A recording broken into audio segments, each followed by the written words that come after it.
Let's see. There we go. Good, very good. Stupid YouTube one never wants to work right. I have to restart it, don't I? I have to refresh it. Hi. Oh, that looks so good. Wait. Oh, the ship. I was like, wait, yeah, there was a ship. It was the chocolate ship. I remember seeing the pirate ship looking thing. I was like, wait, oh yeah, there's gonna be a ship. That's gonna be kind of cool. It was a chocolate ship. I was like, why is that? I could not remember why it was there because they only handled the ship for like the first part of it. This one was weird. I guess because the body went missing. This one was like really weird for a while. I also have better treats. Much more Man, Mona, come here. Okay, let me blow this stuff, Mona. I'm sorry. There you go. So far, it'll be pretty crazy. You'll finally get to see the committee and how far the corruption goes.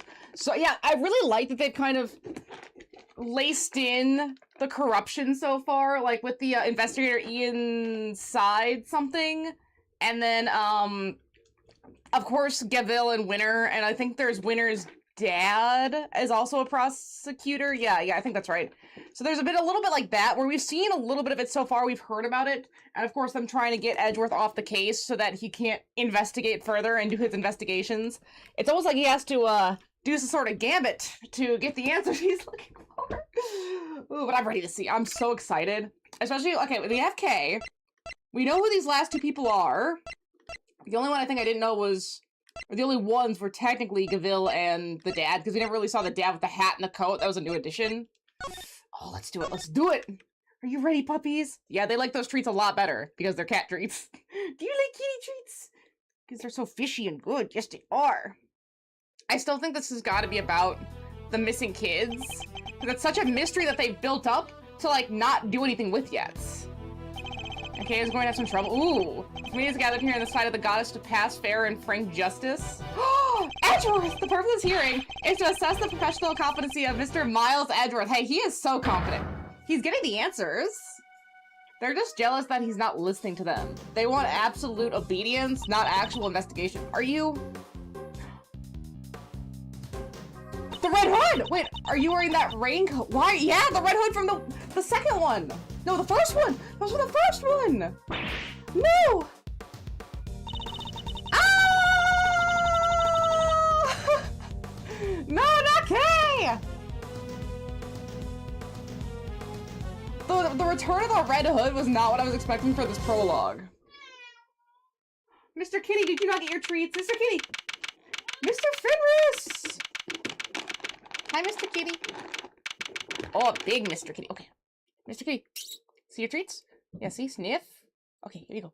Here you go. No, Mona, you don't get more. This is for Mr. Kitty. Cause he didn't get any. Hi, Mona. Okay. Since, oh, and she's already got, the second they don't see the treats, they're gone. These cats are so greedy. Look, he's gone again! Immediately! Jeez. They're so ridiculous. Let's see, will you stop pacing, detective? You're going to kick up dust. But I swept the floor 3 times. 3? Then sweep the floor? They're going to take your badge, Mr. Edgeworth. Can't you just, how can you just stand there cool as a cucumber? Okay, Jamie, your nails are in my leg. You're gonna have to move. Thank you. You're very sweet, though. We don't know for certain that they will. Well, it sure seems like they mean to. Judge will pretty much spell it out. This is an episode I will start to tie in all the characters you met before.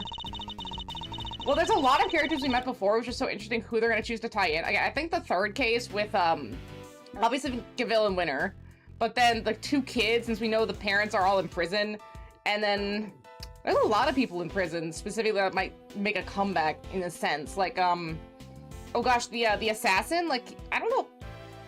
Because it wasn't him that made this kill, and obviously he still has connections. Are we gonna get threatened? Is the Red Hood one of his hounds, and that's who's threatening Kay now? There's so many interweaving elements. Like, every Ace Attorney game does this, but I feel like this one, I don't know, something about Edgeworth stuff feels a little bit more high stakes than some of the other Ace Attorney things. Hi, Dana, what's going on? Yeah, she's having a moment. It's okay. It's okay. It's okay. Yeah, see? Dana, you don't need to be upset. It's okay, it's just medley. I know. I know you're upsetty. It's okay. Winter's Dead is a very hateable man, I'll say. You know, that's not a very easy metric to get to, especially since Winter himself is already massively insufferable. But it's hard to hate him since he's just a 17-year-old kid, and he's just kind of dumb. That's all it is. He's just very arrogant and very dumb. Like Jaina. Jaina, what are you doing? You gotta stop, okay? It's okay. No, we're not doing that. We're not doing that right now. I know. Okay, there you go. Yeah, that's a good girl. Lick my hand. It's okay. That'll calm you down. Like a little kid on like sucking their thumb. That's like a little kid thing. That's what Jaina needs to do, and then she'll calm down. It's okay, see? No, we're not going to attack Medley. We're not doing that. Shh. Okay, can I pick you up? Are you going to be cool? Good girl. Good girl. Yeah, that's good girl. That's good Genie. Okay, there you go. See, no doubt you'll be called to appear before the committee in due course. And there's good Medley. Okay, Medley, you can sit here. That's very legal. You're equal here. You are not below Jaina. You are very equal to her. See, she said that I would be called to appear before the committee, nothing more. Well, I don't care. I won't stand for it. What if we never get to work together again? Oh, Medley, no, not the pillow! Oh, Menace, come here. Just sit there. It's okay. Just relax. Everyone's just gonna relax. That's all we gotta do is relax here. See, I'd have thought you would have welcomed the prospect detective. After all, it would mean that you could work with someone less problematic. No! Don't say that, sir! Edgeworth, how dare you! I've never heard anyone except that stupid committee say you're problematic. You're not just looking for an excuse, are you? To go defense attorney, I mean! Oh my gosh! I feel so bad for Gumshoe, because he's just like a kicked little puppy. Because I won't let you! You're prosecutor, boss, as we're prosecutor, you hear? To become a defense attorney, huh? I was actually considering it, at least. The circumstances my father said set me on the path to become a prosecutor. But I'd only been interested in the law to begin with thanks to my father as well. And his work as a defense attorney. Are you gonna keep fighting crime as a prosecutor, or help people as an attorney? Something tells me you've got a big decision ahead of you, one only you can answer. Medley, what are you sniffing for? Oh, you know what it is? It's this little piece of kibble. That's what she wants. Yeah, that's what she wants. I don't think Edgeworth is ever gonna become a defense attorney. Like, it's one thing for him to dip his toes into the defense attorney life with the case with the, where Phoenix fell off the bridge. And I guess basically these two games, technically these two games, he's looking for the truth. But in a sense, he has become a defense attorney in all but name in how he goes about finding the truth. I guess he wants to become a prosecutor. Yeah, like it's a situational, very case-by-case basis. They don't do it because that's who they are. They do it because the necessity demands. Again, like with Phoenix and the case where the person was guilty and had to go to prison, so he had to lose the defense. So they've both lost for very good reason, too. Are you listening, Mr. Edgeworth? I said I won't let you do this. I don't think Edgeworth wants to. I do think he's right to consider it, though, to really, like, make sure this is the right decision for him. Really, Detective, there's no need to be so dramatic. Who knows, the next prosecutor you work with might be a little more lenient with your salary assessments. Oh, really? So, no more instant noodles back on him. I mean, no, what are you saying, sir? I don't care about any of that stuff. But you thought about it, didn't you? Only for a moment. Hey, it was a tempting thought. Is it Kay? No! Hey there, is this the prosecutor? Is the prosecutor in? Hey, Prosecutor Miles Edgeworth? Look, pal, part of we're busy, don't you get? Wait outside and we'll be with you in a bit. Oh, that's not good. Your face is as red as a tomato. Red face, gritted teeth. Let's see. I said we're busy. Wait, that's it. Stomach cramps, right? No need to worry. There's nothing an injection can't cure. Now roll up your sleeve for me. It won't hurt much. Eek, no thanks, pal. I'm really healthy as can be, seriously. And who might you be? Oh, sorry. Totally forgot to introduce myself, huh? My name's Needler. Florence Needler. I'm a nurse at Hertz Hospital. Oh, of course it's Hertz Hospital. Well, nobody here is hurt, so... Are you sure you have the right room? Yeah, you're Prosecutor Edgeworth, right? Wow, there's some deep furrows in your brow! Are you feeling alright? Suffering from a severe headache? I could give you an injection that'll... I'll be fine, thank you. Can you please tell us what you're doing here? Oh, sure. Well, it's like this. I brought somebody to see you. Wait right here, I'll go grab her. Wait! It's not Kay, is it? She hasn't fallen off the building yet, right? Too late, I wonder if she brought along. If she's here from a hospital, maybe it's a patient? Something you cut down aside with your trademark rapier wits? What exactly is that supposed to mean? See? That right there, sir! When you glare at me like that, I lose the will to live. Oh, it's the deep furrows in his brow. Are you thinking you're gonna get lost in the furrows? They're gonna suck you into his forehead? Why does Edward keep having his furrows mentioned? That's not nice. People keep commenting on his furrows. You don't want to send me to the hospital, do you? Surely he's exaggerating. After all, that's the look I always give him and nothing's happened so far.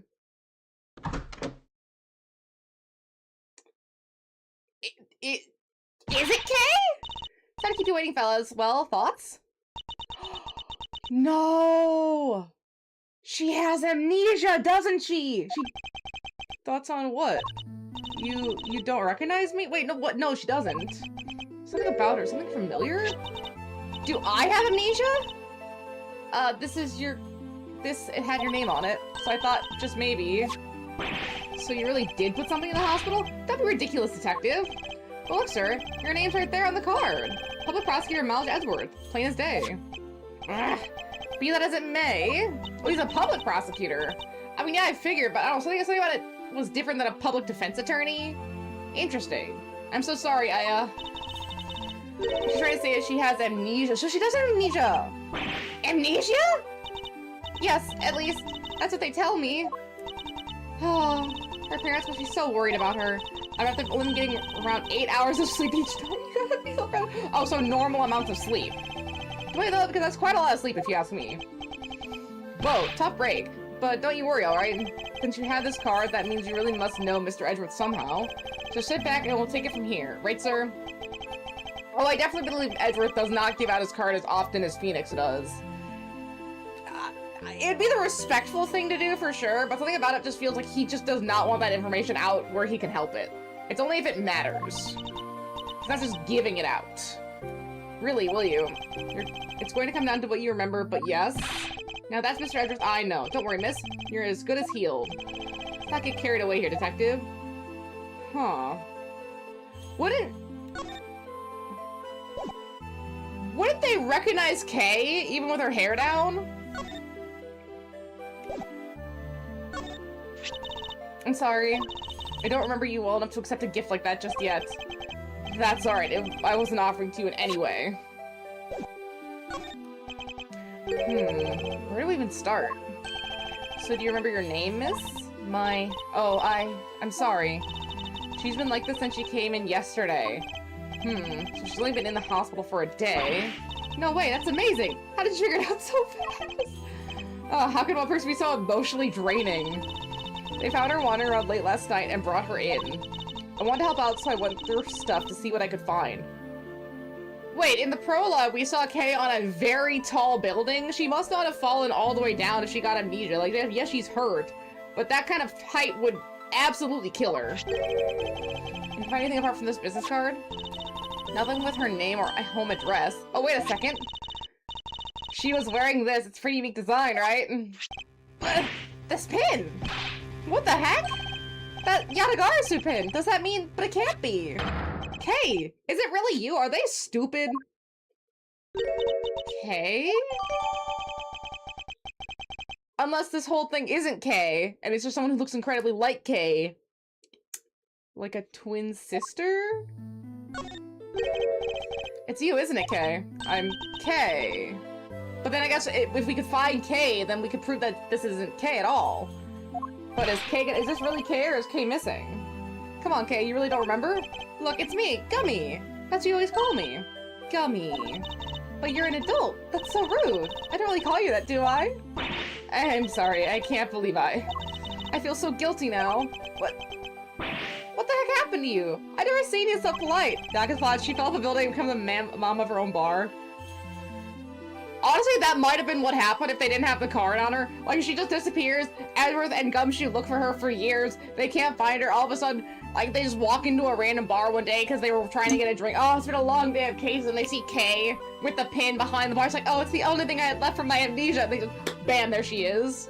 Years later, she's in, like, her mid-20s now. Oh, I could believe. Very Yakuza. That would definitely happen in between a Yakuza plot that would get explained later, because maybe the characters would recognize it, but they wouldn't understand. Where's the Kay? I know you're nothing like her. Be careful, detective. You want her to get the wrong impression. You make it sound as Kay isn't normally a polite or sensitive soul. And I guess Majima was lucky that he really didn't have amnesia for that long. Well, it was only like maybe a month, a couple months. It wasn't, maybe it was longer than that, but it was not long. Let's see, make it sound like he's normal, positive, polite, or sensitive. Not that he's exactly wrong, but... So what kind of person was I before? Well, first of all, your full name is Kay Faraday. You're bright and fun and full of energy, and oh yeah, you're a great thief. A great thief? There's a little more to it than that, but yes.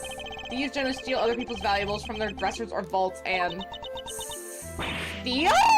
But that must be awful for people I took things from. Oh gosh, I'm so sorry. I didn't know I was a criminal. Maybe I lost my way as some sort of punishment. No, that's not what I meant at all. Ugh, I don't think that did her much good, sir. But it sure explains one thing. Look at these gloves. They're just the kind of person who would, like that would wear. Hey, that outfit. This? I thought she was wearing when they found her. Again, it's all leading to that this is Kay, but with amnesia. But this is Ace Attorney. We can't believe that yet. We don't know. When we had to get her a change out of it and put on the hospital clothes, so that's why I have them. There's something on this part here. Could have something to do with how Kay lost her memory? I'll send the outfit over to forensics later and see what they can figure out. Please do, detective. I don't see anything in the picture, but that's okay. Boy, they really are some thiefy clothes, huh? I'm a criminal. You may be a great thief, but you've never committed a crime in your life. Rest assured, you are no criminal. If you say so. Perhaps we better leave it there for now. I'm sorry, I wish I could remember who you are. How do we know each other exactly? Well, that is, how do I put it into words? You're Prosecutor Edgeworth's assistant. I am? So prosecutors have some sort of great thief network then? No, not quite. At least, we last saw Kay 2 days ago, so this happened in the span that they saw her very recently.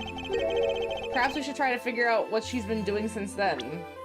Does that mean that the plot was also 2 days ago? I guess we don't know how long ago it's been since the Samson case. This is the pin Kay always wears.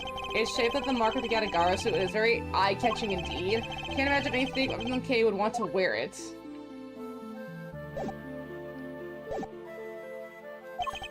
Was the pin the only item on a person when you received her Nurse Needler?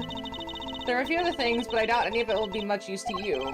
I'll be the judge of that. Could you please show them to us? Well, alright then. In no particular order, I present... A jamming ninja mask? Was she at a show or something?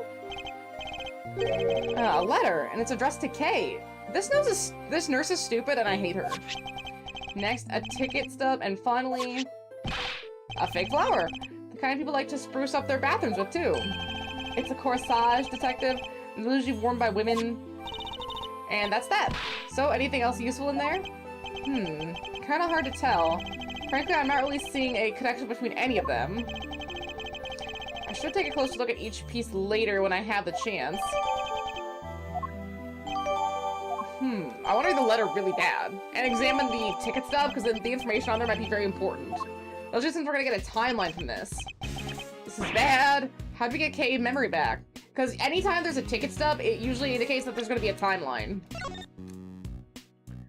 Okay, big building. Viewing platform entry ticket. Non-returnable. Use limit to day of purchase.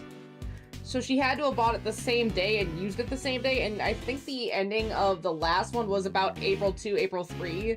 So yeah, basically the Sansom case literally ended like 2 days ago. And now we're here already. And it's a student for $6 at 7:28 p.m. Magenta flower made of fabric that is usually worn on the chest of it as a decoration, also known as a corsage.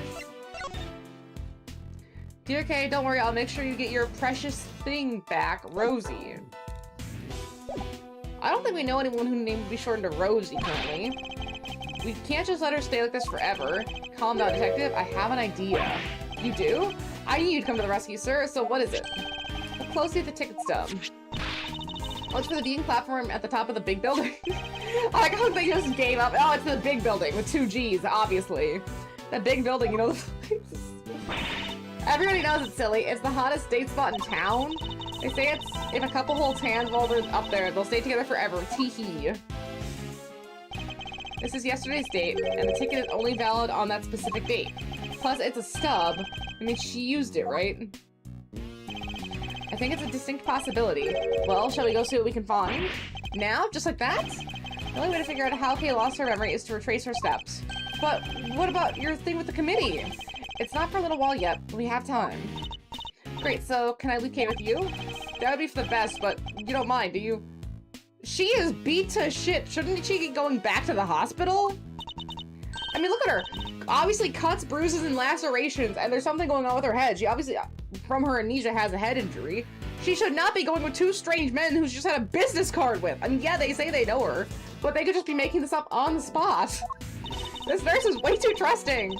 All right, then back to work I go. If you need anything, feel free to give me a holler at Hertz Hospital, okay? Did not verify their story, didn't try to call any parents, nothing. The child negligence in this game is off to a crazy start. I can come running with a syringe of 3, whatever you might happen to be. Yes, thank you. I doubt we'll be needing that particular service. I mean, we got Edgeworth being an orphan, I guess? He didn't say like he had a mom. It's always about the dad, so I'm assuming Edgeworth being an orphan. That's probably why he went and fed Karma. And Karma obviously not looking at his kid, completely abandoned. And then you have, Gusto just completely dropping his child the second he got a sense of taste back. Immediate abandoned father issues right there. And then we don't even know what happened to Frost's son. He just, I think they said he disappeared, but he came back, but we don't know what happened to him. We don't know what he did. So again, the parent to kid, that even doesn't even get into Pearl's mother or Maya's mother. Oh my gosh. Oh, yes, of course, sir. You know what's really interesting? What is it with Ace Attorney specifically not liking many other gendered parents, right? It's usually moms and daughters or fathers and sons. Like, there's one that I can think of, I think it's from the last game where they went to the the Blue Badger amusement park. There was that father-daughter duo, but they didn't really know each other. And even in that case, what was it, the counselor, and it was his son? They don't like having moms and sons and fathers and daughters a lot. I don't see it a lot. In Ace Attorney specifically. I don't know why that is. So according to this pamphlet, the big building's 50 stories high. It's all opposite inside, so the viewing platform is up top is the only part that's open to the public. Here, this one's for you, sir. They were handing them out for free in the ticket area. How very kind of you, detective. Alright, I think it's time we head inside. Look out, the big building. It's about to fall! What? We gotta do something! And then that kid from the last one! No, please, I'm begging you, stop!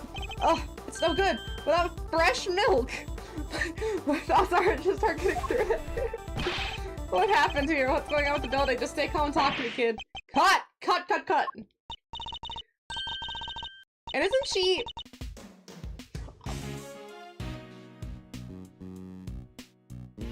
Is the place that the Steel Samurai show ran on called Global Studios? They're from Global Studios. That's the assistant, and that is the kid. I was right, that is the kid! There's only like one other child in this whole series besides Pearl, and it's him. Oh yes, I thought as much. Yeah! Alright, forgive our intrusion. We'll get out of your way, detective. The callbacks! The deep cuts characters in this series are crazy. Oh, sorry, really happy there for a second. Yeah, whatevs. Hey, director guy, can we take 5? I can't work under these conditions. Oh no, it's gonna be him. Oh, I'm sorry, so sorry. Oh, no. So what happened to the building falling down? That's good. I wish we had time to explain, but maybe later. Come on, you two, let's make ourselves scarce. No, that's gonna be important. They're not gonna do this big of a callback, this deep of a cut, and not run it back to the actual narrative. Absolutely not. And that's the unicorn! Or no, Pegasus. That's the Pegasus from the pendant! In the previous game. Again, at the Blue Badger place. Oh my gosh. This game, I had to like have a whole catalog of all the different little symbols, references, and characters that this series has, because holy shit, do they come back. They always come back! The wind, it's very strong up here. That's okay, you just stand behind me or Mr. Edgeworth here. We're both more than big enough to keep the breeze away. Speak for yourself. Edward wants to be seen so slim and trim, maybe for somebody specific. Well, okay, does this place bring back any memories? I'm not sure. Have I really been here before? Perhaps something encouraging her to talk will help. Okay, please, any thoughts or feelings that come to mind might be a clue we can use. Alright, I don't know if this will be of any help, but... Testify! What I remember? I still can't be sure if I've ever been here before. It's so high up, and the wind is so strong. It's terrifying. I don't remember... I just don't remember anything. It's no good, I'm so sorry. No dice, huh? I'm sorry, I feel so useless. I know I'm supposed to have all these memories, but I just can't remember. You have amnesia, Kay. Don't be so hard on yourself. Listen, sir, maybe there's just this once. Try not to be so intimidating, okay? At the very least, don't use your trademark glare on it. Nobody asked for your opinion, detective.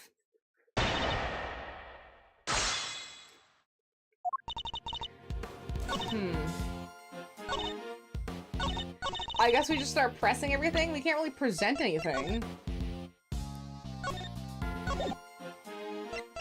Besides the ticket stub, but if she doesn't remember, she doesn't remember. Hold it! Well, this ticket stub says, okay, there you go, they're gonna mention it anyway. But I don't remember coming here at all. I can't even imagine wanting to come here. Hold it! He used to love places like this, though. But, am I really her? I feel dizzy just looking around. I don't even think anyone should be allowed up here. What if an old person fell, or a child? Doesn't bear thinking about. There's a fence all around us, and it's plenty high. There's really no need to worry. If you say so. Hold it! If that comes to mind, then just take a look around. Do you recognize anything at all? Let's see.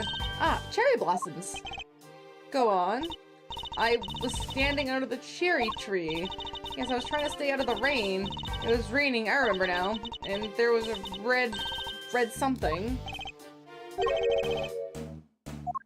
Something red? What was it I said? No, but if you could add that to your testimony, we can explore it further. Hold it! Is it the flower? There's something red. Can you tell me any more about it? No, it's the raincoat. It was the raincoat. I'm not sure, it was just a red thing. That's all I can say. What place nearby that's red? Was it the concession stand over there, perhaps? A red concession stand. Yes, I think that... No. Somebody was walking toward me from beyond it. And then what happened? Wait. Concession stand. Painting clouds, cotton candy. I was gonna say... Shelly the Killer was running a ice cream stand when he was going to assassinate the president of Zhangfa. Maybe he took up cotton candy instead of ice cream. That's alright, if you could just add what you've told us to your testimony. Walking from behind the concession stand. The stand in question is the one behind you, correct? That's right. I remember the red color and the person walking toward me from beyond it. I saw it all from underneath the cherry tree. Tell me something, this person you keep mentioning, did you not see their face? Or did you simply not know who they were? Sorry, I'm just not sure. So we all have to go on as a person walking toward her from beyond the concession stand, and the fact that she saw this from beneath the cherry tree.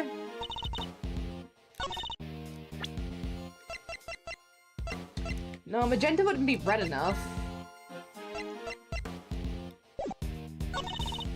Hold it!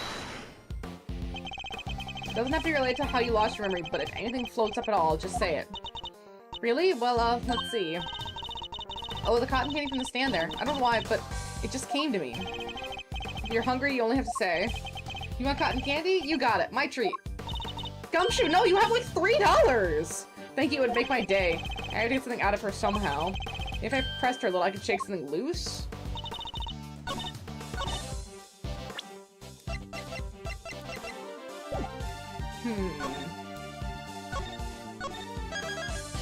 Let's save.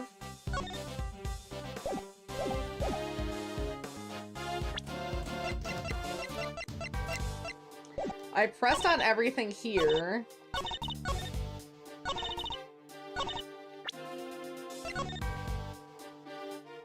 We already technically used the ticket stub.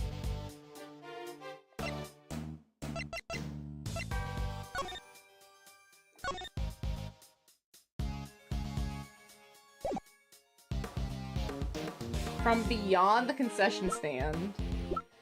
I wonder if they want us to use the big building pamphlets.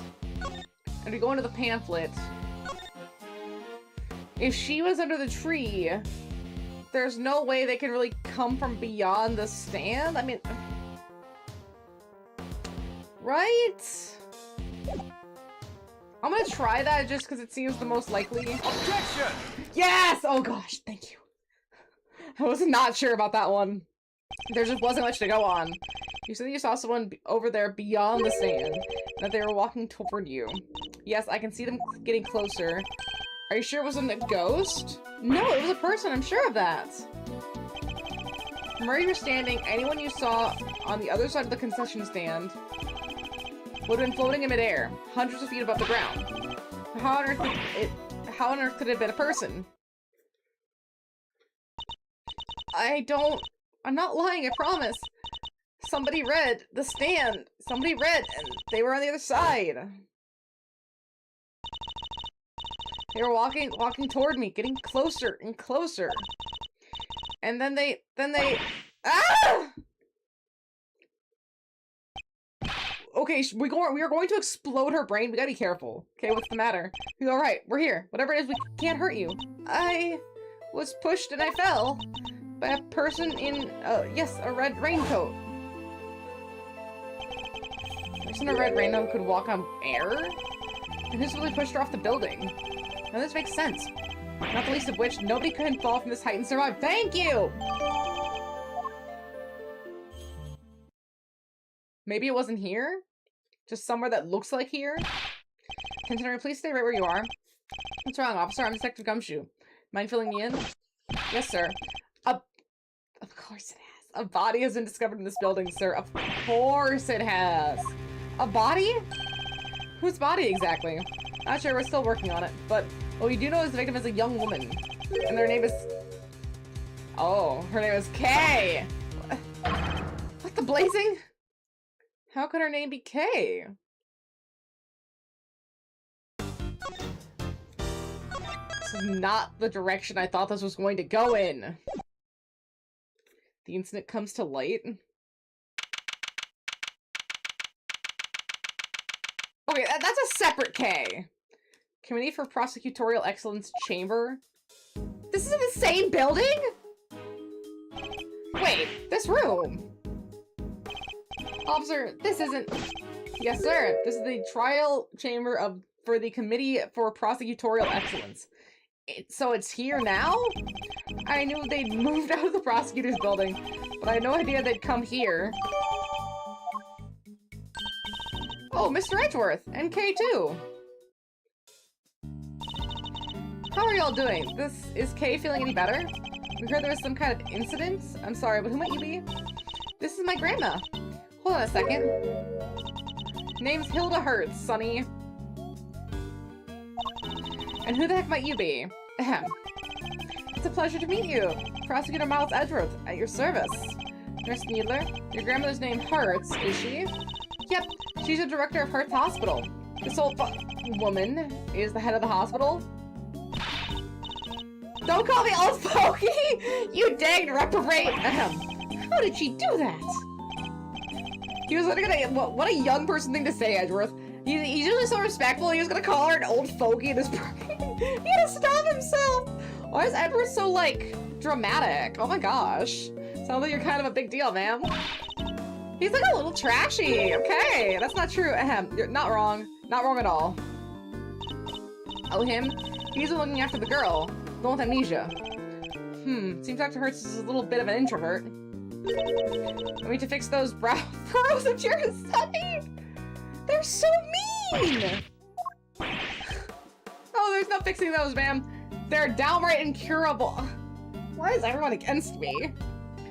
Man, tell me how you really feel. What, you are she want to say that, Grandma? Alright then. Now, I don't got a dang thing more to say to none of ya. You go on about your business, you hear? As long as that business don't involve messing with the deceased's body, I got work to do. Wait, please, wait. The body's wearing a magenta corsage, and it's got something in its hand. Oh, we need this lady to go. Not a dang thing, I tell you. Hey, you can't talk to us like that. What gives you the right, huh, pal?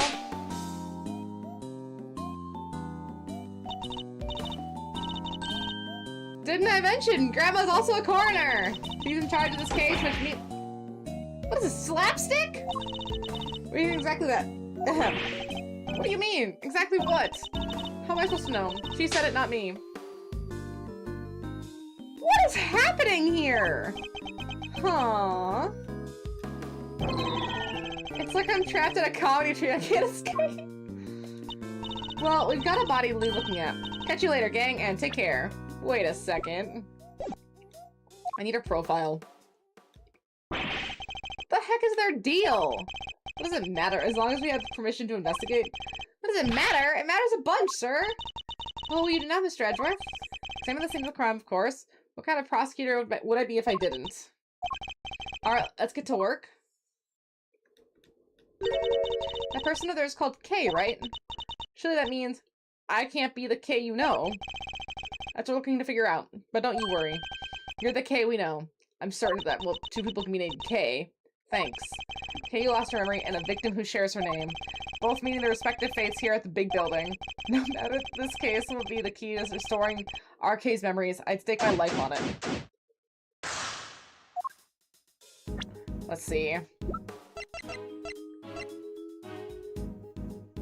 Oh gosh. I thought the coroner lady, the Hilda Hertz, I thought she'd be 90, you know, maybe 100, something crazy, like 110, something crazy, right? Kind of like the octogenarian from Yakuza. She is 60! 60! Holy shit! The AIDS truck hit this lady way too hard. Oh, you gotta reverse some of that. That's illegal. Why? What does Yakuza think a 60-year-old woman looks like? Things are gonna say it meant to be. I'd be standing at this podium right now. Yeah, I guess so, huh? I'm glad the hearing got delayed, but I wish it wasn't because someone died. Although it would have been that much harder to investigate had my badge been taken away. Best thing I can do right now is for all parties involved just to get to the truth behind this incident. What does the little cop guy got? Tell me about the security arrangement for this room. Yes, sir. You need a special key card to enter. Interesting, so not just anybody can enter. Which is, in which case, the person who discovered the body would have been, yes sir, a member of the committee. They found it when they arrived for today's hearing. My hearing, which would be underway right now if it wasn't for this. The statue of the goddess of justice. You sure know your stuff, sir. So, does she dole out blessings or what? She's not that kind of goddess, detective. She's a symbol of the sanctity of the law. The scales represent justice, the sword, retribution, and the blindfold shows her impartiality. I must scour- yeah, you gotta scour a lot of stuff here. There's a pool of blood here at the foot of the statue. Judging by the amount and how it was spread, I say this is where the victim was killed.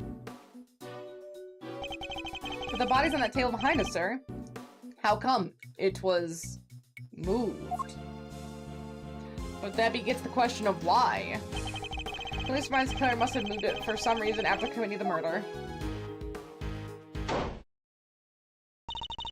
I'm sorry to intrude. No. Yes! Yes! Ah, finally some good fucking food out here! Kumar, what's that, Grandma? I know that voice anywhere. That's one Karma's little girl. Oh, so you two know each other. It has been a long time, Grandma Hertz. Oh, look at her in all her glory! And you as well, Miles Edgeworth. What's she doing here? Franziska von Karma. She is the daughter of Manfred von Karma and a prosecutor like myself. These days she's mainly been working with Interpol, though I thought she was supposed to be abroad. Don't look so surprised. For my investigation lead, I follow, no matter where in the world that might be. Which means that there must be some kind of international angle to this case, yes? You know full well that I've been pursuing a certain smuggling ring. Wow! Game 2 of the smuggling ring here! And that I won't rest until it has been destroyed. And its ill-gotten goods recovered. I thought they kind of closed the door on that in the last game, but I guess I was wrong, yeah. So the smuggling is involved, then. That information can be shared on a need-to-know basis, and you don't need to know. See, she means to be as helpful as ever. Yes, Miss Von Karma, was it? Grandma wants to tell you something. I'm about done here. Scene's all yours. In that case, we'd like to examine the body ourselves too, if you wouldn't mind. I mind plenty. I remember when I heard about you now, you danged varmint. Don't need no soon-to-be ex-prosecutor messing up the place. Go on, get. Just remember, it's not me saying this stuff, okay? Please, Granny, it's important. What are you calling Granny, little missy? Eek! I'm sorry, I didn't mean to offend you. It's going nowhere. I don't want to have to do this, but Francisca, I need you to add us to this investigation, please. We have to see the body up close, or we'll never learn the truth about what happened to Kay. As in, Kay Faraday? Please, you gotta help us out here. Kay needs us. I guess she does the like, little Von Karma arm grip. They all do it when they're like thinking they really gotta go for the grip. I don't know what you're up to, but very well. Thank you. You won't regret it. Of course, I expect to receive a full explanation when I grill you later. We owe you, sir. Big time. I wasn't talking to you, Scruffy. Ooh. Well, Grandma Hearts, will you allow them to examine the body? I ain't about to say no to an international big shot like yourself, hon. But are you sure about this?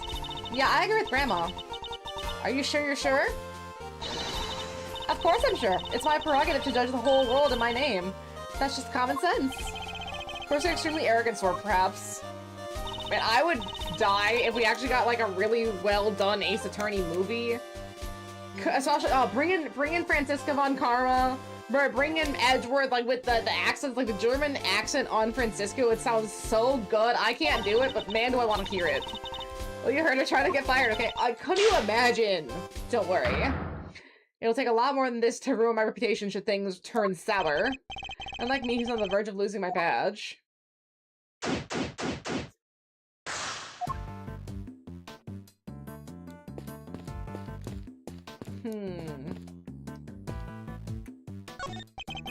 North semicircular desk was seated for 11. Almost reminds me of a certain legend. I know the one, sir. Knights of the, brown table, right? Whoops, I guess that wasn't it. The newts of the brown table, the knives of the brown stable, further and further from the mark. But I'll refrain from putting his nose in it for now. For now, of course. Well, I was trying to look at this. Promises Kay? This isn't Kay. Doesn't even look like her. I think we knew that already, detective. Wait. What's that on his hand? Or I guess on her hand? Something about that mark is very interesting. Kind of reminds me of Gusto. I think we knew that already, detective. Arcade is standing right over there, after all. The victim looks to be in her 30s. She's wearing a white suit. Could be she worked in one of the offices here in the building. Perhaps, but for now, she remains unidentified. Question is, why did the police seem to think her name was Kay? I must scour the scene. Yeah. I want to see this. I think this could be the murder weapon. A 3-armed candelabrum. The victim suffered the same number of puncture wounds in the chest. Puncture wounds that could have been made by the spikes. Candelabrum? Not quite, detective. A candelabrum. A candle holder, in other words. Oh, I gotcha. That reminds me. I forgot to pay my electricity bill once a while back, and I had to live by candlelight for a whole month. Who does that in this day and age? Well, you don't pay him, Edgeworth. Maybe if he had some money, he could afford to pay his bills. Victim hair is caked with blood. Looks like she was hit with something, huh? Unfortunately, it's too early to say for certain. Perhaps the answer will turn up as we investigate further. See? There's something pinned to the jacket here. Piece of magenta fabric. Whatever it was, it looks like it was worn off pretty roughly. It doesn't look like there's anything in the chest pockets. Nothing except this hole right here. I looked for the fabric was torn. I think it was pierced by something sharp. Can't keep your coins in there now. They'd all fall right out. Never heard of a change purse, detective? Sure have, sir. It's another word for a pocket, right? I give up. Poor, long-suffering Edgeworth. No, I want the hand. Pure white jacket, deeper tin on the lapel. This jacket, the buttons are on the wearer's right-hand side. That's so weird, huh? Buttons always go on the right. No, not on women's clothing, actually. On women's clothing, the buttons go on the left because historically, women had, you know, dressers to help them dress. Think about, like, you know, 1800s. And if, like, you were wearing one of those button tops, it would be your lady's maid who would put the buttons in. So they needed on their right, which was your left. Men's clothing is the opposite, though, because it's like, oh, if the man's doing it, it's just going to do it on his right. He's, like, going to do it himself. Not on women's clothing. Traditionally, the buttons would be on the left. Like I always said, sir, you know your stuff. This is common knowledge, detective. Nothing seems amiss. Wait, what's in this pocket? A pair of gloves, also white. They don't seem to be soiled from in any way. I imagine they must have belonged to the victim. Seems she suffered a serious burn on her hand at some point. You think it has something to do with how she died? No, this scar's too old for that. I would imagine it happened some time ago. She's holding something. Detective, could you open her hand for me? Yes, sir. Right away, sir. Ah, the key card we need. What is that? Wait, I know. It's a loyalty card. Probably from a big store. Oh, it's a key card. Why, sir? Why? The question we should be asking is, what does it open? Well... Whoa, whoa, whoa, whoa, whoa, whoa! Obviously.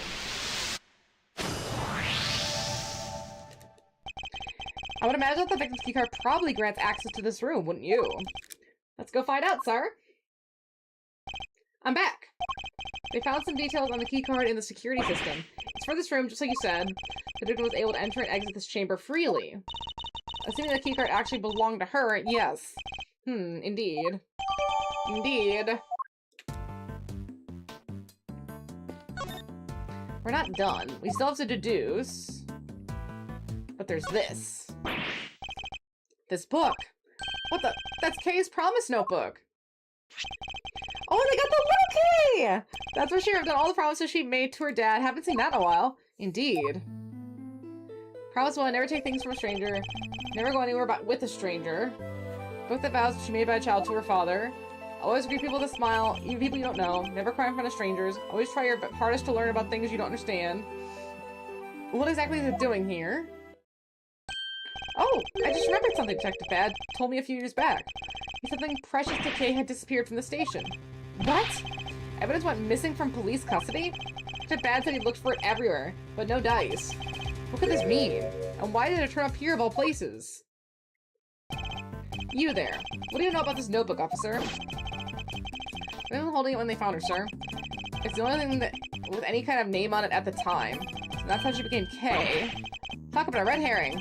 Still doesn't explain how she ended up here, though. We only had a few more leads on the victim's true identity.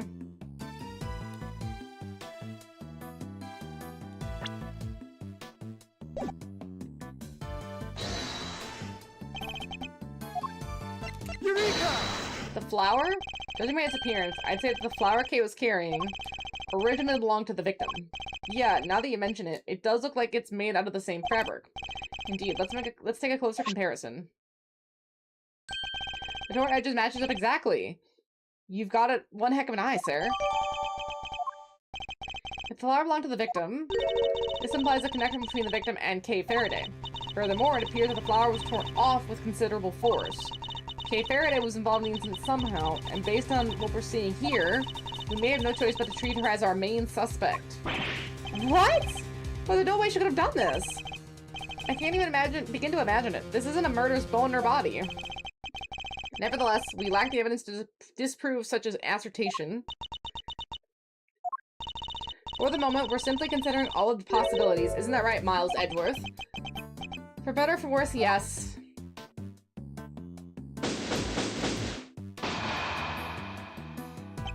It seems we're no closer to discovering the identity of our victim.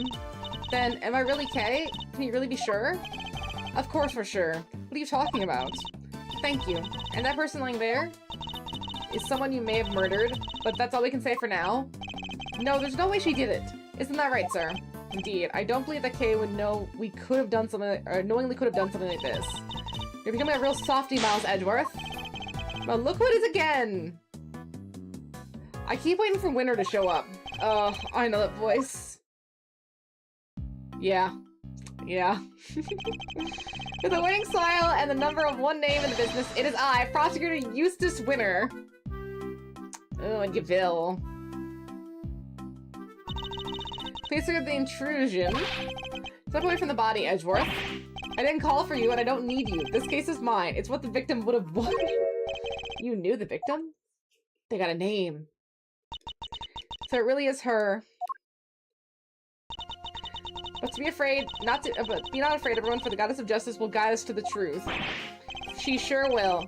Now that I'm here, everything is going to be alright. Whoever did this will live to regret it. I will show them with— Eek! Miles Edgeworth, who is this imbecile? She clocked out immediately. Why am I getting the death glare?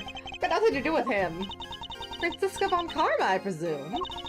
My apologies. I would have introduced myself sooner. Verity Gaville at your service. I gotta do the little bows. And the deceased in this case is Rosie Ringer, attorney at law and a member of the Committee for Prosecutorial Excellence. I see, that would explain the key card. So you're the lead prosecutor. Yep, which means the case will be solved. You can't tell me your name yet, little boy. What about my name? All you have to do is— Ow!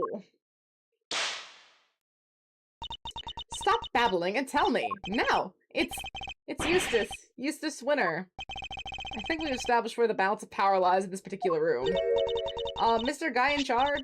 Here, this is from Grandma. What's this? Oh, the preliminary findings. Looks like the game's over for you, Edgeworth. This isn't a game, Mr. Winter.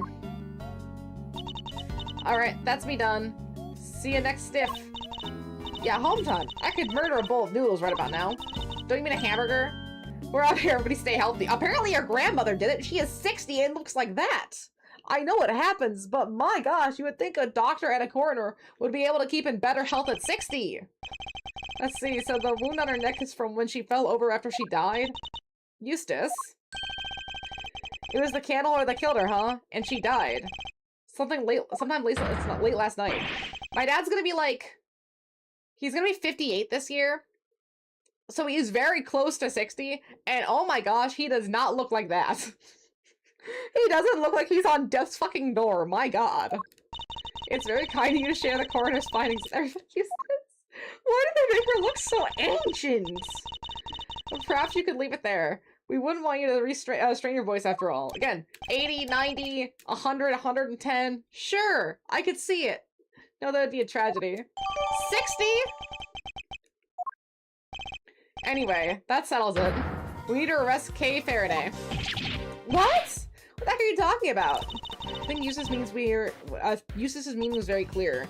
Miss Faraday is the murderer, and though she is dressed differently than usual, this young lady covered in the bandages is Miss Faraday herself, correct? Aren't they jumping to conclusions? Is that all they know how to do? You really need to arrest her here and now. If you do, then I'll force to eject, loudly and forcibly. And as a further confirmation was needed, there it is. The committee was right to call your conduct into question. It is questionable to the extreme. Please, Mr. Edgeworth, just go. It's fine. Fine? It's anything but fine, Kay. I still don't remember anything. So, maybe I did do it. Maybe I killed that poor woman, and I just don't remember. The goddess smiles on those who confess their sins. It is her wish that our confessions cleanse us. You applaud your commitment to the cause of justice, as do I. Judge Gaville, Eustace, if you really intend to arrest Kay, could you at least explain your grounds for doing so? I, for one, certainly do not intend to yield, not until I've seen enough evidence to support your accusations. Right? They can't just accuse her to accuse her. They have to have enough evidence to accuse her, at least. Then allow me prepared to be hit with the face full of detective genius, Edgeworth. Why I think Kay did it. They call it the human race because somebody has to win it, and that somebody is me. I love this race too. I saw it before everybody else did. Kay Faraday is the murderer, no doubt about it. She snuck into the committee chamber looking to do some of her trademark great thieving, which means that nobody but her could have killed Rosie Ringer. Detective genius? That was a total mess. And Detective Gumshoe is saying that you know it must be bad. I asked you to explain your grounds for arresting Kay. And you have explained exactly nothing. True. You haven't seen any proof of her innocence either. Damn, Francisca, that was cold. Alright, it's alright, Kay. Mr. Edgeworth will pull off a miracle somehow. You just gotta believe in him. My deductions aren't actions of divine intervention, you know? Well, Miles Edgeworth, I'd hate for you to disappoint me, but in the event that you do, oh no, I will be sure to freely let you know.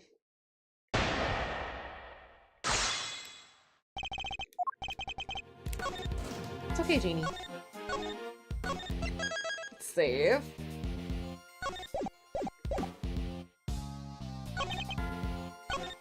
Hold it! I think they want me to use the key card.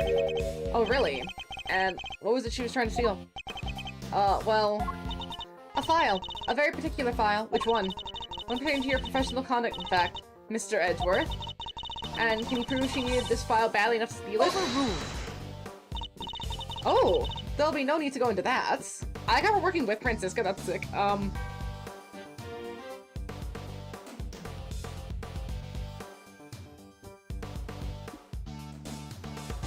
That was so rude, wasn't it, Medley? She crawled over both of us. So rude. Goodness. No, that's, will not be necessary. I can feel her digging back there. I feel her kicking at things. Which means that nobody could have killed her. Okay, let's... I'm gonna try the key card. Objection! It is the key card. Are you familiar with this room, Mr. Winner? It really is interesting. Can I say, winners go where winners go. I'm number 1, and 2, and 3. In other words, majority of work is second, if not third rank. Why do you always have to make fun of me? You can take it as a slight if you wish, but the fact remains that you seem unfamiliar with this key card. What are you taking for? Of course I'm familiar with it. You need one of those to get in here. Don't you? Have you no shame? Eek! Mr. Winner, do you really even suspect Kay? Of course I do. She did it. Faraday's the killer. And perhaps you can tell us how Kay got into such a secure room as this without a key card. She, you know, was yeah. A masterful summary. Now, as we know, only members of the committee have key cards. Therefore, only they can enter. Precisely. Why is she agreeing with me? Please take a look at this. I had security pull the data earlier. As you can see, the door to this room was opened at 10:52 a.m. with Miss Stringer's keycard. We cannot know for certain, of course, but who's to say the culprit didn't enter the room with Miss Stringer and then kill her over some sort of subsequent disagreement? It's certainly a plausible theory, but that's all it is. For one, it would require the victim and her murderer to have known one another. Yeah, Kay didn't know the woman. I'm sure of it. Oh, gosh, you. How can you possibly be so sure of such a thing? That's pure speculation on your part, detective. There is no place for guesswork in the courtroom or at a crime scene. Hard evidence is what is required. In that case, are you suggesting that you have said hard evidence to support your theory? Evidence that Kay Faraday and Rosalie Ringer knew one another? But of course!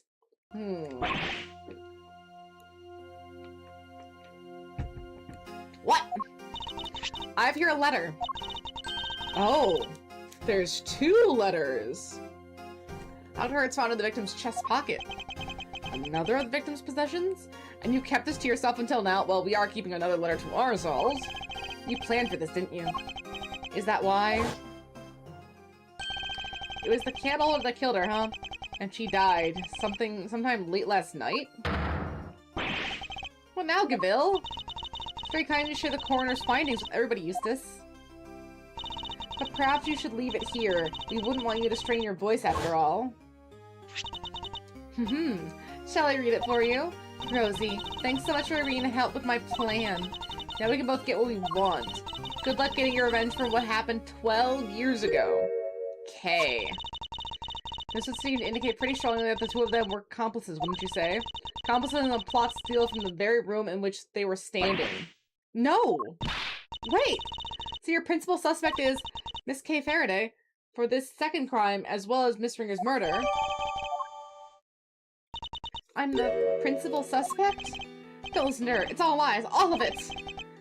You're not like that. You never do any of the stuff they're accusing you of. And how do you explain the letter, detective? A Unlike Mr. Winter, I suspect that Judge Gaville herself had some proof to support her accusation, but I didn't expect it to be quite so definitive. Nicely done, Gaville. Thank you, Eustace. Hold it! We're not done here yet. I still have questions, and you'd better have answers. Do you mind if I handle this, Eustace? Be my guest. Have fun arguing Edgeworth into the ground. I can't let them steamroll me on this. I have to find a way to take back the advantage. Turnabout, if you will. As the letter more than adequately proves, Miss Faraday and Miss Ringer were acquainted. Seems Miss Faraday had asked for Miss Ringer's help in a plot of some kind, but for whatever reason, their alliances must have broken down. Miss Ringer lost her life in the resulting disagreement, but she had one last card to play. The letter she kept safe in her left chest pocket, which spelled out the name of her killer. She's good. Better than ever, even. Think you can take her down, Mr. Edgeworth? Yes, of course. Don't do this out of pride, Miles Edgeworth. If you're going to fail, do it on somebody else's time. Hey, whose side are you on, sir? There's only one side to be on, Scruffy. The side of the truth. Uh-oh. Looks like the kid's got something to say. Well, if there's only one side to be on, then it has to be the winning— Ah! Quiet, you. My thoughts exactly. Yeah, winner could be a little less boisterous.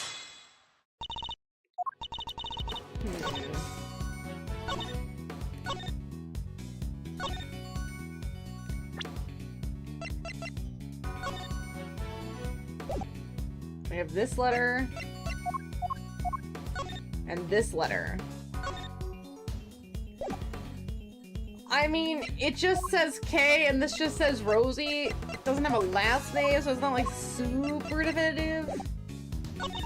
But I think we should press. I'm not saying anything immediately. Let's start pressing. What exactly is the nature of their relationship? Miss Faraday's grateful for Miss Ringer's cooperation, just as the letter states. I think the more than adequately describes it, don't you? Now, as I was saying, seems Miss Faraday has asked for Miss Ringer's help in a plot of some kind. For whatever reason, their alliance must have broken down. Miss Ringer lost her life in the resulting disagreement. Hold it! Keep pressing. Hear more about this plot? The letter implies a theft. And it was written by your friend Kay Faraday, making her the prime suspect case closed. And even before the letter, it's not conclusive proof of anything. I also recall Miss Faraday referring to herself as a great thief on more than one occasion. She's on sabbatical. How could you be sure of that? It's unlikely she would tell us if she had resumed her activities, surely. Perhaps she took up stealing again, and simply chose to keep it from you. I can't prove that either way right now, and she knows it. As I was saying, it seems Miss Faraday and Miss Ringer were involved in the plot of something. Their alliance broke down. Hold it! Whatever reason, could you be a little bit more specific? Not at the moment. But I'm sure our investigation will cover any number of possibilities. Whereas your lack of proof that Miss Faraday is innocent continues to be a major problem for you. Objection! I can see that some of the evidence would seem to point to Kay's involvement, but none of it is anywhere near conclusive. A letter explicitly outlining connection to the victim, backed up by supporting evidence from the scene. How much more conclusive could it be? And what's more, where's your proof of the contrary? Hold it! Is there any actual evidence to show that Kay killed Miss Ringer? You don't give up, do you? What do you call that letter, huh? Evidence, duh! I wouldn't be sure. For one thing, it doesn't mention anything resembling a murder plan. Does it? Oh, I guess not, huh? Aha, but it will once we hold a flame to it and reveal the secret writing. I wouldn't place too much hope on revealing anything, Eustace. And we don't need to. Not when we have... Hold it! You're able to examine the pocket in question for ourselves. And you want to know why the letter wasn't there, I assume? It's simple. The police's #1 priority was handing it over to me. Victor kept it on the left side of her chest, next to her heart, in other words, to indicate her heart's desire that her killer be brought to justice. Again, special kind of stupid. I have little interest in sentimental speculations about Miss Ringer's desires, but one thing does interest me. The fact that you said the letter was in the victim's left chest pocket. It is the truth, as the goddess is my witness. That if the letter was found, there's no doubt about it. Thank you, she was stabbed with a candelabrum. I think that might prove to be a very important clue. Can't imagine Kate writing a letter like that. Unless we can get more out of Judge Gabil, I don't think we'll be able to prove that she did it. I should try pressing the good on some of her statements and see if she lets something slip. Let's save.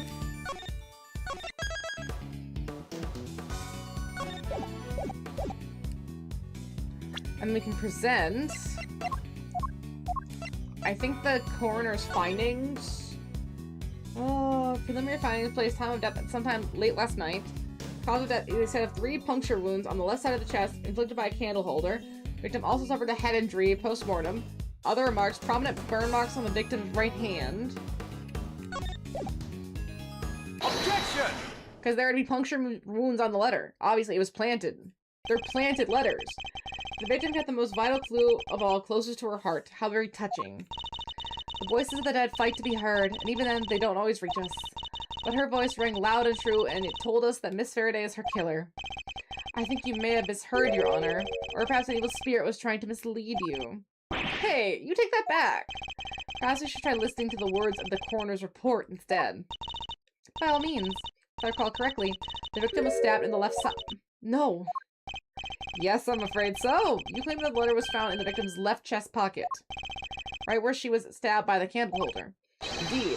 3 puncture wounds to the chest, and yet not one of them on the letter. Miraculous, no. Well, Judge Gabil, how do you explain that? Because I can think of one explanation. So it was deliberately placed there after the fact in order to cast suspicion on Kay. Someone went to a lot of trouble to create the crime scene we see before us. And that someone is the real culprit who almost certainly also forged this letter. No! You're the culprit intended to frame Kay by means of that letter. And you fall for it hook, line, and sinker. Objection! No, Faraday did it. The letter was in her pocket. Yeah, in her other pocket. Huh? Seriously? The whole left chest pocket thing was a mistake. Whoever reported it must have meant their left. Ooh! Stop your foolish floundering, you foolishly foolish fool! Or are you just that incurably foolish? Why do you keep whipping me? And stop making fun of my deductions! Ow!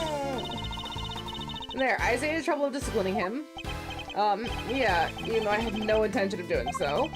The letter is stained with blood, which says it had been indeed placed in her left side. Therefore, I doubt there was some sort of mistaken report. No, unless the report was given by you. Gabil, say something! No objections. Good. Allow me to continue. So you established the essence of a second suspect. No, we haven't. The murderer had to be in here, remember? Who else could have gotten it in apart from Faraday and Ringer? Whoever it was would have needed a key card. Judge Gabil proposed that the killer enter the room together with the victim. What if there was something questionable about the very basis of her theory itself? This piece of evidence points to another suspect other than Kay.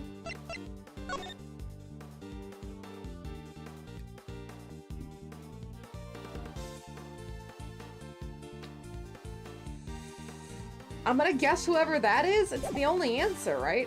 Take that! Look again at the keycard record provided by Judge Gabil just a short while ago. As already noted, the victim's keycard was used at 12:52 a.m. But you will note that somebody else's keycard is also listed. A mysterious person who could have entered beforehand and lay in wait for the victim, you mean. This other person entered at 10:15 p.m., so it's certainly not outside of the realm of possibility. I'm afraid it is. And where's your evidence, huh, Your Honor? My evidence? I am the evidence detective. Oh, it was her keycard.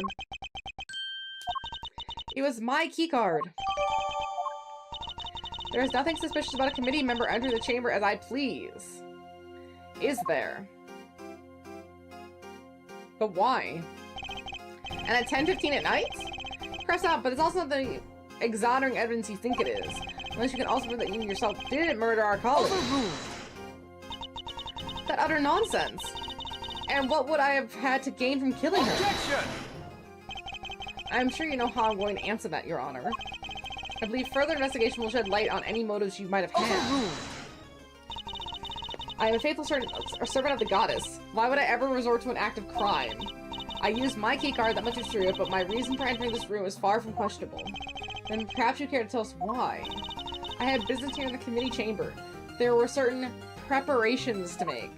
Preparations? Sounds pretty suspicious to me. I am not at liberty to share what I was preparing for. but I am sure Prosecutor Edgeworth can make an educated guess. My case, my trial, my hearing. She must have been busy gathering the documents they were going to use against me to relieve me of my badge. Alright, children, that's enough. It's good to keep our skills and our tongues sharp, especially when we're young. But that'll do for now. Who the fuck? Who in the...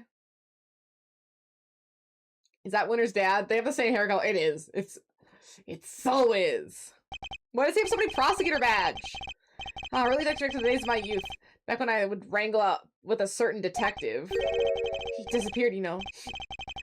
And I hope... Wait. He's wringing out his beard. Gross. I hope he's out there somewhere living his best life. You'll have to forgive me. It's just... I get so emotional. The tears, I can't stop them. Chairman Winter. He's the chairman? Oh. Oh, he's the chairman. Ew. I hate that. Winter. Ah, Verity, my girl. If you ever stop working, your dedication puts us all to shame. And this young Francisca I see before me? Dear child, when did you get so big? Uncle Winter. Uncle? It's been far too long. And so formal. I thought we were like family. Sniffle. You used to sit on my knee and shout, Uncle Winter. Uncle Winter at the top of your little lungs. Ah, but time goes by so very fast. One cannot help but shed a tear. Dad! What are you doing here? What am I doing here? A committee member has been murdered, and you're in charge of the case, my boy. His goggles are swimming in water. This dude's a sadist. What is this? Bringing your pops to work day? Silence. Do you have any idea who he is? This man is practically the right hand of the goddess herself. Ah, so the most corrupt. Got it. Former chief prosecutor and current chairman of the Committee for Prosecutorial Excellence. No, Verity. There's no need to bring all that up. I'm just a harmless old man, really. Allow me to apologize for the detective's rudeness. I am Miles Edgeworth, correct? Your little subordinate, Dick Gumshoe. Ew. Ew, he emptied it out! His name is Excelsius Winter? And they put his first name and not his last name? I guess because Eustace, but Excelsius? Father to this idiot boy, among other things. My wife and I were so happy when he was born. And now she's gone too. Heaven only knows where to. Everyone's disappearing. Dad, you're here. Use my handkerchief. Thank you, son. You're a good boy in your own silly way. Why is the dad also stupid cut? Like father, like son, I suppose. Though it's hard to say who's the bigger fool. Is he wearing a muscle suit? Well, Verity, how goes the investigation? Right, like that's not normal for a Ace Attorney character. Thank you for asking, sir. We've identified a prime suspect, 1K Faraday. We are currently trying. Objection! You don't have nearly enough to make you hurt your prime suspect, and you know it. Or have you forgotten what you were just discovered about the letter? Objection! I told you, that was just a mix-up. I got the wrong pocket. Oh. Don't test my patience. Alright. That's enough. Let's all just calm down, shall we? I'm sorry you had to see that, sir. My humblest apologies. I think you've all made your cases very clearly. All except for you, Eustace. What? But Dad! We are prosecutors, and it's our duty to identify a suspect and bring them to justice. But I wouldn't dare call someone a suspect without evidence or a motive. See, I think this is why Edgeworth wouldn't make a good defense attorney. He's just too aggressive. He's so hyper-focused and needle-sharp that he wouldn't have a good time being a defense attorney. It's a lot more laid back, and you might not have cases all the time. Like, I guess Phoenix is kind of weird in that he doesn't always have cases. Edgeworth probably would if his personality was a little bit less intense. But that's what makes him a really good prosecutor. He has all the cases he could ever ask for. He's literally drowning in cases. He's been back in the country for like a month, and he's had nearly 10 cases in about a month. The dude never sleeps. But I think he likes it. I think this gives him the energy and the thrill that he needs, and that being a defense attorney full-time really wouldn't do it for him. See, Thick as Thieves seems pretty apt, based on what I've heard. Kay's no criminal. She's helped us catch the bad guys loads of times. Much about the case is still unclear, sir. Please, you have to let it... Ah, it's heartwarming, really. The bonds of friendship are so strong among the young. What? But circumstances being what they are, did he just burn evidence? I'm afraid these bonds won't be enough. What is that supposed to mean? Prosecutor's office needs this case cleared up as quickly as possible. Time is oh so precious, and we have so little of it. And there are so many other cases. I'm sorry, but you understand, of course, don't you? Ugh. Alright, Miss K. Faraday. Time to come along quietly. Yes, sir. You're not taking her. She's innocent, I tell you. Defy the chairman of the committee is to defy the law itself. It is an act so brazen, a hearing won't be necessary at all. Are you prepared for Mr. Edgeworth to lose his badge over this detective? What? So either K goes down or Mr. Edgeworth loses his badge? Oh, gross. AI viewers? That's so nasty. Shh. What the heck am I supposed to do? Use his badge to shield yourselves? Oh, how the committee has too fallen. Okay, you're innocent. Don't let anybody tell you otherwise. Thank you. We've only known each other for a short while, but you've been very kind. And I'm sorry. Sorry for being a criminal. Your contrition has been noted, Miss Faraday, and will be conveyed to the goddess of justice. What in the world should I do? When I was little, all I wanted was to be like my father. Father. To become an attorney. And fight for those who can't fight for themselves. Be a friend of the friendless, say it! But now, my fate is tied to that of this one tiny badge. One tiny badge against the life of a dear acquaintance. Who am I kidding?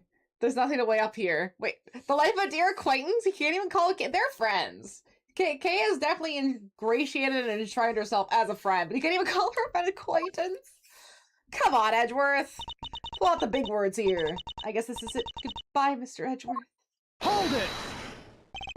Judge Gaville, a moment, please. Yes, what is it? Oh, he put down the badge. Your badge? What is the meaning of this? I'm returning it. From this day forth, I am a prosecutor no longer. Mr. Edgeworth! What are you doing? Violet Edgeworth, explain yourself right now! You're giving it all up just like that? You can't mean it, sir. Tell me you're kidding, please! You're not a prosecutor anymore, then what does that make me? I have one duty and one duty alone, to pursue the truth. Being a prosecutor means I must turn a blind eye to the very truth of this hardcore. Wow, the conviction on this man! And I will gladly shed the title to be free. Oh my gosh, the evolution! How is this not the last case? How is there a case after this? I'll carve my own path, one I believe in. I won't let my search for the truth end here. Objection! Are you running away from the Von Karma? From me? Say what you will, Francisca. You won't change my mind. So you're leaving behind again. I'll never forgive you for this. Never! No! This is all my fault.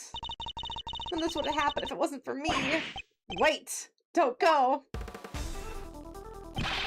Stay right there, detective. But sir, I'm not a prosecutor anymore. Don't say that! Where you go, I go, Mr. Edgeworth. I'm always there, right by your side. There's no need for you to do that now, detective. Simply focus on your job and do what you can. Oh, you'll see how it ends. A little pretty crazy, especially when you never get another Miles game. I don't like the way you structured that sentence. That makes me incredibly tense for what's about to happen in these cases. Well, now this is no good, is it? We've let a dangerous criminal run free. I tried, and yet it's never enough. There's no need to worry, sir. We'll set up a cordon. She won't get far. She's better not. I'll be very disappointed if she does. See, he's such a sadist! He lets his own tears water his eyes.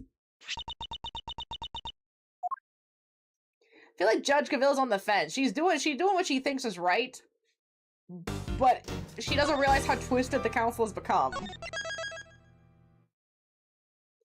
Oh, nice.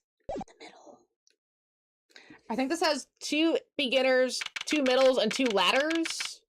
I'm pretty certain.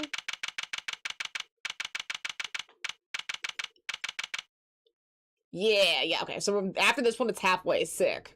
This one's a lot zippier than the previous one. Okay. She's nowhere. She's not here either. Where are you? Fender! That's why I like her. She's not an evil character. She's just doing her job. She just doesn't realize how corrupt the law system is becoming. Right, yeah, she is working. She's getting orders. She's being told what to do. And because she trusts the people around her, she's assuming that's justice. She needs to learn to think for herself and realize her own code of what's right and wrong and what the truth is. Oh, talk about an unhappy face. Everything okay, big guy? So it'll be interesting to see, because we already kind of see Miles doing that. I mean, going so far as to give up his badge as a prosecutor in order to pursue the truth. I wonder if Gavil will be able to make such a similar moral quandary. You wouldn't yourself too many admirers looking like that. What are you doing here? Has something happened? Has something happened, he asks. I'll say.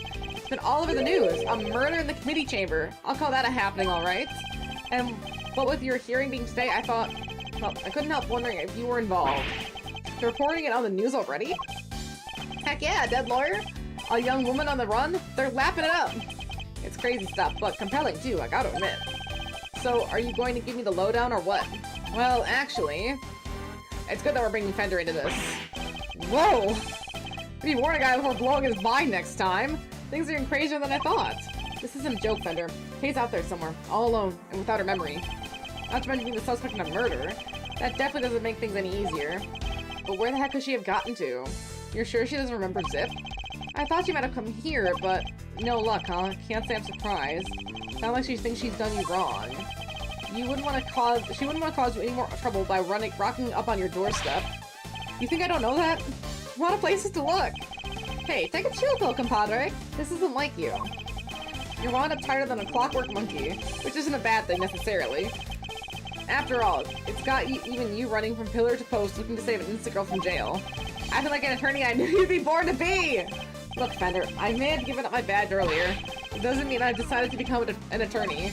However, Kay isn't just some suspect in a murder case to me. She's somebody I've come to know very well, even if I've only been acquainted for a short while. And she never harmed a fly, let alone another person. Blow my mind twice in 5 minutes, why don't you? Kids lucky to have you in her corner, champ. So I guess my boss got fired. Interesting! Really? Wait, did they say why? Did they say... Like, just now? So you don't have a boss at all? I like Eddie a lot too. His personality can leave a lot to be desired, but I think his heart is in the right place. Yeah, we need the tea! You can't just drop that and just say lol. That's quite the boss is stuck up between the two of you. Enough to give me and your old man a run for its money even. It's nothing like that really. She just like to involve herself in my affairs. You can say that again. From what I've seen, she likes to charge into things no holds barred. But she's done you some good, I can tell. You two make a great team. Not just a group of texts a few hours ago saying she's been fired, Cliff will be working the store until she is replaced! What did she do? Oh gosh, someone's gonna know. Someone at corporate's gonna know. I'm so nosy. I'm so nosy with like work happenings. I try to never be involved. I really try to stay under the radar. But anytime anything happens, I'm like, just like, oh well, you know, my ears nice and open to listen. I'm always here. I'm always here to hear it. I can't say I'm not a little jealous seeing as my partner in crime is no longer around. I guess I gotta train someone. Oh. Train tonight. Ew, that's gross. I need to track her. I'm such a horrible trainer. I had to do it a couple times depending on the job I've been in. And I'm so bad at it. I know I'm so bad at it. I do not have enough experience training people. I try to just like show them the stuff that's gonna be the most important to start. Like, oh, here's the very basics of what you're gonna be doing, which is what I do. Don't worry about the extra stuff just yet. Just worry about getting the basics going. And I know that's like what you're supposed to do, but it's always like the little stuff that I never really think of. I never know what to say. See, connections like that don't grow on trees. I should know. Alright. How about this for a plan? You're fresh on ideas about where she could be, and you can't just walk the streets shouting your name. So why not go back to the source? Look at how she's lost her memory in the first place. It really is a skill to be able to train people. Like knowing what to tell them and when to tell them and stuff. Woo! Oh, that's quick! What a response time! They like these a lot better because they're cat treats. It's, mix-ups, tuna, shrimp, and salmon. You guys like the salmon, don't you? Here, Dana, here's some salmon. I know personally, besides a bit of an attitude, she was fine, so I didn't see what happened. Ooh. You know it's not good if it was so sudden. That's how you know it's not good. When it's that, and not just like, oh, I just quit because she couldn't hack it anymore or something. You know it's not good if it was sudden. Oh, here we go, sweetlings. Right, Mona? Yeah, it's because you like the salmon, Mona. So that's not a bad idea. Based on what she told us, it sounds like it all started at the big building. Yeah, the big building! That's where we're headed. Next stop, the big time. I need to give your face the good news on the way. Kay will come frolicking back into the fold. The first thing she sees, she's scowling like that. Why is everyone being so mean to my appearance recently? Very funny. Fender is truly a force of nature all on his own. It's like 3 people in an hour. Oh, and 2 of the other people that commented on my appearance are here. Gross.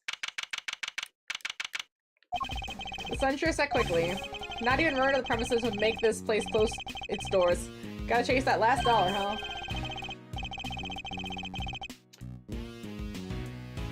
Not even like a nice little raise? Little bump? That'd be pretty sleek. That's what I wish I had. I wish I had just like a little bit more per hour. That'd be really sick. I'm not trying to be like greedy or nothing, but that was like just a little bit more, so I can buy a few more cat treats for Mona. Right, Mona May? Just a few. Just a few for Mona May.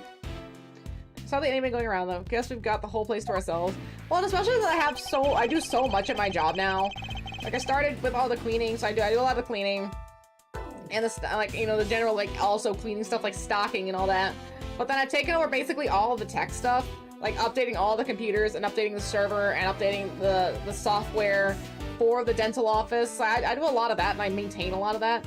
And more recently, I've been doing a lot more assisting and helping with that. Even though my back's been killing me, I've been like trying to step up where I can. So hopefully my services will be recognized. I want to believe I'll get some recognition. I guess my boss from the store I was at before transfer quit last week. Damn, that is a lot of turnover. You know the job's rough if there's a lot of turnover. I worked at those high turnover places. Yeah, I worked at those high turnover places. First step towards proving Kay's innocence is to figure out how she lost her memory. As the Earth to Miles, we got some sleuthing to do. The rooftop paradise is all ours. Let's focus up and do what we do. Focus up and do what we're good at for Kay, alright? That's what it was.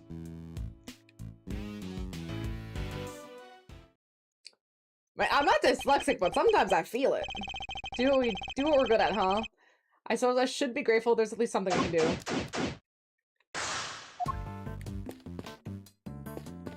Huh. I didn't realize that the Pegasus lit up at night. Alright. Pegasus, the winged horse of the legend. No, wait. Isn't that a hornet's forehead? So it's a unicorn? No, that can't be right either. Unicorns don't have wings. Oh, what's this?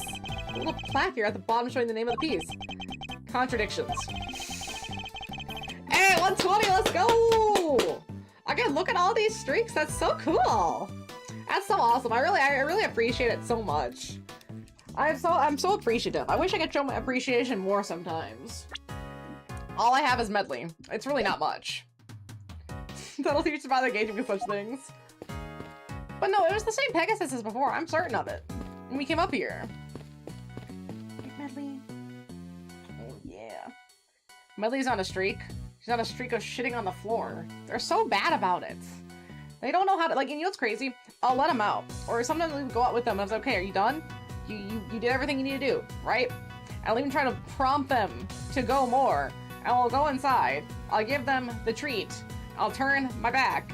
And then I'll turn around and they've already pooped on the floor again. It's like, I asked you. I asked you if you had more. And they just wanted their treat. They just game treats. They're treat farming. They're horrible. Teach Medley. She Medley can dance. She's very good at dancing. She can't really like do the thing where dogs like sit up, but she can dance. She will dance for treats. at my house this morning on a week-long family trip. Forgot my phone. That's fine. So it's just more annoying than anything, but the drive there was 10 hours. It was supposed to be 7.5. Wow, 2.5 more. How did you get the extra 2.5 hours then? Was that like, you had to make a bunch of stops, or was it traffic? If it's a 10-hour trip, I wouldn't at all. Would there be that much traffic?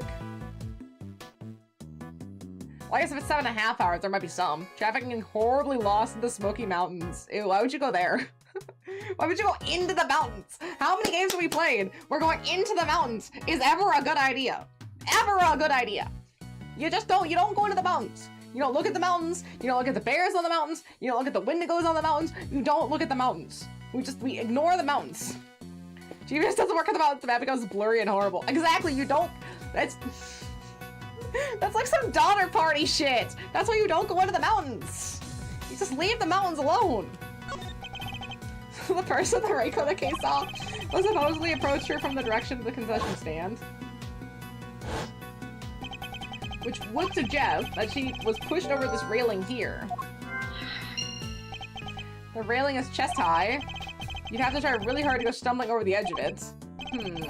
Everything's sturdy enough too. You said she was under the tree. It's a pretty sizable cherry tree. Its flowers are just on the cusp of full bloom. According to what Kay told us, she was standing beneath the tree until she was pushed and fell. No? She would be dead.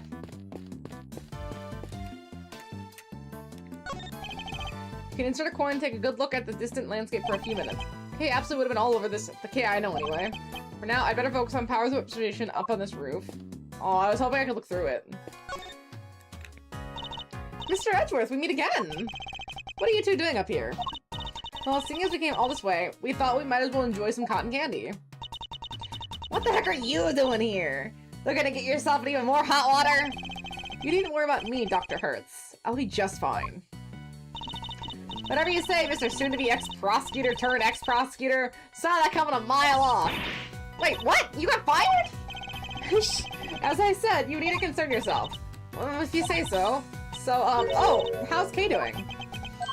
Oh, did something happen? Here I can help. How about an injection? No injections, thank you. Unfortunately, a jab a day does not keep the world's troubles at bay. Hey, yeah, it did get kind of chilly, huh? Come on, let's head home. Alright then, Mr. Edgeworth. Catch you again soon. If she wants to inject my back, that's totally cool. All I'd have to go was, is Ka? And the first two options is California fire again, is Canada fire again? Well, are they? That seems like a really valid question. Because, isn't this just about the time things would start going on fire again? Like, right as summer is about to start hitting, especially in California. I feel like it gets really hot right now in California. Apparently California is. Oh, I feel so bad. They just can't catch a break. Them, Canada, Australia, and no one can catch a break here. What if we get the trifecta? We already got the other virus coming out, now we'll get everyone on fire? I mean, wouldn't that just feel so fitting for how everything feels right now? Can't afford Pokemon cards, can't afford manga, can't afford video games, can't afford shit. Can't afford to get Medley any new piggies. She has to suffer so hard. She truly is the biggest sacrifice here. But it's just showing regular channeled broadcast TV. What am I standing here for? Steel Samurai is an object. That was his first thought at the Steel Samurai show. Amazing. What a super fan. Hey you, yeah you. How about some delicious parting clouds cotton candy to brighten your day? Parting clouds? The name for the fact that we're so close to the clouds appear? Our gimmick is we take a normal serving of cotton candy and we split it in half. Part of it you will. Half the candy, same price, double profit. We're laughing all the way to the bank. I don't think your customers will be laughing if you keep sharing that information quite so freely. Apparently Wisconsin has a bunch of fire issues this week too. Huh. Interesting. Even more places on fire. No, not the potato farm. Were the potatoes okay? I mean, they're underground. Maybe they survived. Maybe they just got like a nice smoky cooking. Hopefully the potatoes are all right. I don't think they are, but I want to believe in the potato. Okay, don't mind me. I was just lying in wait. It would make you a criminal, Kay. Perhaps you meant to say laying low. Oh, yes. That.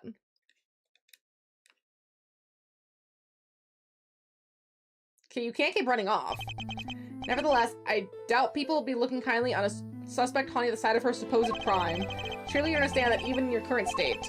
On top of which, while you've been playing hide-and-go-seek, I've been worried sick and frantically trying to find you. Are you mad at me? Of course I am. Now, what were you thinking coming back here? Did you think your amnesia would excuse your recklessness? No! I came to try and help you get your badge back. What? I thought if I could get my memory back, I might be able to remember killing that poor woman. I thought if I came back to where I lost my memory, maybe I could.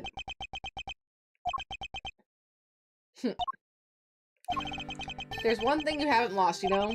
Your ability to surpass my expectation at every turn. I couldn't be more certain now that you're the Kay I know so very well. However, I don't appreciate you being so reckless. Do you hear me? I'm sorry. Seriously, Miles, you're killing me here! You were banking good guy points, and then you went and blew it by blowing your top. Good to see you, kiddo. Glad to see you're safe. Come on, bring it in. Okay. That's the spirit. Not now, Fender. Yeesh, I was just trying to lighten the mood. A cell phone? Live news on from the bill. Okay, the TV. Where a shocking murder took place early today, please continue their hunt for a young woman known to have been present at the scene. She's considered the prime suspect, and police say no effort is being spared to try to track her down. But no one went to the roof of the same building. Oh, everyone in this game is so conveniently stupid. Woo, mama. They're not messing around, huh? And he had time to run back to the prosecutor's office. Well, team, what's the plan? Looks like the clock's ticking down and fast. Indeed, it's only a matter of time before they find us. How do they not come up here first? Or at all? Alright, first things first, Kay, you're sticking with us from now on. Capiche? But I've caused you so much trouble already. You can hardly make things any worse for me at this point. Mr. Edgeworth! And it's settled. We're in this together like the Three Musketeers. Miles here will be in charge of proving Kay innocent. And I will, believe me. So I'm going to need you to do everything you can to help him with his investigation. Okay, Kay? Yes, of course. Great. Now we got to move quick. Can't be getting bagged by the boys in blue before we even started. You two may not have more to lose, but your Uncle Eddie sure does. So should we go to the hospital? There's really not many places to investigate here, is there? Gregor would never forgive me if I got the family office shut down. Thank you, Fender. I'm sure I owe you more than I'll ever really know. I hope I've been of help to you so far. What you remember. I came back here because I thought it might jog my memory. How about we go over what you remember once more time? Okay. I was standing under the tree, sheltering from rain. Then I saw a person in a red raincoat, and then they pushed me. Can you remember anything specific about the person in the raincoat? I'm sorry, I just really can't recall anything. Oh, but there is one thing. I could see the moon over their shoulder as they came closer and closer. The moon?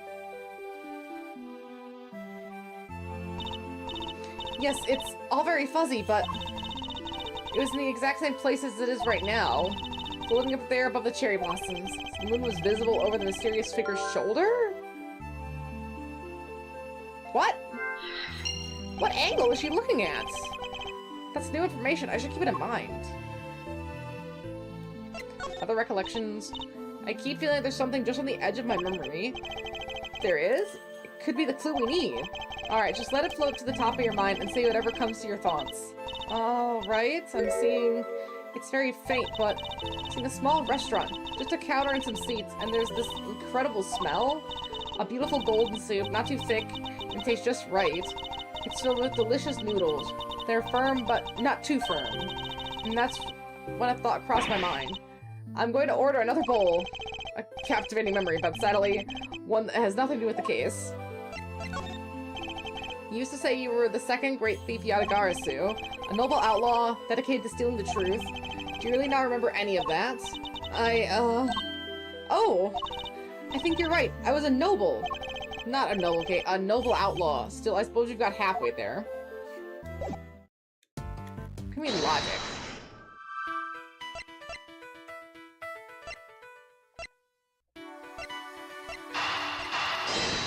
Maybe do these two, the moon and where Kay was standing? Hmm.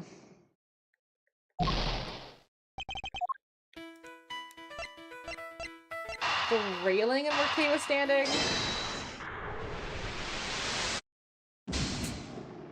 Okay.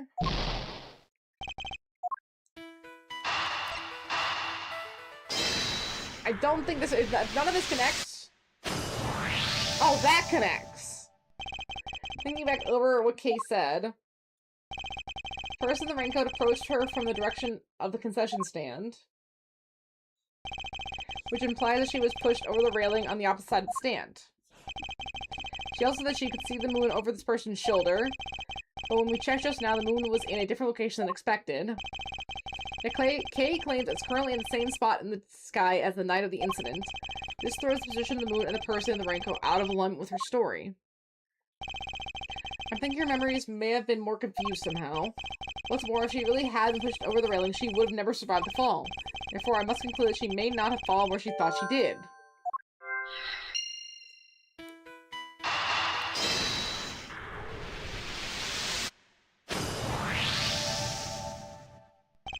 You may have fallen, Kay, but it couldn't have been over that railing.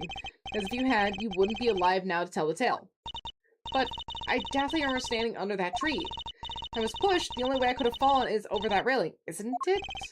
Not unless the ground opened up and swallowed you whole. The ground could just open up like that? How? My bad, my bad. Not a joking matter. Sorry, kiddo. But it may also be closer to the truth than you think, Fender. Let's take another look at the ground in the area. There's a chance we might have missed something. Yeah, we should figure out where Kay fell.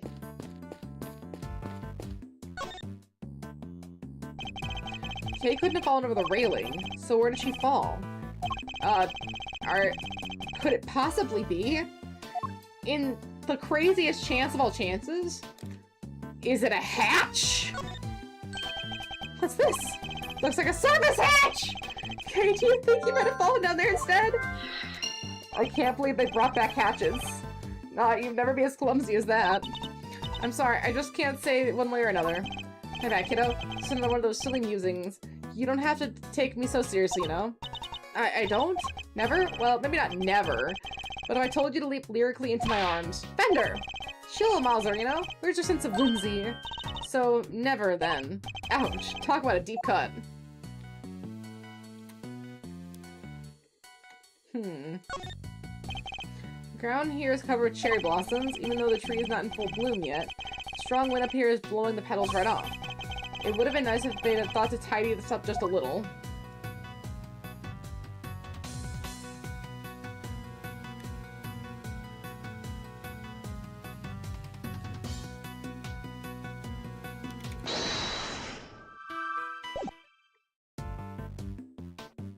There's nothing else to click on. I guess go back and talk to Kay. We can't logic the hatch yet.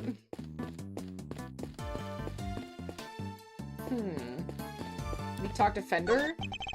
Maybe these things made the news already. How did they do it, huh? Hey, think they're filming us from the chopper up there right now? Go check the TV for me, Miles Reno. Need to make sure they're catching my good side. Now at a time like this? Could it have been the TV? As you can see, they're still hard at work up on the 15th floor. That's where the Committee for Prosecutorial Excellence holds their disciplinary hearings, correct? Interesting that it's only 2 floors below, so it's right up there. That's right. There have been people walking by the windows all evening. This is one serious investigation. Well, this doesn't make our chances of getting out of here with Kay any rosier. We'll have to find a way to slip past the press. I'm a cool, mysterious customer, Malzarino, but I'm no spy. Rooftop garden is fucking baller. It is so baller! Although I don't know how they have a rooftop garden. Wouldn't that basically have to make the entire floor below this one just dirt so that the tree would have somewhere to rest? Alright, this is a tree with just really shallow roots, but then if it gets any weaker, wouldn't it get caught by the wind eventually and float up or something? Just a weird concept. It's okay, whatever you're thinking, quit it. I can tell it doesn't end well for me. I must scour the scene and inspect anything that catches my attention.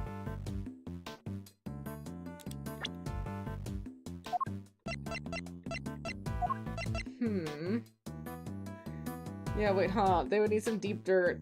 That is such a weird idea. What happened to the second to top floor? Oh, that's the plant floor? That's where our plants, I guess. Yeah, you actually can't go to this floor here. It's all plants. There are only plants. Wait. You can see they're still hard at work up on the 15th floor. Actually, the Committee for Prosecutorial Excellence holding their disciplinary meetings, correct? That's right. They've been walking by the biscuit. Guess they're still working at the committee chamber. Porter's right. You can see the people moving around. Huh?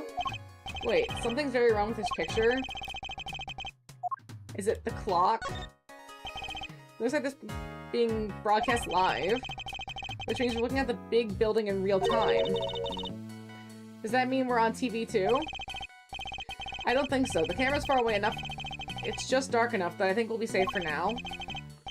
Yeah, at least we better be. If Kay spotted things, will be go from bad to worse before we know it.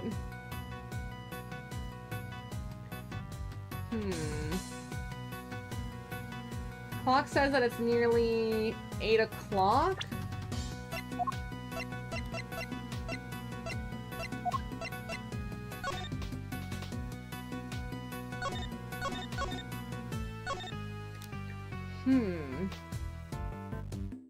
Oh, here it is. The committee is supposed to be on the top floor.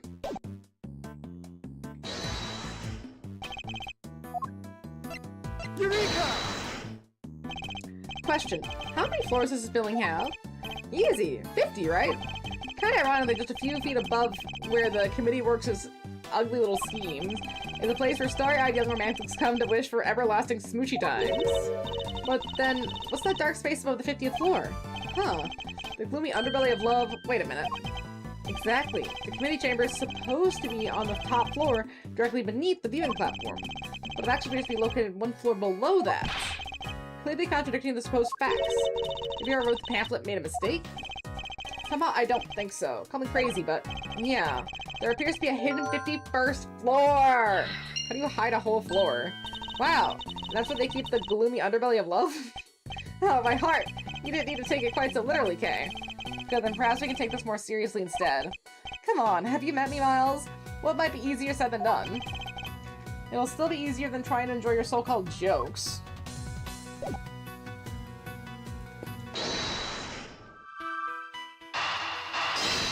So now we have to go down the hatch, right?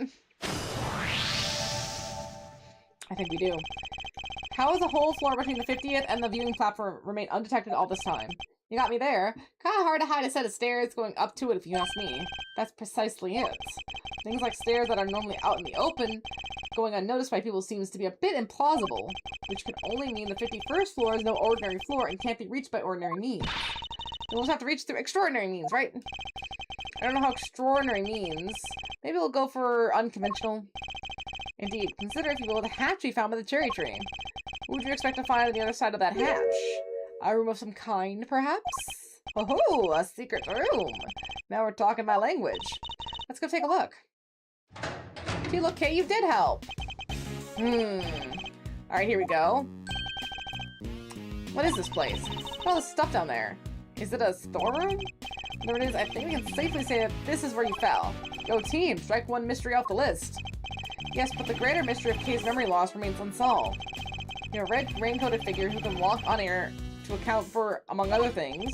Hey, can't a guy bask in this success for a second? So we found a hidden storeroom. I vote we scooch on down and check it out. We have pretty much exhausted everything up here, and it can't hurt to take a look.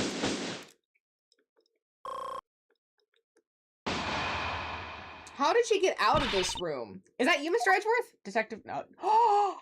It's Emma! What are you doing here? Oh my gosh, it's Emma! I heard about what happened from Detective Gumshoe. I was in the area, so I thought I'd come by and see what's going on. This is Emma Skye. She's a high school student, currently studying in Europe to become a forensic scientist. The younger sister of the former superior of mine, we also stood in court together. After calling me up in a panic, you said your bags off the Biggs building and that Kay was in my man's suit and... Hold it right there. Didn't you just leave to go back to Europe a few days ago? And you're back again already? I like how they're addressing this too. Yep, I'm here with one of my professors. But not to do any schoolwork or anything, just some interpreting. Then shouldn't you be out doing that instead of gallivanting around a crime scene? Oh, it's fine. There's this wonderful thing called body language after all. That's not an actual language, Emma. Anyway, never mind me. This is about Kay. How is she? Where is she? Aw, shucks. Isn't that sweet, Kay Meister? Your little friend is worried about you. Oh, yes. Who's this guy? Don't tell me you went and got a new assistant, Mr. Edgeworth. Very funny, young lady. It's actually the other way around, I'll have you know. Eddie Fender, attorney at law, and senior partner at Edgeworth & Co. Law Offices. Edgeworth. So you are his assistant. Wait, attorney? And when are you a defense attorney? I'm not. Say it's complicated is an understatement. Let's not sweat the details for now, yeah? First things first. But an attorney, Mr. Edgeworth, really? Oof, it's like I'm not even here. What is this, some kind of weird experiment? Perhaps we should head down below. I'll explain there. I agree, the police could be here any minute. And who's this? I'll explain later, Emma. Come on, time to go. Oh, alright. You better explain yourself, Mr. Hotshot Pro Attorney? Trust me, I'll explain that too. Okie dokery 2. Down the hatch we go! I can't believe it, Medley. A hatch. It's funny seeing her so young. See, and I've only seen her young. I can't wait to see her in, like, 10 years. When we finally get to see her as an adult after she's completed all of her training. That's gonna be so fun. I am dying to see it. That's why I gotta beat this game so I can get onto the other games. She's kind of the gumshoe for Apollo. That's so much better! Oh, I love it! It's dark as a grave down here. I can't see the nose in front of my roguishly handsome face. Watch your step, Emma. Ah! I hit my head on something. Make your way down slowly. Okay, so that means we're gonna see a lot of her then, too. That's really exciting. I don't need to slip. Oh, yes, Mr. Edgeworth. There's gotta be a light switch here somewhere. Ah, bingo. Well, everyone would just have their cell phones in a modern era. They could just turn them on. The smuggling ring! This is... So it's the hidden 51st floor really is being used as a storeroom. Is that the Iron Baby? And is that... That's the little bowl thing for the president's room. Let me take a careful look all over these items. Oh my gosh, I recognize so much. It's literally a room full of references. Right, Medley May?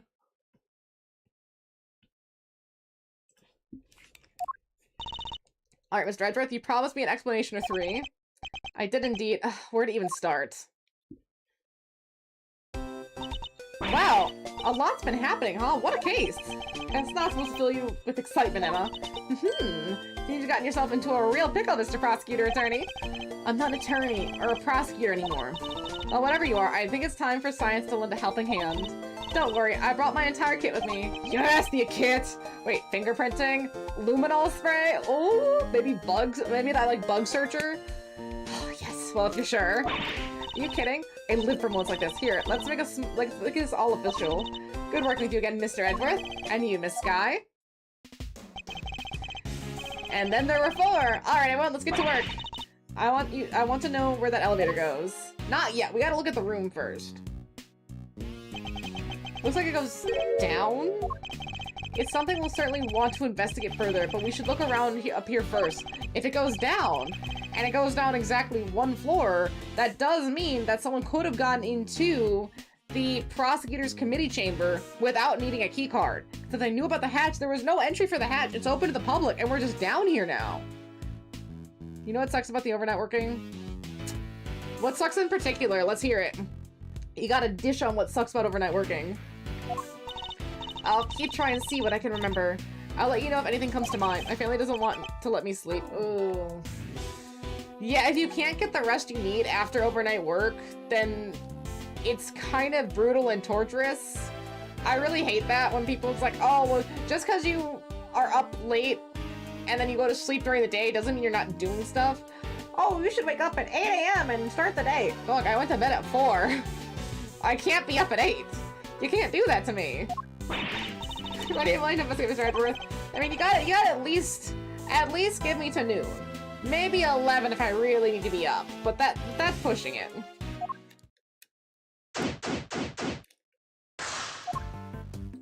Oh my gosh, there's so much stuff to check out. Wait.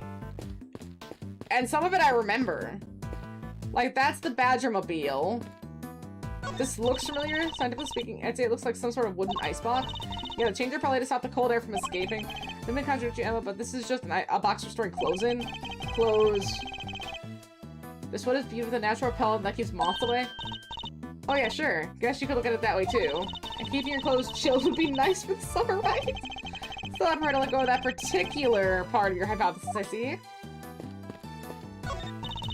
A bunch of trophies and... Oh, look! Somebody's left a walkie-talkie here. Looks to me like it was put there deliberately. Rather like it's on display, to be honest. Wait, a walkie-talkie? Are these all things from trials? Could be useful. Let's take it with us. I don't mind if we use it for a little while, will they? I can take it to the police station afterwards. Somebody's starting to sound like a certain great thief. Is that the head from Global Studios? The broken one? Oh, so it's sold then. And that's the Blue Badger, the original Blue Badger. That's a Shine head thing. It's the head of the great Mrs. Monkey. I remember the case well. But how did they even get it up here? Huh, Miss Monkey? That doesn't sound right. It's Mr. Monkey. Are you sure you didn't get the name wrong, Mr. Edgeworth, or misremembered it somehow? Ugh, don't be ridiculous, as if I'd never make such a mistake. It's Mr. Monkey. Yeah, it is the red monkey from the Steel Samurai case. That's what I was thinking. Whoa, that's one heck of a desk. Is that the desk from the first case? No, the second case. When we go into that one guy's room and he's got like a really ostentatious place, I wonder who it belonged to. There are 4 male figures acting as legs holding up a table in the center. It's hugely, hideously cringy. The painting? Oh, the painting! They got the painting! How did they get the painting? The painting from Grossberg's office! Oh no. Is this from one of your old cases too, Mr. Edgeworth? No, I can't think of anything related to any of my investigations called that's such ostentatiously awful taste. At least I don't think there was.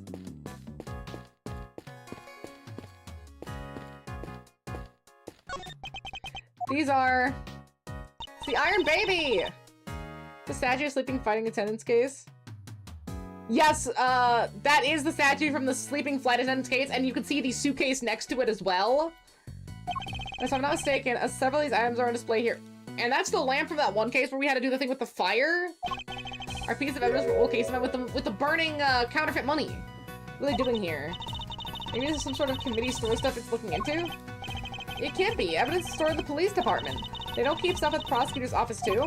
When a case is ongoing, yes, but once the last trial is finished up, it's supposed to go right back to the precinct. Unless there's a very good reason for it to go somewhere else. And yet, here it all is. There's no point in trying to figure out the whys right now. I should take a closer look at it all. They all have labels. Labels with numbers printed on them. Exhibit numbers, maybe? You said they were all pieces of evidence, right? This is the smuggling ring! They're smuggling my shit! And look, they got the Blue Badger costume to the left! Okay, prices? I never would have guessed that. Wait, that stuff could be worth that much money, could it? Prices are very high indeed. It's no wonder she's surprised. Let's examine all these items in detail. And that's the ink. Bottled ink and a lantern, both pieces of evidence from a previous case of mine. But why? What's all the stuff related to you doing here? It's not as if it was my possession for any length of time. The duration of the case, no longer. Perhaps this has nothing to do with but a coincidence? Seriously, a coincidence? I never thought I'd hear those words coming out of your mouth. You must always face up to the facts of the situation, however strange they may be. Isn't that what scientists believe too? Oh, you want to talk about what scientists believe? Settle in, this may take a while. It's a small bottle, one I've seen before. Oh, that's all? Nothing else to add? Well, no. What more do you want me to say? Hold up, I've got to write this down. Mr. Edgeworth can turn even the most boring topic into something picturesque with his explanations. Next time, try taking those kinds of notes in silence. The mannequin doesn't look familiar. It's all thanks to my powers of scientific deduction, of course. It's evidence from an old case of yours. Not this time. I've never seen this before in my life. It doesn't seem to fit with all the other items in the room either. Maybe there was something on the mannequin? I don't think it doesn't have a price tag. So why is it here? It was definitely something on the mannequin. The Blue Badger costume is not of interest. Are you insane? They all have labels. Okay. Prices. That's odd. This is the only spot with nothing on it. A star? A star? But it still has one of those signs in front of it. Indeed, and look, there's an outline of dust on top of the cloth. I'd say something was purposely sitting there until quite recently, wouldn't you? You know what, I think you might be right. But, I'm drawing a blank, trying to imagine what. I might have an idea. A star-shaped outline. Don't we have a piece of evidence that might well be connected to it? It's the candelabra! Base is in very unique shape. If it were removed from a dusty shelf or something, it'd be immediately obvious what had been standing there. I was trying to see if there was an artist's mark on this at all. Eureka! The outline of this matches the bottom of the candelabrum exactly. I'd say it's a very strong chance this was where a murderer took it from. Which would mean the candelabrum was evidence from another case. It certainly seems likely, but that's not our concern right now. The key thing to note is that the murder weapon was taken from this storeroom. Okay, we can't do anything with the safe. This is the doll from the Jingfa president. Aw, isn't he a cutie? Look at his fluffy little tail. That's the stuff I only found at the Gourd Lake. You were watching the live-action Netflix One Piece show? I've heard a lot about that show. People really seem to like it. I personally don't understand the reason for making the show. I think if they had done like maybe the best arcs or stories as a movie, like a One Piece live-action movie, and then just done like a sample of the narrative, that would have worked better because the people are gonna age out of it. Like the first season came out in like 2023. It's been so long. If they were coming out every year, okay, maybe I can understand that. But One Piece is like 111 volumes. They're never gonna finish it live-actionally. I mean, they're gonna have to they're remaking it to the One Piece as an anime because the pacing was so messed up in the first place. And again, it's just so long. It's so long. There's no way they're gonna get a live-action fully out of this. They did some changes, I think, to speed it up and compare to the anime. I mean, they'd have to. That'd be the only way. Like, an entire season to try to speed this up would almost have to go over, like, at least 10 volumes worth of material. And then maybe, like, 9 seasons out. Maybe it would be 10 seasons still to get 10 volumes worth of material out of each season. It'd be the only way to, you know, kind of pace it. He's missing his left horn. He is, but he never had it in the first place. At least not as far as I ever saw. Defective merchandise, huh? Then we need to contact the manufacturer and demand a recall. Made by the Japanese and made to make fun of itself. Honestly, a Ace Attorney almost parody of itself would be really funny. I think it would go over really well. Almost like, I wouldn't say scary movie, but really amp up some of the comedy without it being too cartoonish. I think if they just made it parody instead of cartoonish, it would work really well. You got the broken plushie. No! This store is actually more of a stockroom? It seems so, much as it pains me to consider such a thing. Sort of, but I have no idea where to watch it. Yeah, I guess I'd have to do it again, but like, better? I've seen parts of the live-action Ace Attorney, just like clips on YouTube, and it looks fine. Like, it'd be a really, like, fun bad watch, but I want it to be a fun watch, where it's like, oh, it's not because it's bad, it's just because it's really funny. There is a distinction there. What kind of person sells off evidence from serious criminal cases? And who to? Who would ever want to pay for all this stuff? Somebody clearly. The price tags are proof of that. Wow, people really will collect anything, huh? Fascinating. The Iron Baby! That's a cute little doll. It looks kind of like the Steel Samurai. It's actually the Iron Infant. Oh, my bad. Iron Infant. Some of the Steel Samurai and the Pink Princess. He was born burdened with the knowledge that he could do and one day be called upon to fight for justice. Can't imagine the pressure that must have put him under. More than most people could bear. Yes, he's young. You can sense it nonetheless. He says a certain tragic refinement. Edward, Mr. Edward, are you even listening to me? Huh? Oh, of course. He got so lost in the fandom sauce that he couldn't even hear her calling him. Wow. Win through compromise? That's the Yakuza statement. That's the Yakuza statement from the Phoenix Wright case where he had to do the retrial. Not a fan of horror movies, I take it. No way! That stuff's so unscientific. I think you mispronounced terrifying. Nah, horror movies are great. They're so dumb. I must say, I haven't seen anything that catches my attention. Eureka!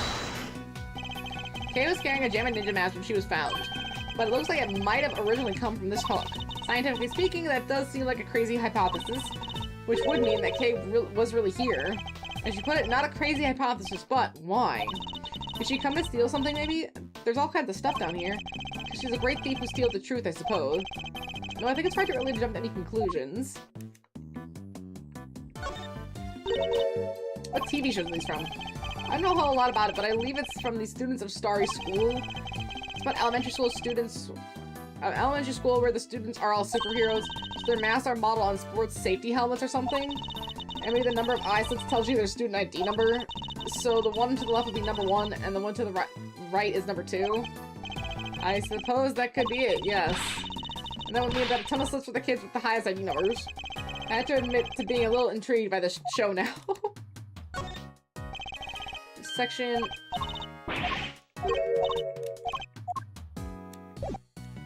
Well, we already did do, so I don't really think there's anything else that important. The statue! What is it? Got some new data for me? Not exactly. It's just something from a case I worked on. A piece of evidence. I believe it's called an Alfred statue. But there are 2 of them, a real one and a fake. Remember what this is. It shouldn't be here of all places. An old case, huh? Guess you have worked on a bunch of different... Huh? What's that noise?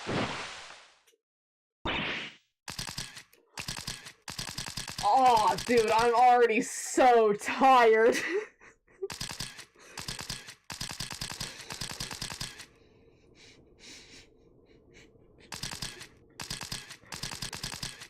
Oh, damn. Gotcha!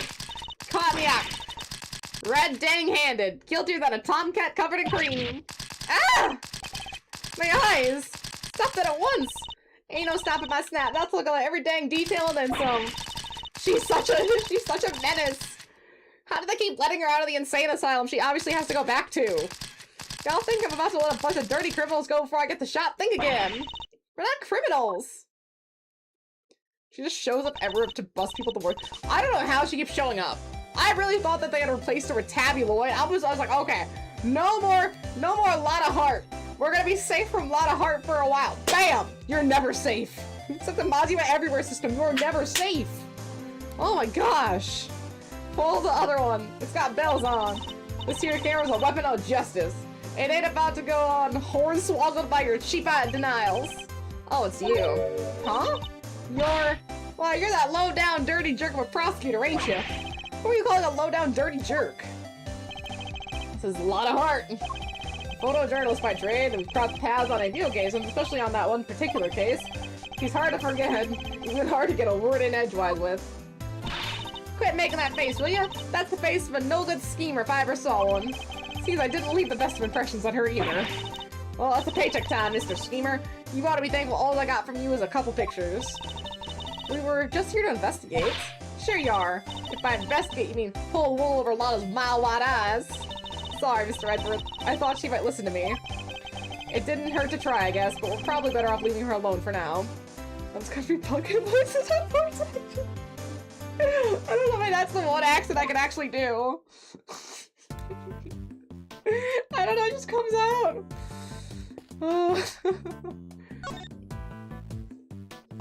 So, what are y'all doing snooping around a fishy old place like this anyhow? I think it's us who should be asking you that. Me? I'm in for the truth! For the good of society, and for little old me, of course. I'm what you might call a photographer for the people.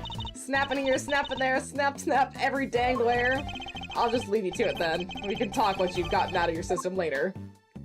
Okay, so we can't talk to Lotta yet. You said the statue is a piece of evidence from an old case of yours, right? It's pretty weird looking, I have to say. It's known as the Alfred statue. The what? The Alfred statue. But it says here that it's called the Alfred statue. Alfred. What are you muttering about? Oh, nothing. Let's carry on looking around, shall we? Poor Edward, he's just as dyslexic as I am, my goodness. Oh, I wanted to check out the suitcase, but they wouldn't let me. Tragique.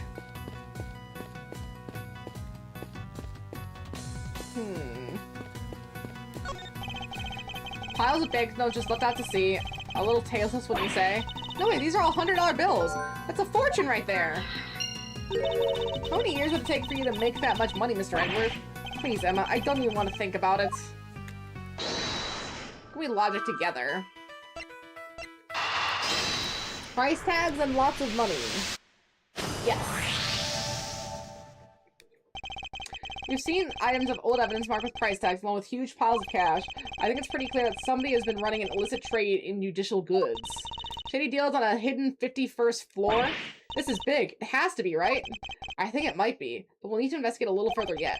We need to find out more about what's going on here. If only there was an eyewitness we could interview. An eyewitness, huh? An eyewitness, you say?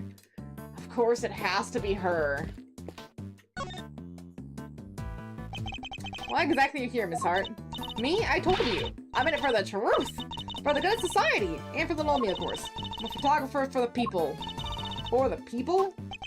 If you wouldn't tell me the real reason you're here, perhaps I can hazard a guess.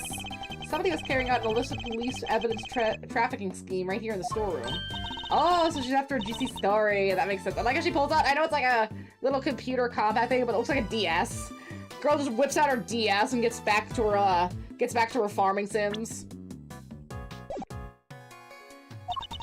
See, how did y'all figure that out?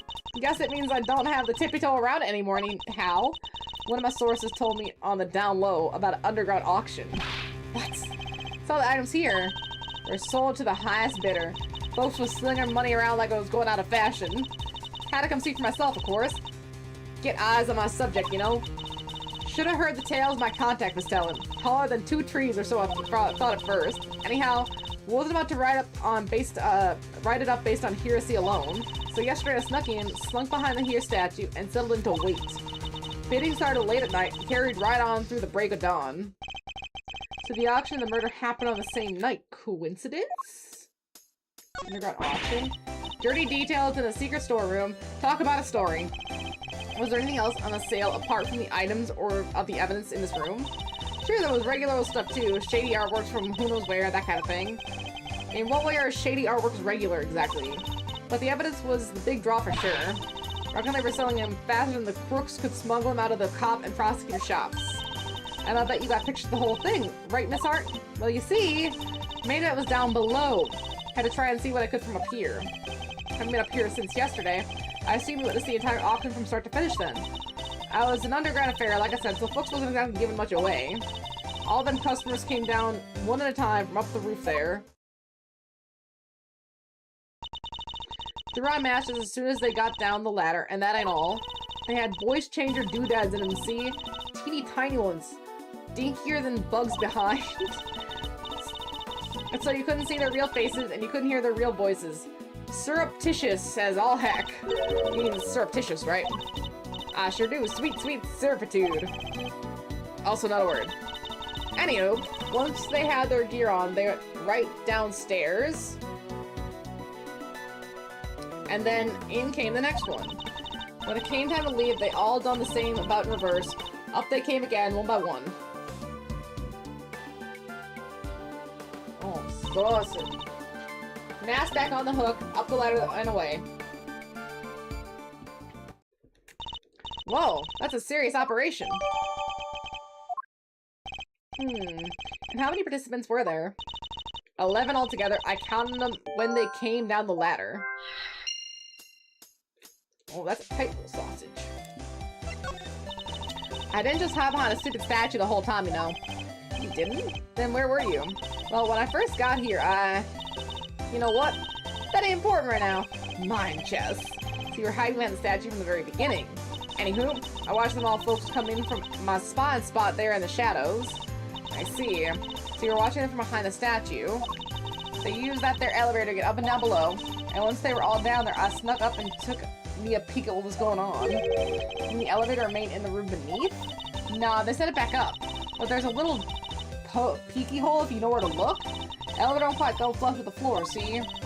If you bend down and squint just right, you can see the whole shebang.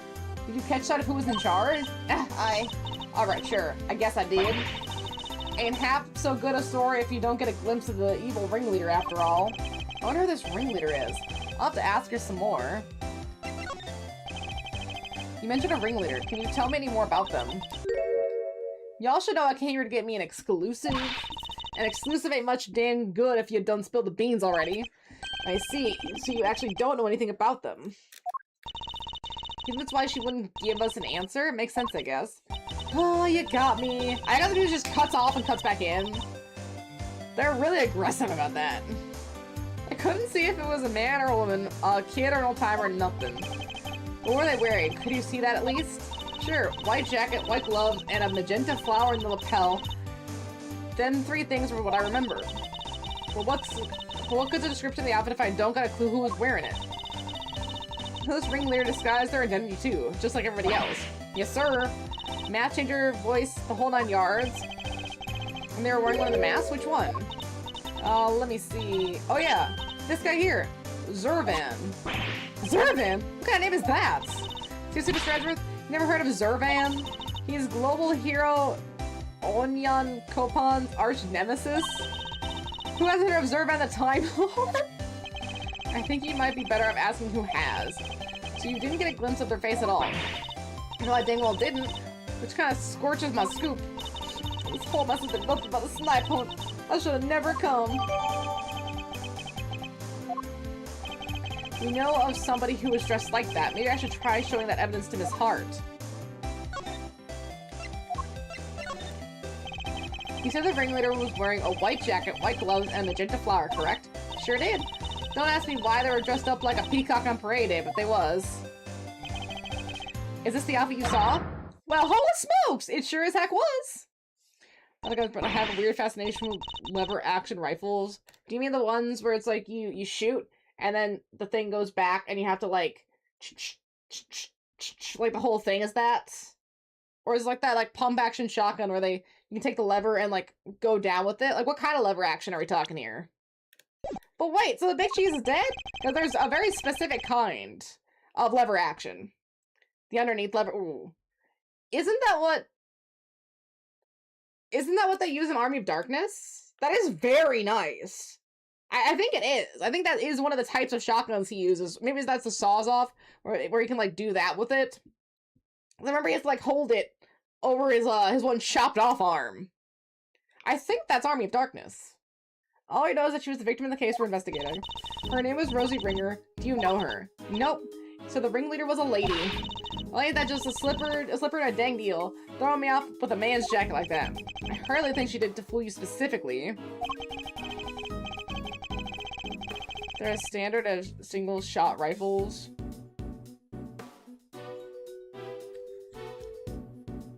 Yeah, that makes sense. Because that's like the whole point, right? It's like you load it, and then that's the one, and then you have to reload it and keep going. Instead of something more like, at least an automatic, where you don't have to worry about like pulling it back. You just pull it back the once, and then you can shoot as many times as you need to.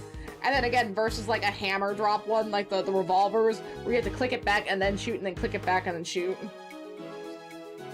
I think I prefer an automatic, just because I don't want to like reload it every single time, but I guess that helps with the not accidentally firing, even though it kind of doesn't, because you don't have to know that it's loaded or not. That's the tricky part. So like a hunting rifle. Those are nice. I mean, they're really strong.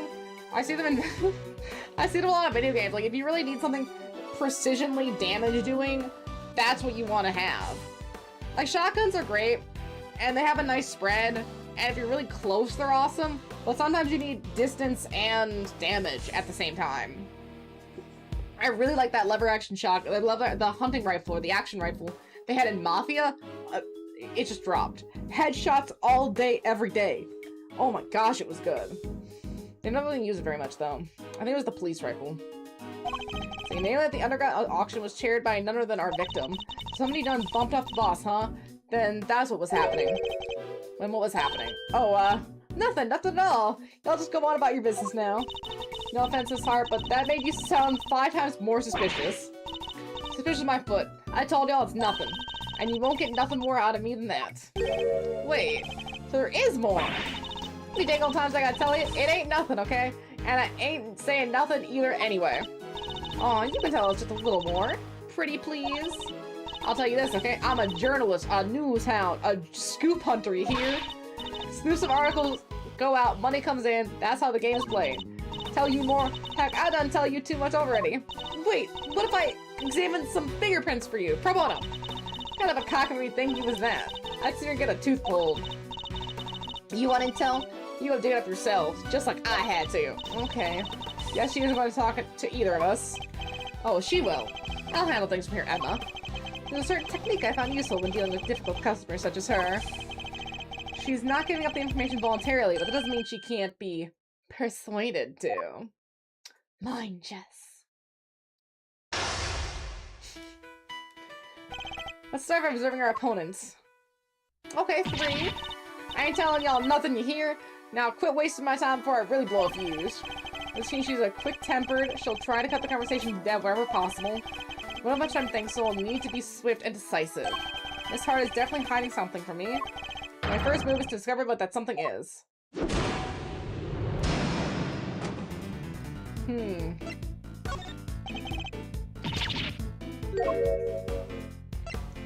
Bide my time. That's better. Being a news hound all about keeping a cool head no matter what the world throws at you, see? Speaking of news hounds, this might interest you. I met one a few days ago. She was a very hungry young reporter indeed. Reported a very particular turn of phrase, similar to your own, in fact. Oh yeah? She spoke like me, huh? Guess there could have been someone I know. She was your apprentice? Her name is Tabby Lloyd. And if I closed my eyes, I could have believed I was listening to you. She told me about something she called the Chief. She was talking about you, wasn't she? Oh? Y'all met Tabby, huh? Well, ain't that something? Where'd y'all bump into her? She's a great kid, reckon. Wait, no you don't. You know, you ain't getting on my good side bringing her into this, you sneaky snake. Ooh, you nearly had me too. Interesting. Talk about Miss Lloyd seemed to make her lower her guard a little. I'm gonna use that to our advantage. I need you to tell me everything you know. And don't you dare leave anything out. Go jump in a creek, you big bully. Why should I tell you anything? You don't got nothing to do with me. Nor me with you either. Time to play my clue.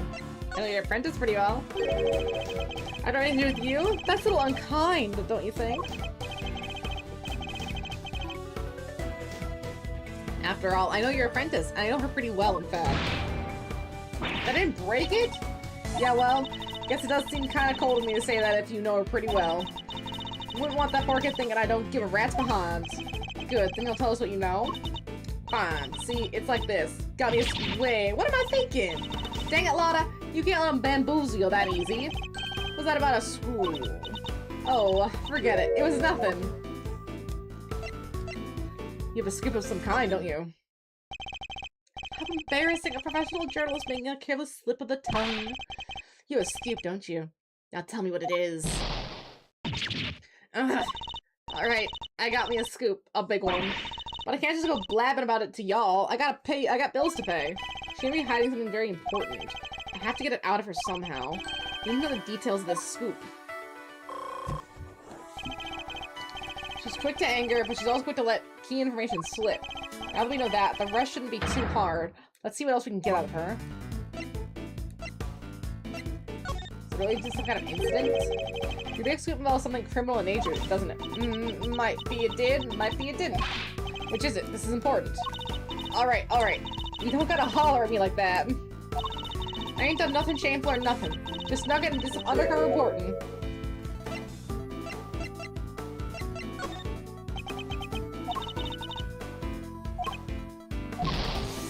Oh, that was a lot!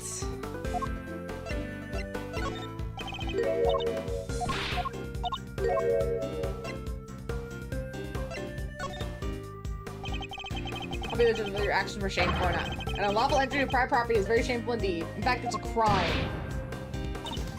Hey, you did the exact same thing, genius. I'm an attorney? I am with the law. But I guess you're a prosecutor, how you're allowed to do stuff like that. Let's not mention the fact that I handed in my badge, shall we? Still, it don't amount to a whole hill of beans, right? Folks out there have done way worse. Murder, for one. Next to murder. Trespassing ain't hardly nothing. So your scoop is about murder. Your muttering is about murder just now. I gather that your scoop has something to do with a homicide? No, I was just talking hypothetical-like. You know about murder being one big a big one and all. Ain't nothing worse than murder. Not the most skillful evasion I've ever had in my career. Look, I done told you, okay? I snuck into the auction, I'll cop to that. But murder? I don't know nothing about no murder. Ain't seen nothing, heard nothing, Scout's honor. That skip of yours doesn't have something to do with the auction. You know that I clean forgot, hey? But you tried to infiltrate an underground auction. It only stands to reason that you observed something. Otherwise, what would you have to write about? I don't know what to tell you. I didn't hear nothing. You did hear something then. I mean, you did hear the sound of something? Something during your time in this room? Well, see, it wasn't nothing really. Just a little noise is all. Wouldn't even make page 16. Forget I mentioned it. Something happened during the auction, and it made a noise of some kind.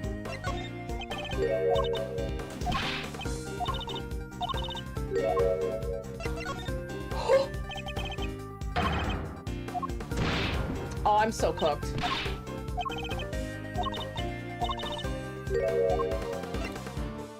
Ah, damn it!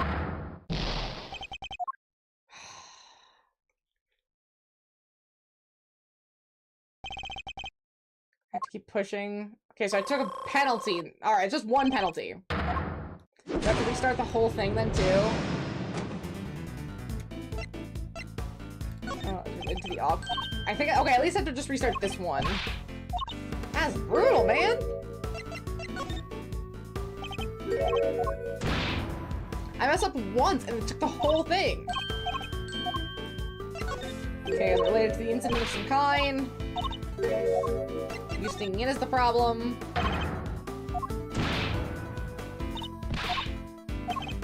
Okay, then it goes to... Your scoop is about murder.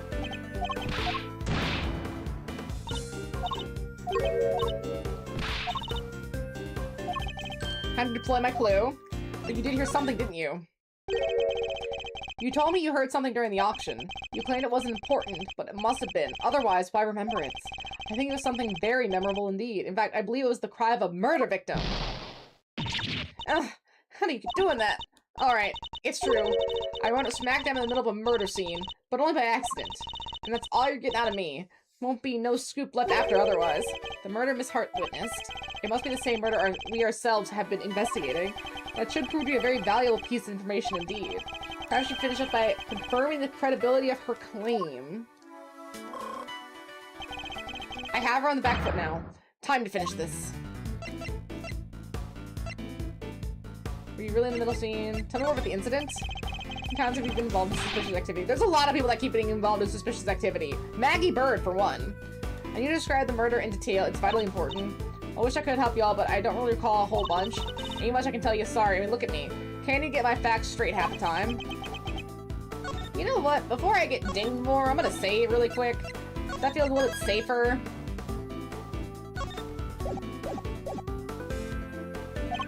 I don't have a clue as to how to proceed with this line of questioning.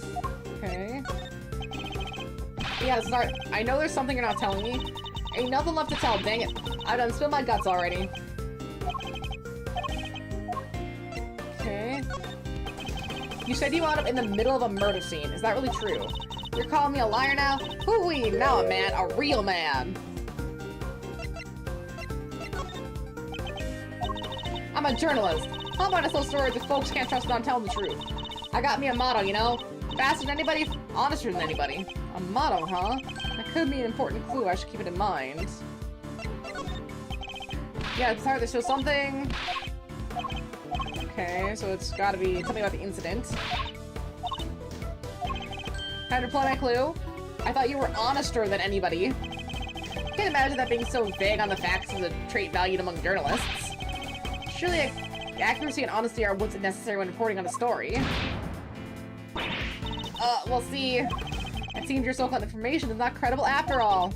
You know, for Warner Brothers. What did Warner Brothers do now? All these big companies seem to just keep making the worst mistakes known to man, and they happen in such real time that you're thinking, wow, if I had been there, I could have told you all that this was the worst possible thing you could have done, that this was stupid. And if you had listened to me, that would have been on you. But it's like they don't even realize how bad their thought process is. Like, seriously, some of the Pokemon decisions have just been asinine. Crazy work. Like, there was a murder and I was there. I can prove it. You can prove it, can you? How? I've got it right. Wait, you heard that? I was just talking to myself.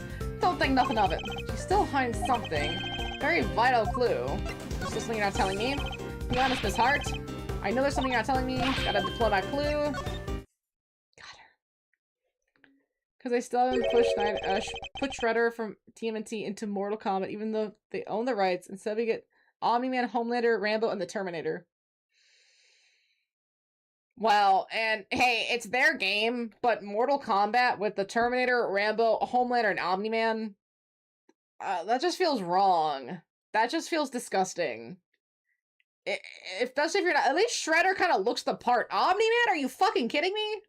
That doesn't make any sense. I know you've been keeping something from me. That something is proof. Proof related to the murder you witnessed. Proof enough to form the basis of the story you're hoping to sell. Ah! Dang it all to heck! Give me a break, will ya? I'll come clean, okay? That's what you want right here. I'm done. Snap me a photo. Happy now? You better be. And that's checkmate. For reference, they also own Injustice, which they put the Turtles into. They haven't done anything with Shredder yet. Yeah, why not? Because again, at least Shredder would make sense compared to some of the other people. Terminator? Can't believe I let that happen. Betrayed by my own mouth. And Rambo's just a guy. Rambo is just a dude. He is a highly trained dude, but he is just a dude. And he's going up against Terminator? Are you insane? Tell me what happened. It's time to tell us everything. I saw the whole thing. Watched that auction from start to finish. But you didn't just watch it, right? You took pictures, too. Yeah, about that. So, like I said, I was spying the whole thing right from the get-go. They were all shouting out bids, and somebody wins something, bam, comes down the hammer. Head upstairs and pay, shouts the old ringleader, and then the whole thing starts over again. Anyhow, as soon as that happened, I had a quick thing. That's when I ran behind the statue and hid. And who was it that eventually appeared? Didn't see nobody, but I heard something that made me pretty sure it was whoever placed the winning bid. The sweet, sweet sound of cold, hard cash. I'm not sure I have any idea what that sounds like. Sound of someone counting bills, perhaps? Anyhow, the deal is you settle your bills up here. I heard two people yabbering for a little while. Wait, so two people came up to the elevator? You betcha. My guess is the other one was our friend, the ringleader. Anyway, yabber, yabber, yabber. On it goes for a little while. Then, scream. Well, that shook me up pretty good, so I hunkered down in the hiding place and tried to stay out of sight. So you didn't see the moment of the murder? No, but I heard it real good. You didn't try and help whoever being attacked? Quit trying to be funny, girlie. It don't suit you none. I'm just a dainty little journalist all on our lonesome. You think I was fixing to jump in and save the day? Dainty? Anyhow, then there was a bunch of rustling sounds. Right about then is when it happened. I got the feeling pretty bad about what I'd done. That makes sense, I guess. After all, you didn't. I didn't remember to get out my camera and snap even a single picture. Oh, they also put in Peacemaker into Mortal Kombat just because they haven't had enough John Cena. Two people from the same IP, but no Shredder is a weird choice. That is a weird choice. I cannot wait for them to pull this tooth. The sensitivity alone. Oh, I'm so sure. You probably have to chew on another side at this point if it's that sensitive. And that's always not fun, especially if it's not your dominant side, or if you want to switch sides. Like, nope, you gotta keep chewing on the one side because it's just gonna be too sensitive. And are you sensitive to, like, cold and heat, too? That's, like, the big test, is if you're sensitive to cold and heat. Especially cold. Anyhow, then a little more time goes by, and there's this kind of clattering noise. I'm there thinking, gotta get the shot this time. And so I grab one real quick from the shadows there. Could we see this photograph?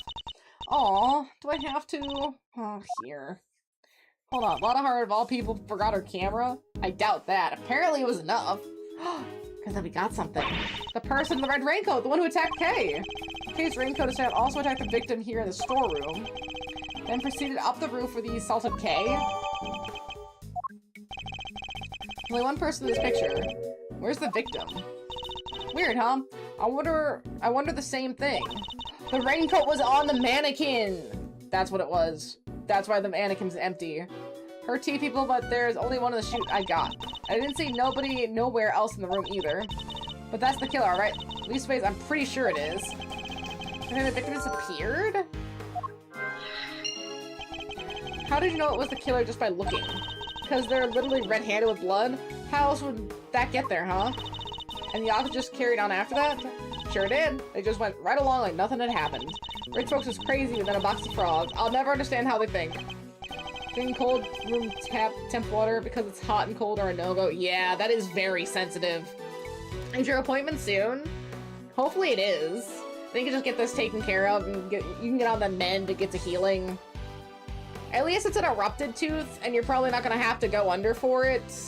I mean, maybe unless it's one of the back tooth and they have to pull a lot. I had to go under for my wisdom teeth, But if it's erupted, it should be pretty simple to just take it out. Find journalists struggle to understand that well. The start statement is added.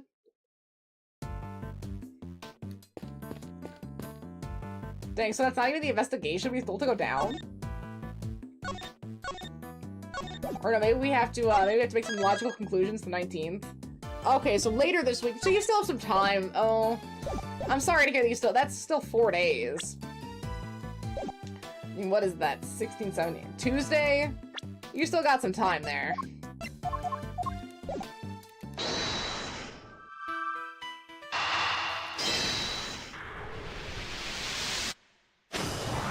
Okay, I don't know why these connected, but we'll see. The storm was the actual scene of the crime. Then you'd expect the body to have been up here at some point as well. Huh? Well, yeah. Luminol spray! Luminol spray! Thinking back to what Miss Hart told us about how the customers left the auction, do you remember? Of course. I came up from downstairs, back to the storeroom, and oh! Exactly, the killer would have had to hide the body in order to avoid its discovery. Maybe in the suitcase? Question is, where do they hide it? And if you'd mind putting your skills to work for me now, I'd love to. You just say what you need and I'll get right on it. Very well. I'd like you to check for blood residue. A luminol test, in other words. Sure thing, prepare to witness the power of science. I've never seen something's eyes actually sparkle with anticipation before. Alright, how about we test the ladder over there first, based on what Miss Hart's picture. I said the person in the red raincoat was about to climb it and make their escape, which means there's a high chance of a positive result.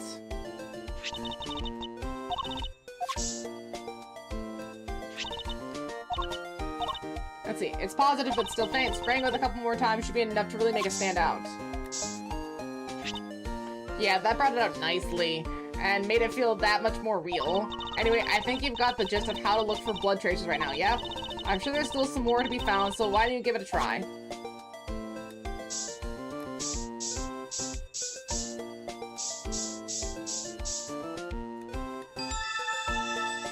One more to be found, to be exact. And that's how it's done.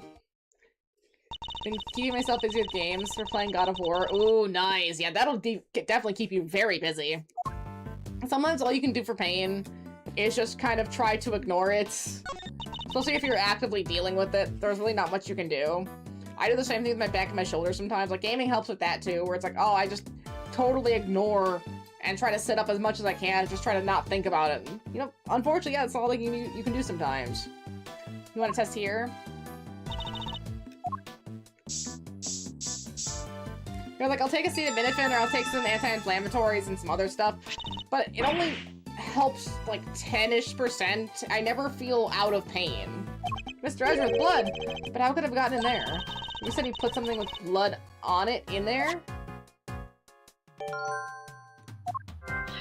For the God of War Grease remix, that's gonna be so good. They're doing the Grease remix, and then we also have Egypt coming too. So the entire lineup of God of War is really expanding here. Expanding in both narrative and quality, but I wonder what that means for the kid, right? Because there's the two with the son, so does the son come back? Is the son older? Do they go separate ways for a while? Let's see what else we can find. Let's test here, I guess. Negative.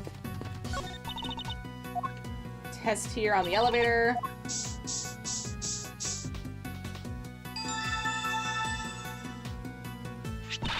We got a positive, there's blood here, but how come? Probably because this is where the murder was actually committed, I'd say. Oh, look at stuff that was dripped through the floor below. Maybe down in front of a statue of sorts? I think that's all the blood there's to be found. Alright, and that concludes this phase of our investigation.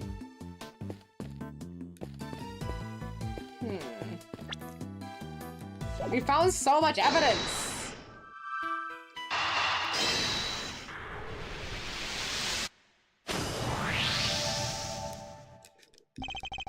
Blood in the clothes box can only mean one thing. That this is where the body was hidden. I'm certain of it. I wonder who won the box at the auction. I haven't the foggiest. Still, it's very helpful discovery. Now you just gotta hold your horses there. There's no way the body could have been in there. What do you mean? I took a look at that box when I first got here. Looked to be just about the perfect size for a little hide-and-go-seek if need arose. And maybe it would have been if I could have opened it. But it was wrapped in chains and locked up tight. And I ain't no escapologist. The murder happened just a little after I scoped it out, so I can't have, so nobody could have put a body in there. Wrapped in chains and locked up tight, you say? That's odd, because it doesn't look to be wrapped up in chains any longer. Huh? Well, snap my head and call me silly. Coulda swore it was, though. Oh my gosh, end the investigation. I think we can examine all we can now. Great, time to see what's waiting down below.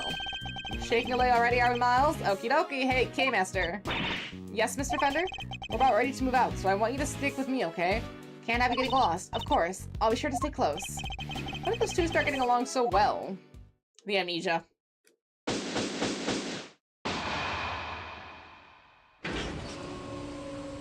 Deadly. I wonder where Janie went. And then the blood, of course, dripped down there and landed right in front of the statue.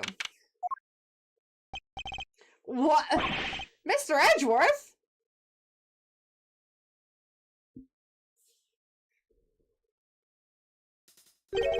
This room. This is the auction room. No, this is the committee chamber. Way to drop right into my lap, cave, Faraday. You've got real guts, I'll give you that. Arrest her, men! Arrest her right now! Wait, but she's... As for the rest of the riffraff, throw them out into the streets where they belong.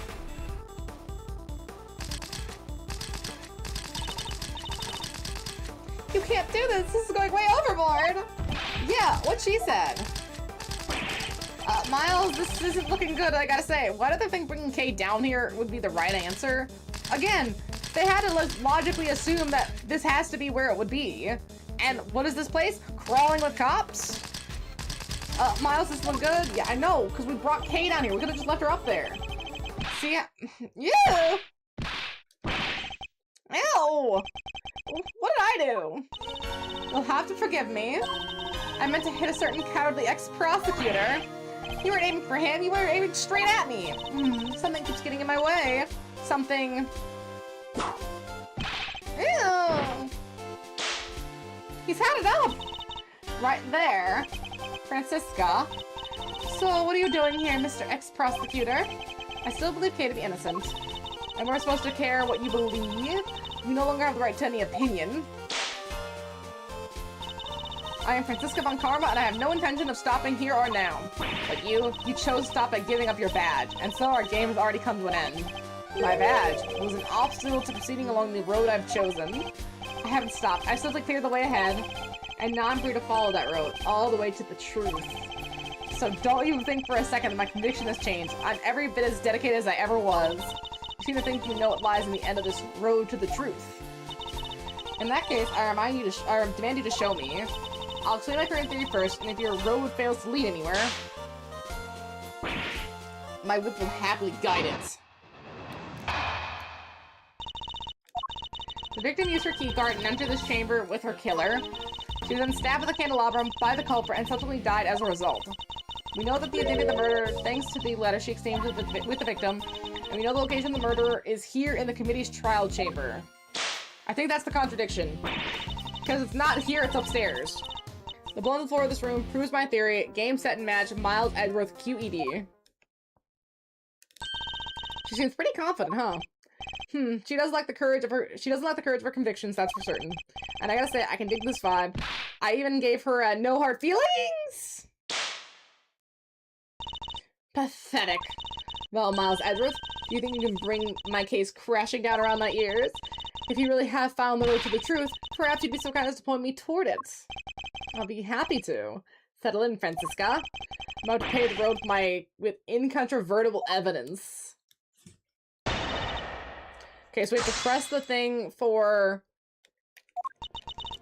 where the murder took place. Here. Press save really quick.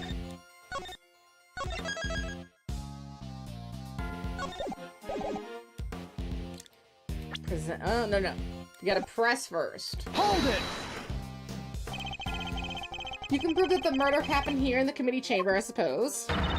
Von Karma is perfect in every way. Or did you forget that when you handed in your badge? Hold it! Oh, wait, no. I didn't mean to press again. Hold it! Well, let's try this one. The blood on the floor. Has the blood been analyzed to see who it belongs to? It has, and unsurprisingly, it was confirmed to be that of the victim. And has it occurred to you that where it was found was not where the murder in fact took place? How quickly you forget, Miles Edgeworth? Evidence is everything in the courtroom. So please present your proof that the murder occurred elsewhere. Or kindly stand down. Proof the murder occurred elsewhere, huh? This isn't a courtroom, but she doesn't mean I can't give her the evidence she so clearly desires. She makes a pretty watertight argument, huh? Perhaps, but she doesn't know what we know. You're right. She had a certain scientific discovery up her sleeves. The discovery will show her the road I found is the truth. Well, no, because she's gonna argue. I was just thinking. She's gonna argue that Kay could have still done it because she fell down there. Obviously, she didn't fall off the roof. She fell down into the hatch.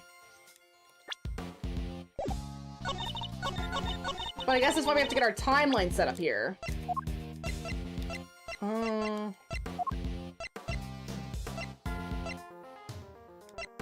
Elevator blood. Blood was detected in the secret elevator. It looks like it dripped down through the floor. Objection! Okay, so it was the blood of the elevator. If I remember correctly, the blood discovered in this room was located at the foot of the goddess Justice statue. Murder under the gaze of the divine, a brazen act, even for a cold-blooded killer. And so that may not be the true at all. Take a look at this if you will. It's a bloodstain we discovered in the storeroom directly above the committee chamber. As you can see, the blood we found looks like it to have been dripped through the room below. And the elevator is dropped down from, descends directly to the foot of the statue. Ah, you noticed. And you'll agree that the murder could not in fact have happened in this room. I put it to you that the victim was killed in the room above and only afterwards she removed down here. The goddess of justice did not witness a murder. She witnessed a killer trying to cover their tracks. Why is she smiling?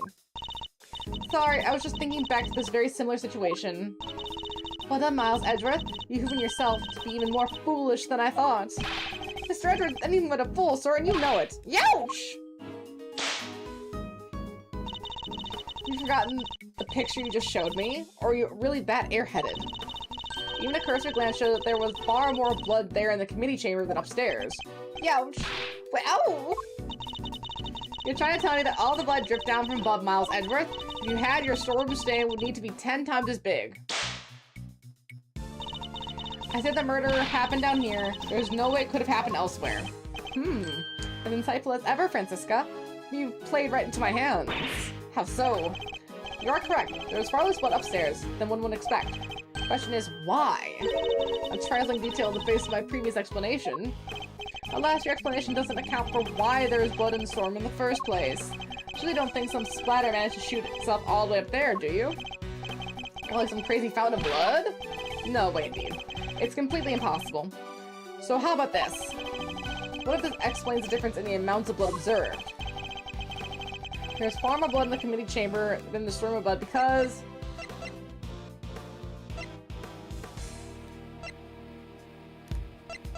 the weapon was removed here.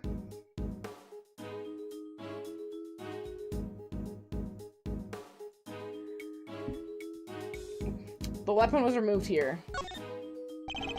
Victim died of 3 stab wounds. Wounds that would have bled profusely. Exactly. As proven by the amount of blood we found on the floor of this room. That doesn't make any sense. Not if she was stabbed in the storeroom. You said that- oh! Silence, you half-baked harebrained rookie. Hey, harebrained is a little- youch! A stab wound bleeds heaviest at one particular point in time. Oh, I know! When the weapon is removed, right? Precisely. I believe the body was brought down here to the committee chamber when the candelabra was still in its chest. And then when it was finally removed, it created the difference in the amount of blood we see between the 2 locations. But why? What was the killer trying to do? I imagine they were trying to give the impression that the murder happened down here. As we know, Miss Ringer's keycard was used late last night.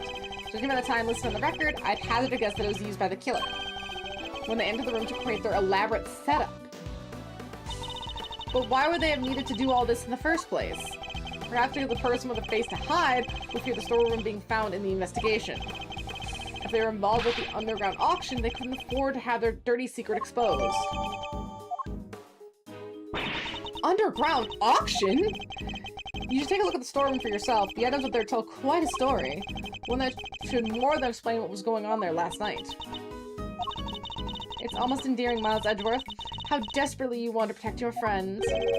There's something just beneath the surface of this case, something bigger than all of us. And Kay's only crime was to have the bad fortune of falling right into the middle of it. It's quite the hyperbolic claim, Miles Edgeworth. Hyperbolic me? Surely you're making a mountain out of my perfectly reasonable molehill. You're working with Interpol on international cases, so why are you investigating a domestic murder? I'll tell you why, because this case has something to do with the smuggling you've been chasing. You followed the trail of the items being smuggled by the ring and wound up here. Tell me I'm wrong. Tell me that's the something I sense isn't related to any of this. I'm very happy to learn that you giving up your badge didn't completely relieve you of your senses. Scruffy here told me about the circumstances that led up to that, by the way. What a big mouth, Gumshoe. Sorry, sir. I just thought it might help, you know? You did the right thing, Detective. So I am right, Francisca. Is this incident part of the broader case you're working on? Was the underground auction already on Interpol's radar? Wouldn't you like to know? But you don't need to, and so you won't. Then you knew, didn't you? That the auction was being held here in this chamber. Hey, don't mind if I butt in for a sec. Your victim over there, the lady in the white. You! Hey, let a gal finish, will ya? No good button in paying the you-know-what. Ouch! Well, this lever sure ain't change your spots. Your testimony is not required. Neither is your presence.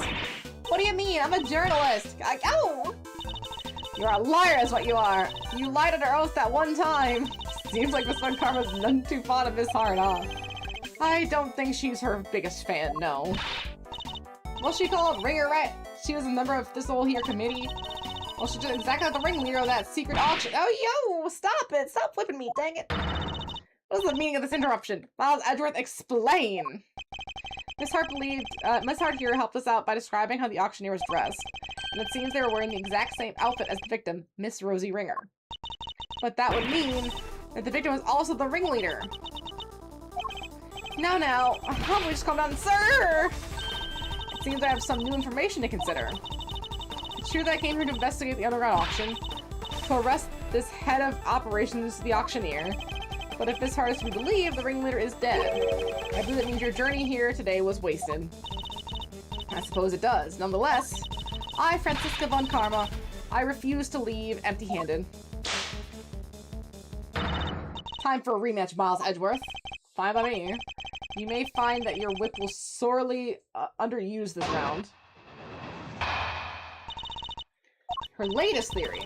Fine accidental explanation. It would make this form the actual scene of the crime, yes? In which case, the murderer is someone connected to the auction. If the photographer is to be believed, the victim was the auctioneer, and the culprit was an attendee. Clearly, and wait for the victim in the storeroom where the exchange of illicit goods was to take place. They then stab the victim in the chest with a piece of merchandise, the candelabrum. There, does that about sum it up? Because I won't be accepting rebuttals. I'm afraid you might have to. There's a serious hole in your testimony. There is? I didn't spot any. Good thing you're the one in charge here, Mr. Edgeworth. Alright then, time to fight back. You have to win this for us. And I will. Time to take Francisca's testimony to task.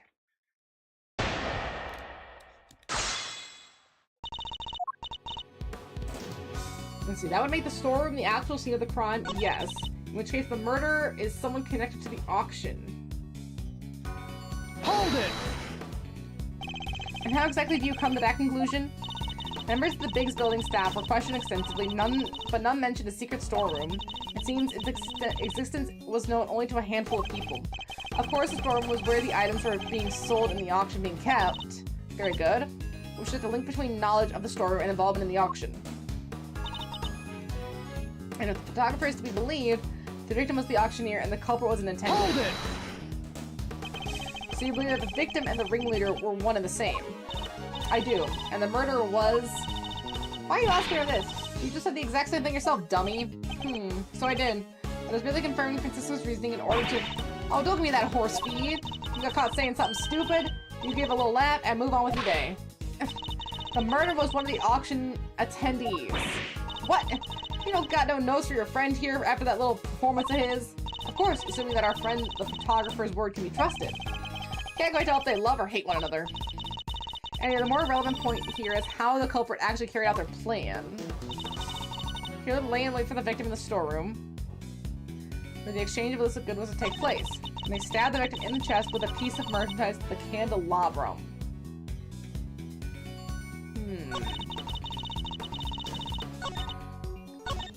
Keep pressing. How exactly did they manage that, may I ask? Miss Hart was in the storeroom too, remember? Yes, hiding someplace. If you'd seen the storeroom yourself, you'll know that there are plenty of other places to hide too. So you're saying the killer was hiding out of sight while they were awaiting the victim's arrival. I believe they can reasonably assume that the murder took place after the auction had concluded. After all, the victim was the auctioneer herself. She would surely have needed to be present throughout the proceedings. The things that happened afterward. You might add the statement to your testimony, Francisca. Timeline. We gotta prove timeline. Hold it! After the auction had ended, you say? And you're sure of that? If the victim was the auctioneer, I don't see how else it could have happened, do you? I mean, she's right. You can't have an auction without an auctioneer. No, you can't, can you? Why does this suddenly feel significant?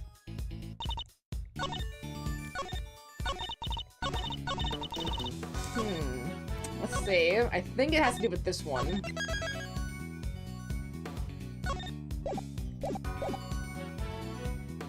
I believe we can reasonably assume the murder took place after the auction had concluded.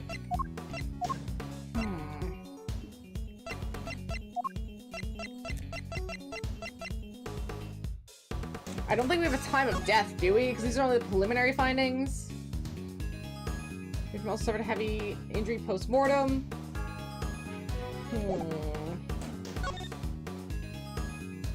Preliminary findings place time at sometime late last night. So we have sometime late last night. Kay was here at 7:28. Give or take. 12:52 a.m. was when the Rosie Ringer ID card was used. And 10:15 was when Cavill was here. So that's nearly a 3-hour difference. Definitely enough time for an auction. Mysterious figure in the red raincoat.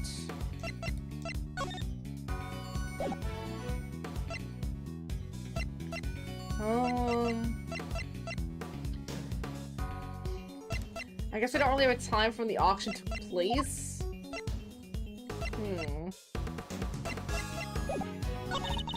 Let's also press on this. How do you know that the candelabrum was one of the auction lots? Because of the murder weapon had been deliberately prepared beforehand. It seems highly unlikely that the killer would have chosen such an unusual object. Furthermore, based on the culprit's movements, the candelabrum could have only come from the storeroom. We did find evidence to show that it was standing, I guess. Exactly, therefore it could only have been something that was up for sale. Not the issue of where the killer obtained their weapon is really the point here. It's a reasonable coherent explanation of events on the surface, something off. I need to see if I can tease a little bit more out of her.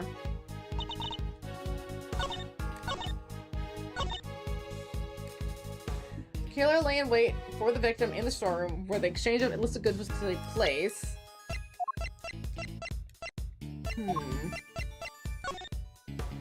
What did Lotta Hart say?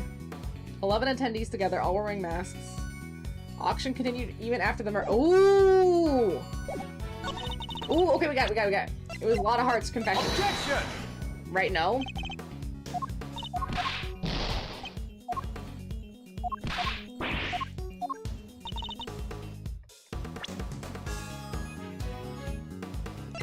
So Francisca's saying the murder took place after the auction had concluded. But Lotta is saying... I guess we can't use Lotta?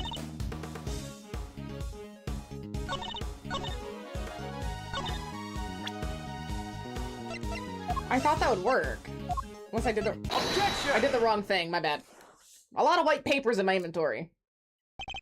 Seems you're one step behind yet again, Francisca. How so? I was right, though.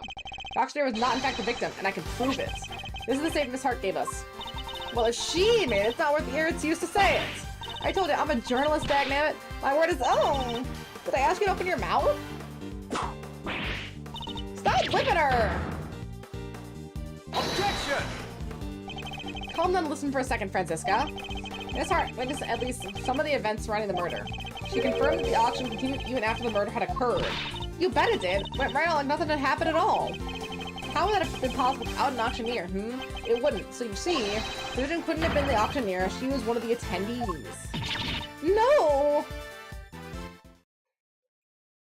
As I've been saying since the start, there's no way Kay can be the murderer, because she had been pushed down the hatch by her assailant and knocked unconscious by that time. So then, who was the victim really? Right, well, if the auction carried on after the murder, the victim must not have been the auctioneer, but an attendee. That's enough. I know the sound all too well. Gavil.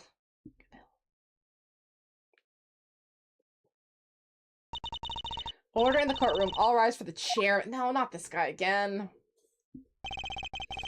Oh, there's no need for all that pomp and circumstance, Verity. Please everyone, feel free to call me Celsius instead of Excelsius Celsius. Yes, that'll do nicely. Alright, Celsius. Huh? Oh, I just stopped by to see how my bone-headed boy was getting along. He's so mean to his son, too. They say there are all sorts of families, but I'm not sure these two are what they mean. I thought I might need to light a fire under this investigation, but it seems not. The suspect everyone's searching high and low for is right back where we started. Men, detain the suspect immediately. Wait, Miss Faraday is innocent. Shut your meddling mouth. Meddling? You're becoming something of a problem, Miles, my boy. I thought I told you. The committee wants this matter cleared up as soon as possible.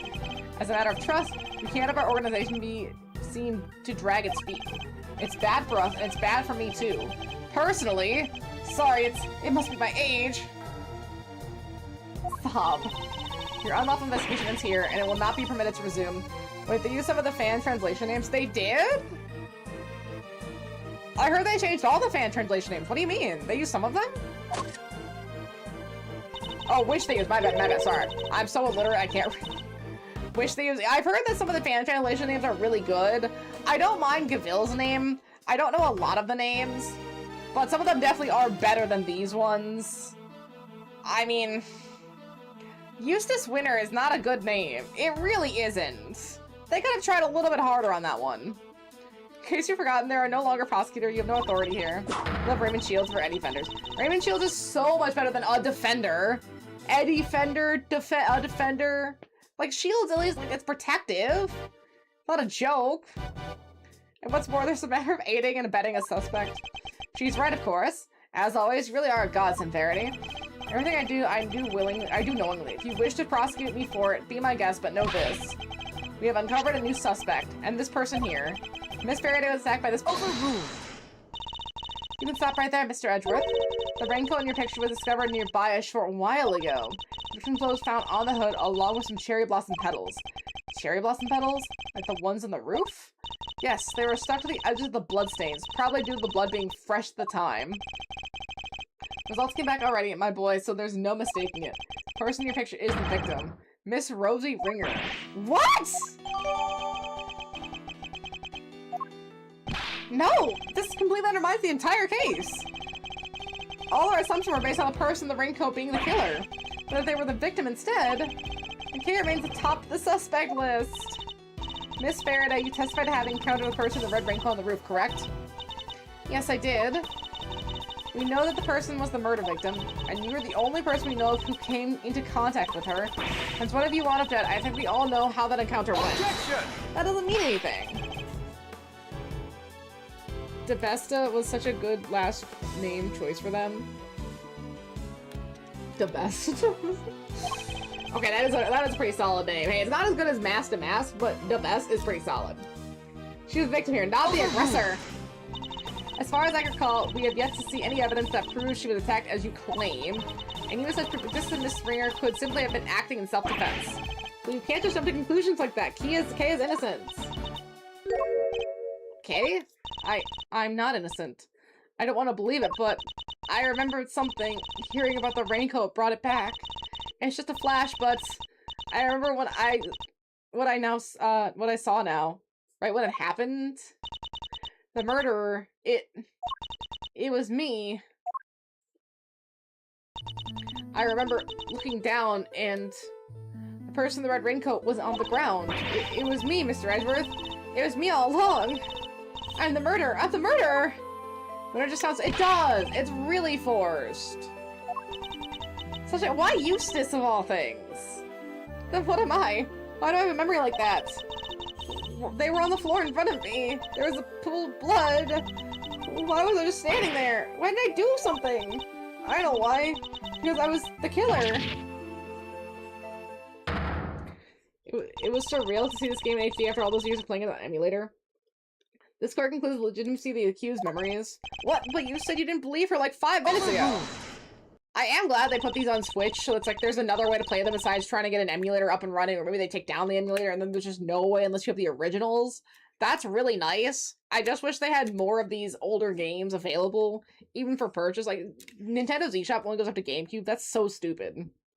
I commend you on your bravery, Miss Faraday. It will not go unrewarded. Praise be to the gods of justice for her many blessings. Objection! As an official representative of Interpol, I hereby request that the suspect be... We don't have time for this. You must arrest Kay Faraday this instant. How dare you take that tone with me? This is gross overreach of authority. I demand that you give us more time to investigate. You say my investigation is unlawful? What could be more unlawful than this? Unfortunately, you no longer speak for the law. Indeed, you don't, but I do. And while I can't help but be moved by your dedication to your friend, I have to agree with Verity. Speaking of the law, it seems there is one other we must arrest. Ah yes, I almost forgot. Miles, Miles, Miles. Put the lighter away, you freak! Hey, he's just burning evidence. What are you talking about? Mr. Edward was just doing his job. He didn't do anything wrong. He wasn't doing squats! By which I mean to say, unfortunately, Miles is no longer serving in any kind of official capacity. You went too far this time, Mr. Edgeworth. You conducted an unlawful investigation. Worse, you aided and abetted the flight of a suspect. You're no longer an ex-prosecutor. You are a criminal and nothing more. Ugh. Well, that reminds me. There was supposed to be a hearing today, wasn't there? Concerning your conduct. I'll make sure it's officially rescheduled for tomorrow. Although I fear I already know the outcome. Look at this as an opportunity to reflect on your actions, Miles. A chance to really think long and hard. This court is adjourned.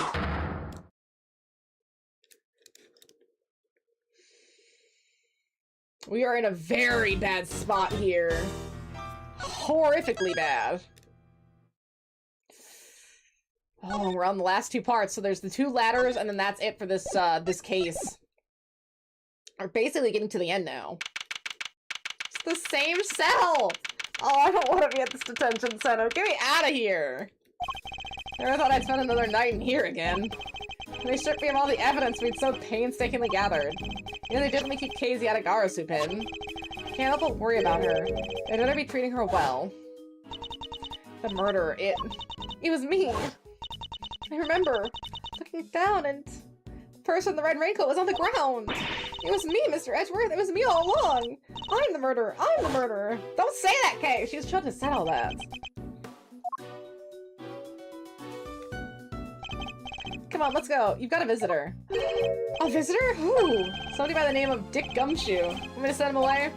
No. Well, I'm not sure what to even say to him. This would be the part of the game where Phoenix shows up. I wish he would. Wait here. Not like they were about voice acting or anything. Hmm? They're leaving me unsupervised? Forget the intrusion. Oh! Judge Gaville! Please, Mr. Edgeworth. Take a seat. What are you doing here? I was told it's Detective Gumshoe. I imagine you wouldn't come if you knew it was me. What could she possibly want from me now?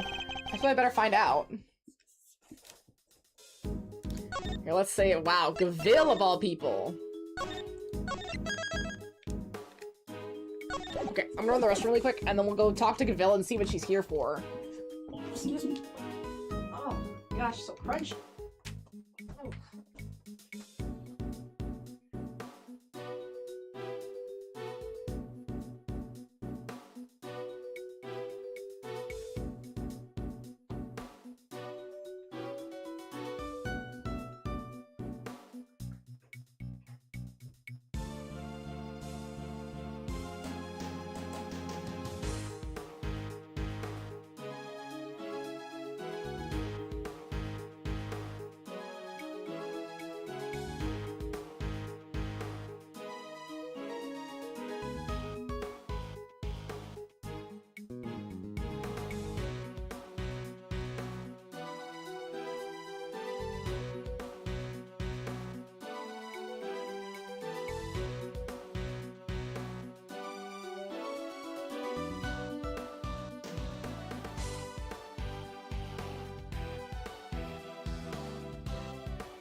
You're so pretty. You're so pretty. Excuse me, Melanie. Oh, good girl. Alright, well, let's see what Judge Gaville is here. You may not be aware of this, but you are only permitted to meet with specially approved visitors. So do you feel like some dangerous criminal, am I? I suppose my reputation has rather plummeted. It has indeed. For you, of course, and your friends. The attorney and the other girl were raising quite the fuss earlier. Bender and Emma. I saw them launch some extremely heated words at one of the guards. No, you didn't! You may thank the goddess in that regard, for even she is too busy to deal with each and every infraction. They will not be punished for their bad behavior. Did you come here just to chit-chat with me? You must have a lot of time on your hands. Oh, speaking of which, Miss Von Karma is committing the investigation where you continuing the investigation where you left off. Oh, so she has all of our evidence. Oh, thank you. I just thought you would like to know. I figured you would be worried about how they were all doing. I hate to admit it, but she read me like a book. Hi, Angel May. Let's get to the chase, Your Honor. Why are you really here? I'm here simply to talk, nothing more. There is something I wish to know about you. Me? Yes. Who else? Objectively speaking, you are highly intelligent and quick-witted. And a bored prosecutor at that. Please, Judge Gaville, your sarcastic praises but salt to my wounds. But I sincerely mean every word, Mr. Edgeworth. That is why I fail to understand you. Take this latest case, for example. You were up against the very committee itself. You had no hope of succeeding. Even a child could have seen that, and yes. I don't imagine the old me would have ever been so reckless. The old me had power, and because of that, I thought that justice was always on my side. Just as you and the committee believe now. But a certain person changed my mind. He made me reckon with my selfish and skewed sense of justice. Once the scales had fallen up before my eyes, I began to look at people differently. I saw that I was only able to be an effective prosecutor thanks to the efforts of those around me. Detective Gumshoe, the many investigative officers of the Force, and even Kay. It changed me. The degree to which it changed me still surprises me to this day. I see. Thank you. I feel that perhaps I finally understand you a little better. You understand me? I highly doubt that.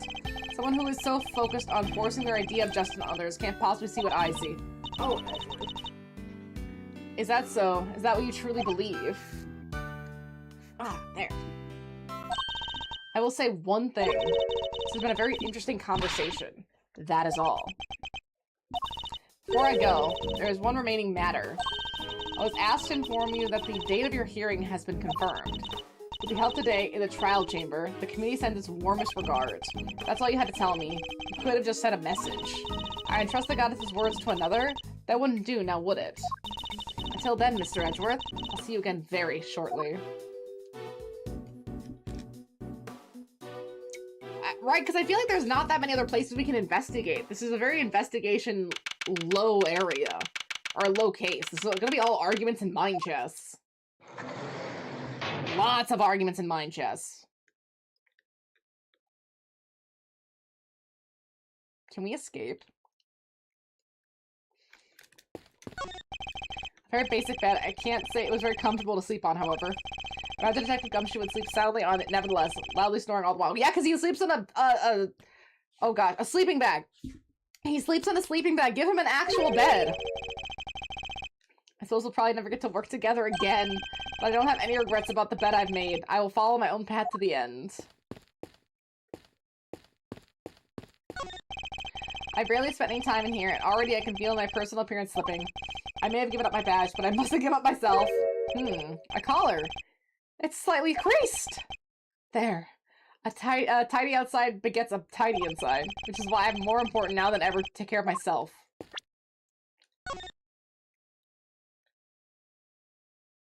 Can we escape with Kay's pin? Pick the little lock. It's a poster in the corner outside. We regret to announce that due to the warden's arrest, the Die of Destiny game will be discontinued! Inmates will no longer need to roll a die every morning to determine their meals for the day. Wholeheartedly apologize to those who are looking forward to their daily casting of the die. Did anyone really need an apology for the secession of such a ridiculous idea in the first place? There's a menu here on the table. I think that detainees are able to pay to have their meals brought to their cells. It looks good. Spaghetti and mac and cheese lunch? Add linguine for only $1? Basmati and brown rice special for a limited time, only add regular rice and no extra cost. So it's all pasta or it's all rice. It's probably for the best that I'm not very hungry. I have another visitor? Oh, Kay! Oh, thank goodness you seem alright. It's a load off my mind. Ah, such a heartwarming scene. It's enough to make a grown man cry. Gross. But you're still not your usual cheery. I mean, you have to say positive, Kay. You didn't do anything wrong. In fact, I guarantee you didn't. No, you have to let it go. I'm the murderer. I know that now. But you're not. You can't be. Why don't you have faith in yourself? How can I, Mr. Edgeworth, when there is no me left to believe in? None at all? I don't think that's true. Before you lost your memory, we spent quite a bit of time together. I dare say you left quite the impression on me. So you see, there's still plenty of you left. That's why I believe so much in your innocence, and why you should believe in yourself too. Thank you. But I can't. It would just cause more pain for the both of us. Please, you have to forget her. Forget that, Kay. She's gone. She's gone. Kay, no! What did they do to her already? You remind me of a younger self, you know. So noble, so bold. This is the justice you and the committee stand for. Justice? I suppose you'd call it that. What's he up to? Why is he going to such lengths to control everything? Can't you get the feeling that something is very wrong here? Is there some hidden agenda at play? There's no time to second guess myself.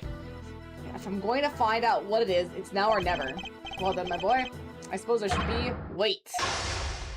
Mind chess. Why is the chairman so intent on seeing Kay charged with murder? It doesn't make any sense. There must be some rhyme or reason to this madness. Ah, shit. Come now, Miles. I'm a busy, important man. Can't be wasting my precious time talking to you. We gotta save again. It's gonna take forever. Why the rush to arrest?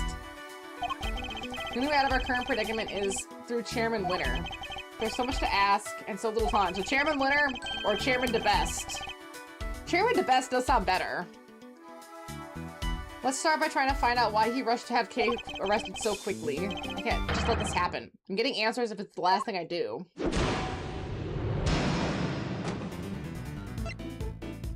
Why is there a rush to arrest Kay? Why are you so keen to push through Kay's arrest? I've yet to hear a satisfactory explanation. An explanation? I'm not entirely sure what you mean. Don't give me that. You know exactly what I mean. Tut tut. I advise you to moderate your tone, dear boy. I need to remind you of your position. It's a threat.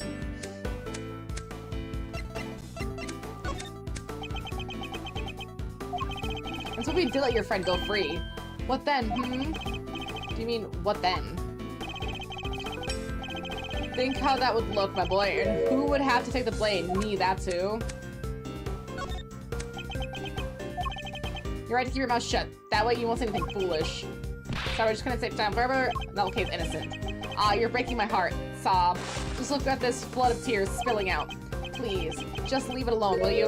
Things are coming along nicely until you interfered. Going nicely? That's a pretty strange way of putting it. It's almost as if you wanted Kay's arrest to happen. It certainly doesn't sound like the statement of an impartial representative of the law. You think so? Well, that was my intention. Has it occurred to you that you might just be overthinking things a little? Chairman Winter certainly knows how to dodge a question. But doesn't change the fact that serious doubts remain concerning Kay's arrest. Next one to press him on whether he really believes the investigation was sufficient. I'm sure he believes that, because that's what he needs to believe. Because it's what he wants. We can't allow any of his statements to go unexamined, no matter how trivial they may seem. One of them may just give us the breakthrough we need. It's him.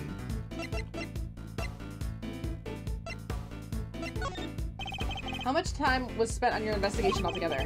Well, now let's see. You know what? I'm not sure I can remember. I'm not sure you can. You won't bluster your way out of this one. It's no bluster, but I honestly don't recall. It's a problem when you get to be my age, you see? Well, wait. You can forget your son's name sometimes. I can't check how old he is. How do you forget your son? Never mind, you fool of a son. Answer me. How long did you spend on the investigation? Sniffle. You're right, of course. That boy's a fool. I never meant for him to grow up like that, but... Oh, what was me? He's only too happy to derail the conversation no matter where I take it. I have to force him to take this seriously. Let's try another track for now. You can hardly say your investigation was sufficient. I mean, the only one who calls the shots, aren't you? Including the decision to have Kay arrested.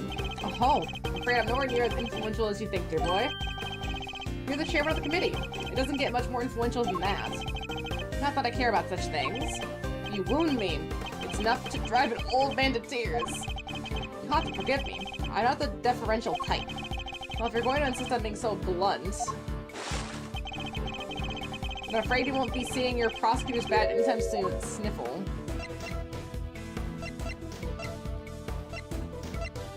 I can live without it. I don't need it. Makes it clear once and for all. Badge isn't the end-all be-all for me. Far from it. I'm not concerned with titles or rules. Even you must understand this much.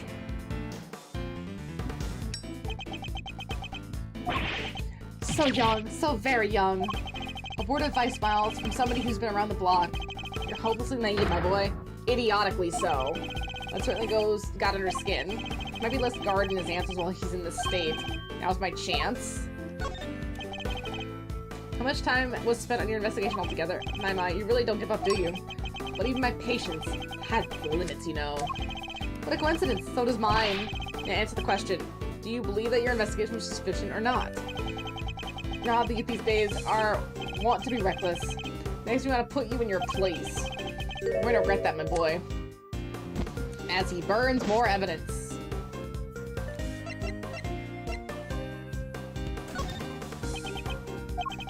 Oh well, maybe you do know your place after all. What's the matter, scared? Oh, hardly. I was just thinking about how best to proceed.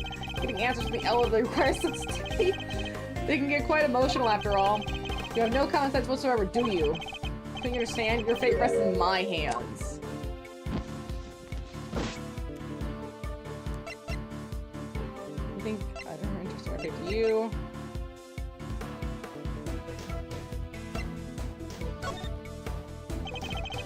Oh.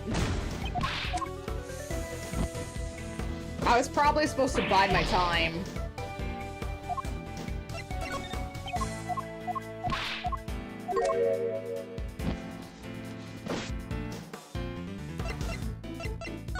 Yeah, buy time.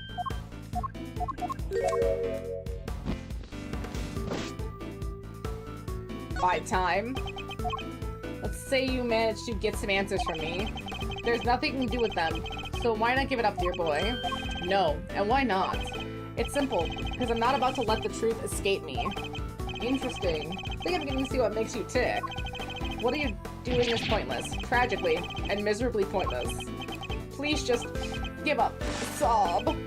She's guilty, the decision has been made. The decision's been made?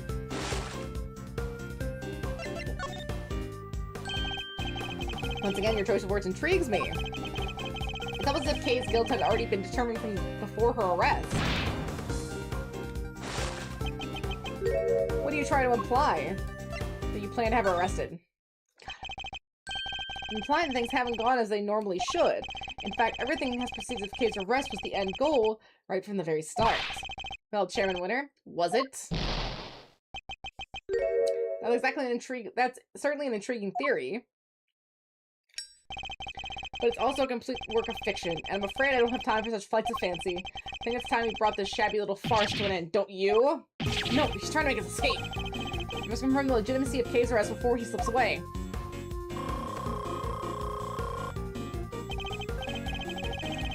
It's fate, but the truth is finally beginning to emerge, and I'm not about to let this opportunity pass me by. Wait, we're not done yet. I'm tired of all this talking, so make it brief, will you?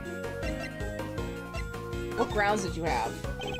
Based on everything I've heard from you so far, it's clear that Kay's arrest is entirely unfounded. Yes, I think we all familiarized with this particular refrain of yours by now. But I'm afraid it doesn't matter either way. You don't have what it takes to secure her release anyhow. How dare you take this so lightly as a man of the law? And aren't you a little boy? Well, but my fuse is only so long. By my time? Honestly speaking, I don't have any time to waste on every last question you can dream up. I have certain responsibilities to pretend, you know. I am quite the busy man. Or are you to pretend to be busy? That's an awful thing to say to a fragile old man. I work harder than I should at my age. I ask you, my boy, what could I even hope to accomplish by putting up such a pretense? I hope you know we're talking about the case. It's obviously you don't want to talk about the case anymore. That's why you're so keen to get out of this conversation, isn't it? It's just so tragic. It really is. Not a suspicion, it's a certainty. There's no clear grounds on which to base case arrest for a start. No, my boy, let's not get carried away. There was certainly plenty of evidence to support our case. The mask, the letter, the corsage, these are all in her possession. And of course, her confession. More than to prove her guilt, I'd say. But those are circumstantial. What's the matter? Struggling to come up with a way to explain everything away? By my time. Well, there you have it, your silence speaks volumes. It's true I can't counter your argument right now, but you did let this valuable slip. A suspiciously detailed knowledge of the evidence against Kay. You read all of us like you knew it inside and out. I think this might prove to be a valuable clue. Kay's innocent. No, my boy. That's just clumsy. I didn't learn out a baseless expedition like that, even a disgraced superstar prosecutor. Oh, that did it? Okay, I still have questions. Who gave the order? Who decided the case should be arrested? You know, I can't seem to remember. Don't ever get old, Milesy, my boy. It wreaks havoc on the memory. Trying to deploy my clue. I appreciate you stopped playing the old man card. You remember the details of the evidence against Kay pretty clearly. Perhaps your memory didn't fail you only when it was convenient, it'd be more inclined to believe you. So let me ask you again. Who gave the order for Kay's arrest? You're a sharp one, I'll give you that. My son could learn a thing or two from you. You have such an incurable numbskull that is. It's a tragedy, really. I don't want to hear about your son, I want to know who authorized the arrest. You're very mean, you know that, don't you? The arrest, you say. I believe the order was given by... you, of course. Come now, Chairman Winter. We both know it was you. It wasn't Gaville. Alright, you got me. You make it sound like it was somehow a bad thing, though. But I have a reputation to uphold, so I guess I'd better clear up this little misunderstanding. I'll entertain your questions for a few more minutes. Let's see if I can put your mind at ease. The key thing to do now is to establish how intimately he knows the details of the case. I just have to ask the right questions. The endgame is at hand. We're but a few moves away from the truth. Let me know about Kay. The suspect Kay Faraday. How much do you know about her exactly? I know she's the suspect. Aside from that, not much else. Cross my heart, but it's true. Okay, so we need to get a clue. You seem to know the case is quite some detail. I know about lots of things, Millwood. I'm just smart like that. Too bad the same can't be said about the way you handled Kay's arrest. Ooh, now look, he's pissed. Every time he gets upset, he has to burn some evidence. I see. I'm a very busy man. Do try to remember that I can bring this little chat to an end whenever I so choose. It's only taking so long because you won't give me a straight answer to any of my questions. If only you stopped giving me the runaround, we'd already be done. So let's try this again. You seem to know the details of the case quite intimately. Why is that? Because I read the case file. It's the most thrilling use of my time, of course, but it's part of the job. I have to be a good role model. I can't seem to be slacking. It can be so hard. But I had some time on my hands, so I read the whole thing from cover to cover. Did you really read it all? Oh.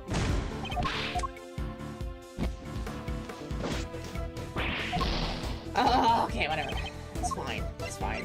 You know an awful lot about the case.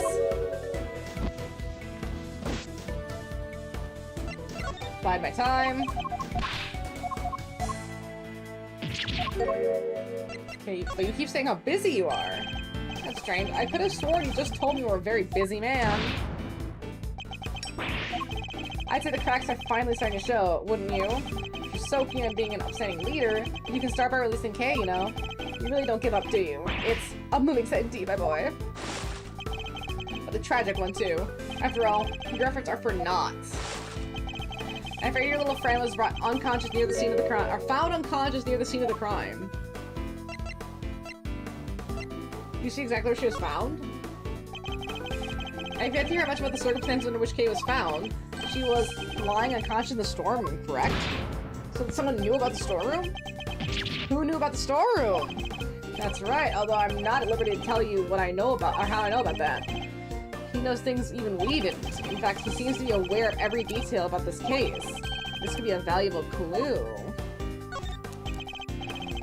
Suspect Kate Faraday.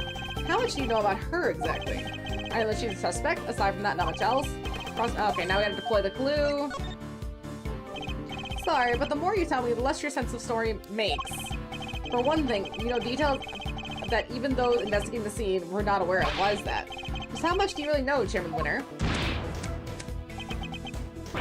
Oh, there's this intimidating face you like to make again. Well, two can play at that game. How do you like me now, Okay, just wait it out. Good to commend you at your doggedness. It really is something. I'll take that as a compliment. Take it however you like, but wrap this up, will you? I just don't have the stamina anymore. She's the culprit. The only possible suspect. Just accept that already. How much more evidence did you want us to load her down with, for goodness sake? Load her down with? Yet another interesting turn of phrase. One that makes it sound like the items Kay was carrying might have been foisted upon her. Impressive. You really do pay attention, don't you? It's no wonder they used to call you a prodigy, Mr. Ex-Prosecutor. I think you know the answer to your own question by now. Why don't you just go ahead and say it? I want to hear it from you. Finally time. Should let her the truth. Also, just play this last move. Kay is innocent. I don't know, my boy. That's just clumsy. Time to play my clue. Here it is. Kay was framed. True culprit set it all up so that she would take the fall instead. That is my answer, and I won't let you deny it any longer. He lit his beard on fire and then put it out with his tears. Is that why he has so many tears? How often is he lighting his beard on fire? Oh, my, you really are a sharp one, huh? It's a bit of a shame you chose to hand in your badge. I admit it. You're right on all accounts. That's checkmate. It's gonna be him. He's the killer. It's gotta be. You knew Kay wasn't the real murderer, and yet you still had her arrested. What's worse, you thought you could get away with it. Well, you wouldn't. Not if I can help it. There you go with that naivete again, my boy. I guess that was always your problem. With the girl arrested and a conviction secured, this whole mess goes away. That's what'll happen. But whose interest does a conclusion like that serve? The committee's, I suppose. And mine. You know, listening to you just now, what really got the tears flowing, I have to say. It was poignant and heartfelt and sincere and utterly infuriating. Look, I'm not perfect, I know that, but your lack of sophistication in these matters is beyond the pale. You insist that the truth is more important than anything else. But would you say the same if you knew what the real value of the truth is? What are you trying to say? When you get to my level, you don't uncover the truth, you make it little by little. Kay Faraday, murderer. That's the truth. The truth I created. Yes, my boy. That's what I like to see. You're so sincere sometimes, it's painful. It just makes me want to put you in your place. Knowing the real truth will get you nowhere. Because that's how much it's worth. Nothing. Shocking, I know. Why not go after the real killer? How much do you even know about what really happened? You're still not getting it. That's your truth. It is worthless. Mine is all that matters. You understand what I'm saying, don't you? Mr. Ex-Prosecutor? I have all the power here. Curse you. Well, aren't you menacing? You and your little friend are just as bad as each other. Violent criminals who deserve to be locked up. They'll pay for this. And with that, yet another person disappears from my life. Sniffle. Oh, it just makes me want to cry and cry and cry. This feels like an even worse spot than before because this is super corrupt now. I'm not planning to disappear just yet, Mr. Chairman Winner. There's still the hearing later today. Just you wait. One way or another, I'll prove Kay's innocence to the world then. Wait, is it already... I was gonna say, they were not gonna throw me a to be continued yet! 10 members, one majority over majority are present. I hereby call this hearing to order. We gather here today to assess the professional competency of Prosecutor Miles Edgeworth. Here in the sight of the goddess, we do so solemnly swear to pass fair and frank judgment. Fair and frank? Don't make me laugh. Verity, if you'd be so kind to summarize the case against Mr. Edgeworth. On April 5th, despite having been advised of the illegality of an investigation he was conducting, the accused refused to desist and eventually had to be detained by myself and Chairman Winner. His action compromised the investigation into the murder of a certain defense attorney. Despite having been presented with copious evidence of her guilt, he continued to insist that the suspect, one Kay Faraday, is innocent of all charges. Perhaps you could explain the details of the murder to us as well? Of course. On the morning of the 5th, the body of the victim was found here in the committee chamber. Further explanation will be provided by me, Eustace Winner, Premier Prosecutor. Floor is yours, Mr. Winner. Murder itself happened late in the night of the 4th. The victim was Miss Rosie Ringer. The same night, an illicit auction was being held here in this very room. Ringer took part in the auction, I think. Yeah. Meaning that the murder took place sometime during the auction. When she was found, Ringer was dressed in an outfit that matched the description of the auctioneers. However, due to the fact the auction carried on after the murder had occurred, I deduced that Ringer was not in fact the auctioneer. You deduced nothing of the sort! And what about the basis for which the suspect was detained, Mr. Winner? Yeah, I got this. So Faraday was overcome by crushing remorse, Eustace. Yeah, that. Tons of crushing remorse. So she confessed. According to her confession, she was on the roof of the building when she encountered a person in a red raincoat on the viewing platform. And that person was Miss Ringer, I take it? Precisely, Mr. Chairman. Killer dressed the victim in the auctioneer's outfit after the fact. But at the time when she was killed, Miss Ringer was wearing a red raincoat.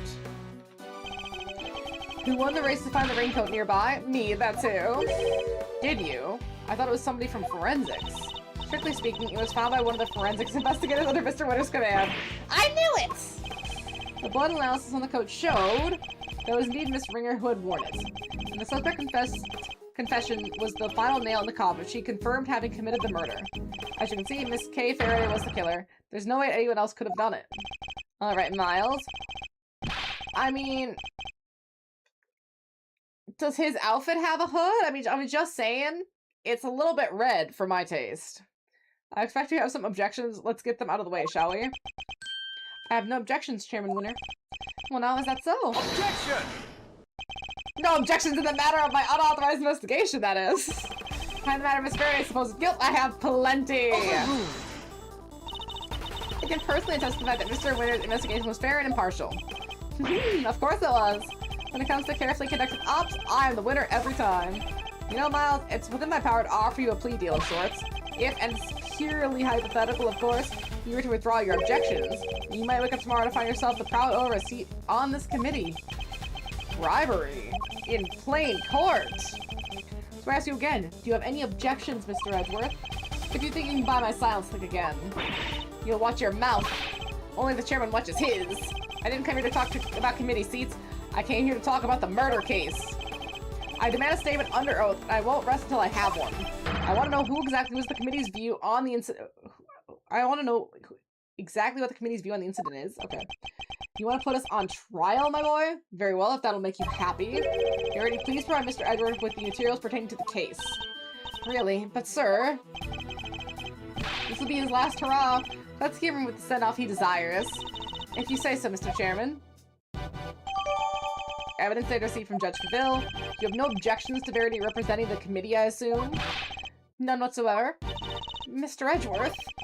Don't worry, Kay. Everything will be fine. You'll see. Committee's view of the case. Miss Stringer attended the auction as a potential buyer. The red raincoat was one of the items up for sale. So our assumption is that after winning and paying for it, she left the auction with her purchase. The only item from the store was, of course, the hatch leading up to the roof. After she'd emerged into the viewing platform, that was when Miss Ringer was attacked by Miss Faraday. Shortly thereafter, her flame went out, and thus concludes the committee's view of the case. But how did Kay get the murder weapon upstairs? The raincoat was on offer that night? Is that really true? We believe so, yes. You remember the failed assassination attempt on the president of Zhang Fa, I assume? Yeah, that was like 2 weeks ago! How did they already get it? It's been 2 weeks! The raincoat is a piece of evidence from that case. It should, of course, have remained safely under lock and key in the appropriate facility, but our inquiries revealed that it's in fact go missing under mysterious circumstances. Wound up in the auction along with everything else. That makes sense, I suppose. Wonderful work, Verity. Just wonderful. Crystal clear as ever. You flatter me, sir.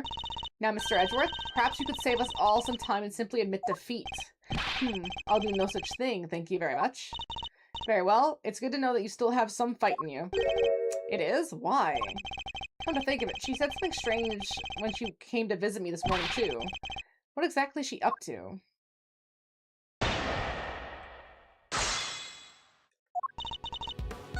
We're gonna save here really quick before we start getting into all this testimony here. Delicious testimony medley. Okay, and then I want to grab my little heating pad. It's hard sitting here, Medley. You can sit here so peacefully because you're so little. It must be so easy being so little sometimes with this Medley, eh? This little Medley May. And I know it's also hard to lose weight because the vet said you're kind of fat. Just a little bit fat. Just fat enough to need to lose a little bit of weight. Just a little bit. Like a pound. But for someone who weighs like 11 pounds, that's like 10% of her body weight. Isn't that right, Medley? You gotta lose 10% because you're a little chunky. You can't help it. That's okay. You can't help being so sweet either. Good, Medley. Oh, so pretty. Yeah, you're so pretty. Good girl. Although you do, like, get on me all the time. How are you still on me?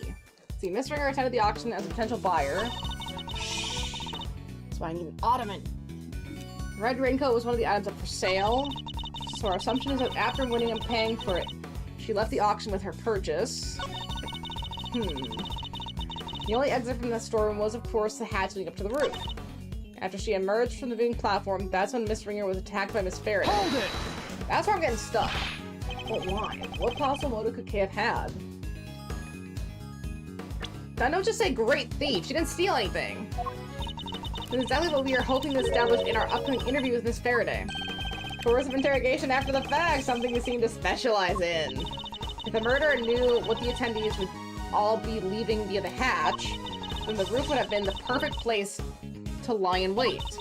So as I was saying, after she emerged into the viewing platform, that's when Miss Ringer was attacked. No? I guess our evidence about where the murder happened isn't super strong. Because we have the evidence of the blood in here. But is that not enough? Doesn't look like it's enough. Let's just press everything and see what happens. She might slip something up. Hold it!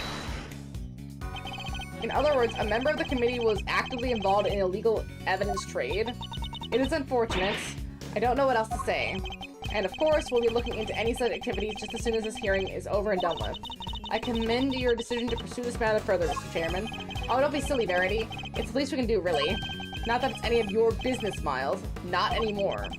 I want you to remain the prosecutor. Sniffle, but you didn't. Now, if we're quite done making old man cry or the whole sad affair. Very well. Allow me to continue.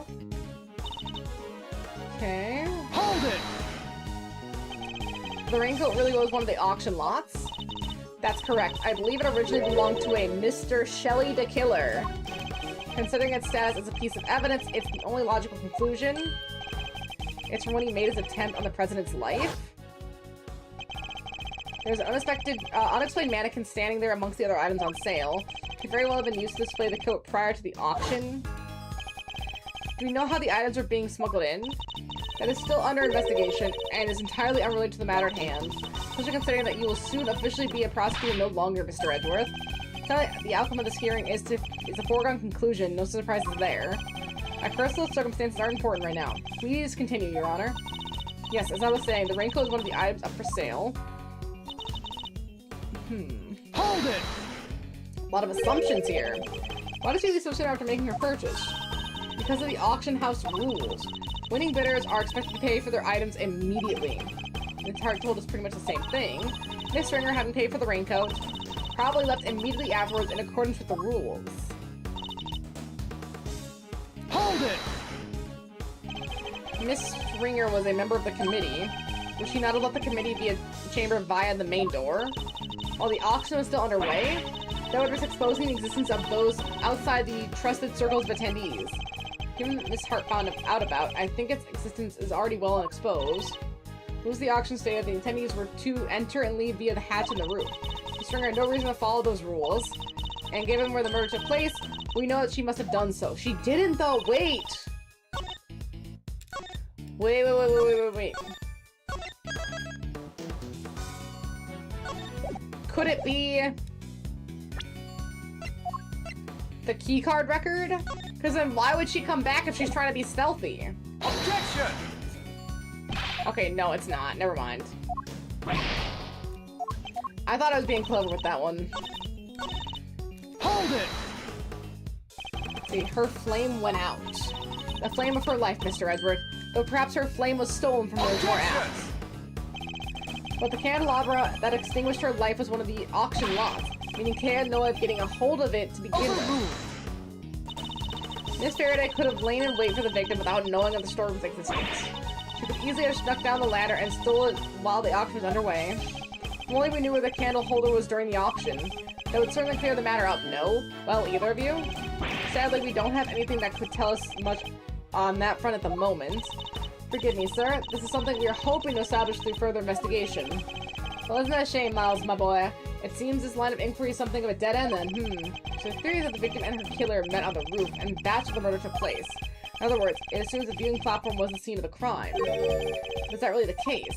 I thought I had evidence that clearly shows the story of what happened that night. Time to double check.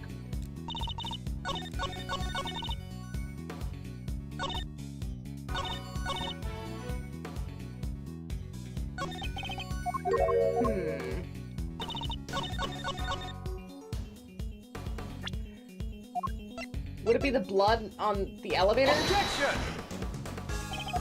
No. I thought that would be the evidence.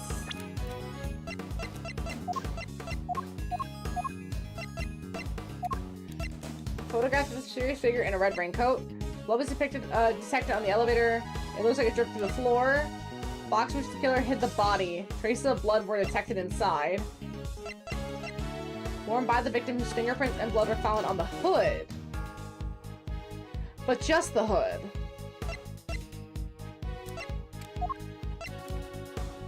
Oh, heart statements. 11 attendees together on wearing masks. Auction continued where it occurred. Heart statement is not super helpful.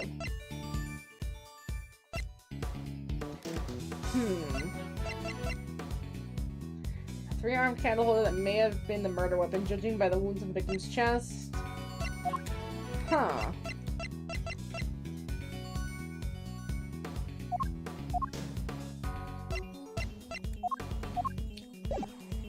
As she emerged onto the viewing platform, that was when Miss Stringer was attacked by Miss Faraday. Could it be the ticket stub? Would she really wait for what looked like 5 hours?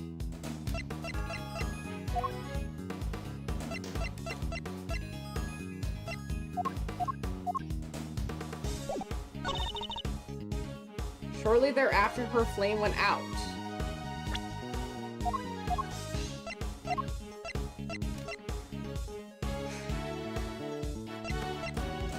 Okay, I gotta just start thinking about what could it not be. And I think the Yatagarasu pin, the Jamma Ninja mask, the magenta flower, the Biggs pamphlets. See, none of that seems right. The letter doesn't seem right.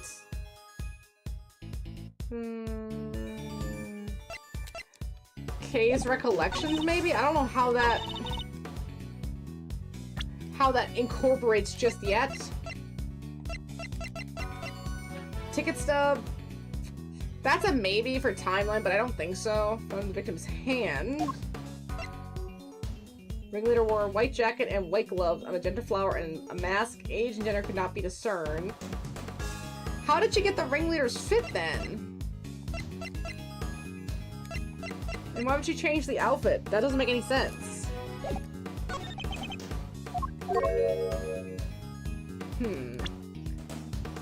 In other words, it assumes the viewing platform was the scene of the crime. But is that really the case?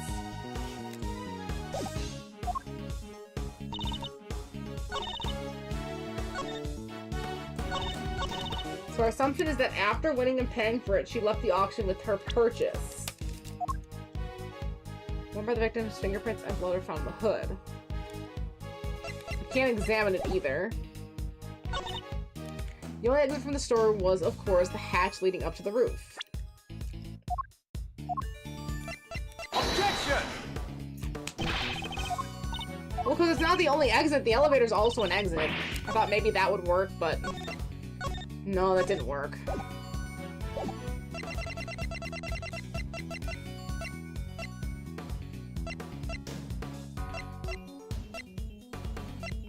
This one.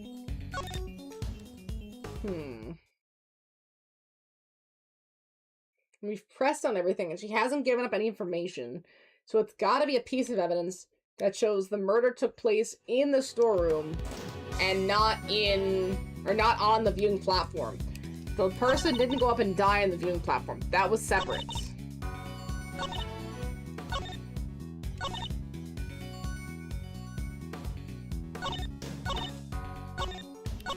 And so what do we have that shows that the murder happened in the storeroom?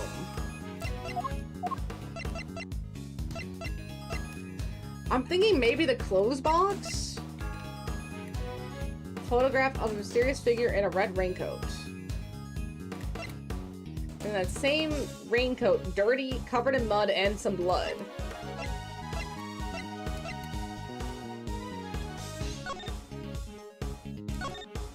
Photo was taken just at the incident by Lotta Hart, who had snuck into the storeroom. The ringleader and an auction attendee came up the elevator, and a scream was heard not long after.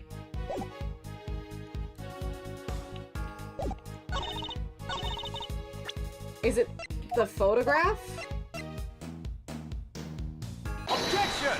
It is the photo because of the scream. Maybe you can clear something up for me, Judge Cavill. But what is it Miss Hart doing there in this hearing? She is an eyewitness. I thought it would be obvious. Well, no, I ain't really an eyewitness. More of an ear witness, I guess. Not exactly the most confidence-inspiring choice to help you make your case, is she? I think I'd choose my allies a little more carefully than you, Mr. Edgeworth. Then you should question them more thoroughly, because there's something she hasn't told you. Take a look at this. It's a photo taken by Miss Hart. Yes, in the storeroom, correct? What of it? According to your theory, the murder occurred up on the roof. But according to Miss Hart's testimony, she happened to witness the entire incident unfold in the storeroom just before she took this picture. Wait, you're saying Cavill got it wrong. That's exactly what I'm saying. What? Miss Hart, if I may confirm your account of the events you witnessed that night. You saw the person in the picture, correct? I sure did. Clear as day. And with my own two eyes to boot. And what were your impressions at that point? My impressions? This right here is a scoop of the century, something like that.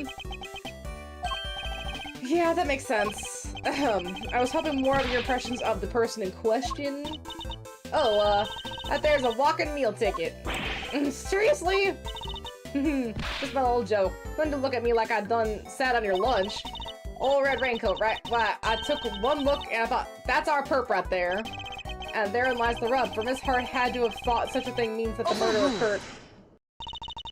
Oh, Mr. Edgeworth, when you learn to use your words? If it's an exact explanation of the facts that you require, you need only to ask, you know.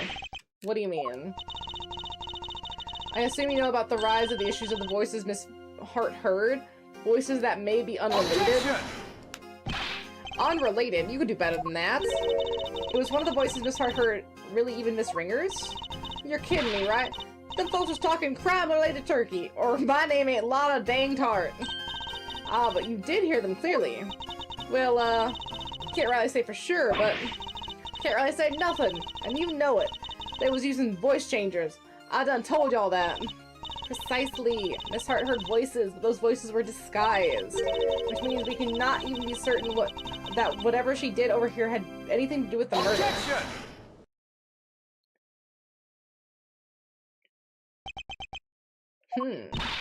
You don't need to yell objection in order to sigh at me, Mr. Edgeworth. It seems I overestimated you, Judge Cavill. A turnabout?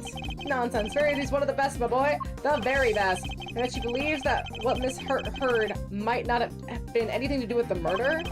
Even supposing that the case, it doesn't prove the murder didn't happen in the storeroom. The incident happened before the victim was able to go back up to the roof. That much we can say for certain. And I can tell you why. This was the incident happened before the victim went back up to the roof. Take that! We initially thought the person with the red raincoat was the culprit. Yes, because Miss Hart said so as much. And she told us about the blood she saw on this person's hand. I doubt many people would have thought differently given her testimony. Ergo, if this person is the killer, the blood we see would be from when they attacked the victim. But knowing we know that this person is in fact the victim, it recontextualizes everything. Presence of the blood still shows that the picture was taken after the attack. But now it tells us something very important about the victim too. Survived the attack. There's no doubt in my mind that the victim was killed or attacked in the storeroom. But here we have photographic evidence of her standing upright and alive, albeit with a bloody hand. This can only mean that Miss Ringleader survived the attack. The blood in her hand is from the wound she had sustained. What are you talking about? Who dies from a hand wound? The wound wasn't on her hand, Mr. Winter. I imagine she used her hand to try and staunch a wound. That's right. While it's impossible to tell from this angle, the victim was already mortally wounded here. Oh, this really would change things, wouldn't it? It very much would. Not least by making it absurd that the K was the attacker. Her encounter with the victim appeared after this picture had been taken. After the victim had already been attacked and was in critical condition. If it you that all K witness was the victim finally succumbing to their wounds. That would have been quite the coincidence. It's a textbook case of wrong place, wrong time, I'd say. You seem to be forgetting a rather important fact, Mr. Edgeworth. Well, that or pretending to not remember it. What? What fact am I forgetting? I think it's time to wrap things up, don't you, Verity? Put the boy out of his misery. Dad, Gabrielle works for me. Why do you keep giving her orders? That's my job. You really are a total and utter embarrassment. I'm not! I hate to break it to you, but you both are. Go to it, Gabrielle. Put Edward out of his misery. As you wish. Hey, sausage, can you move your butt? What you're forgetting. Miss Ringer's body was found with 3 wounds in her chest. And we all know that those wounds are from, don't we? That's right, they're from when she was stabbed in the chest by a 3-armed candelabrum. I doubt anybody would survive such grave wounds. If you care to read the coroner's report, I'm sure you can change your tune. Thanks to Dunkaville. Now I make several objections. Yes, I'm afraid I will. What? Why? Why are you listening? Oh, I was listening. Very carefully, in fact. Hence my objections. Come on! Why do you always have to undermine me? It's never my intention, I assure you. It isn't? Because you do it so well yourself every single time already. Of course it isn't. Yeah, I knew that. Because I'm... Please, Eustace, just stop, for goodness sake. You've already embarrassed me enough. Huh? What do you mean, Dad? Poor Eustace, I feel so bad for the kid. He's so arrogant and annoying, but he almost can't help it, especially with a father like that.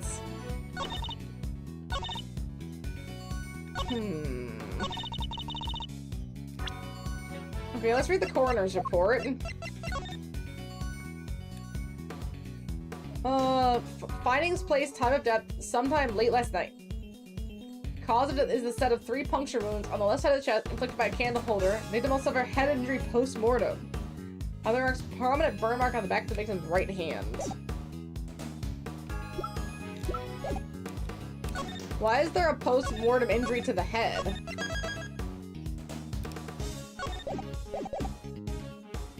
Hold it! Cause of death is the set of 3 puncture wounds on the left side of the chest inflicted by a candle holder. Well done for reading, Mr. Edward. That report forms the basis of my own conclusions. In other words, if I disprove what it says, I disprove your conclusions too. You have the strangest sense of humor, but I wouldn't mind seeing you try. However, before you do, I would advise you to read the report very carefully. For I am not interested in your opinions, only in solidly grounded deductions. Very well, then you shall have my deductions. Mr. Edgeworth?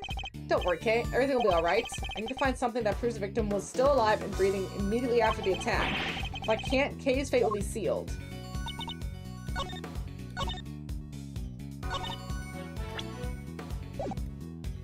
Press this. But The victim may not necessarily have died instantly. I think we can say that much at least. Perhaps, but she would surely not have lived for much longer than a few moments either. So, there are people who can survive even if you stab them in the chest? Sure, there might be. And there might not be, too. So, which is it? Trust me, there are not. And in case you're still tempted to believe there might be... Hold it! You're sure the stabs to the chest were the cause of death. There's no doubt about that. None. One of the spikes in the candelabrum even pierced the victim's heart. Unless you mean to call Dr. Prince's professional opinion into question, you can only treat that as fact. The coroner's been backing up my own winnings once. Now that's what I call a flawless victory. Well, I'm certainly not about to ignore the coroner's findings. Hey, what about my findings? You can't just ignore them. But if the cause of death really was the puncture wounds to the chest from the candelabrum, it would seem to contradict one of the pieces of evidence we've gathered. He's not just ignoring my findings, he's ignoring me. Do something, Gaville. As you wish. At the very least, I will ensure that he cannot ignore my conclusions.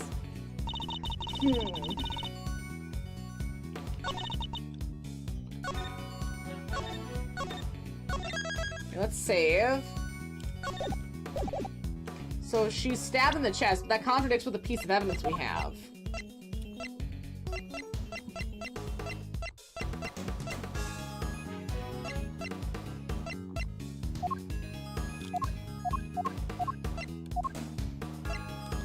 While detecting the secret elevator, it looks like it drifted to the floor.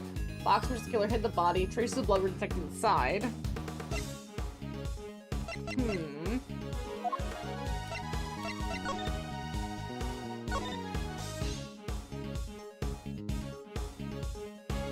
Is it the hair on her blood? I mean, wouldn't it make more sense, right? You have your hand, you get hit in the head, you touch your head, and then... Right? Doesn't that make a lot more sense?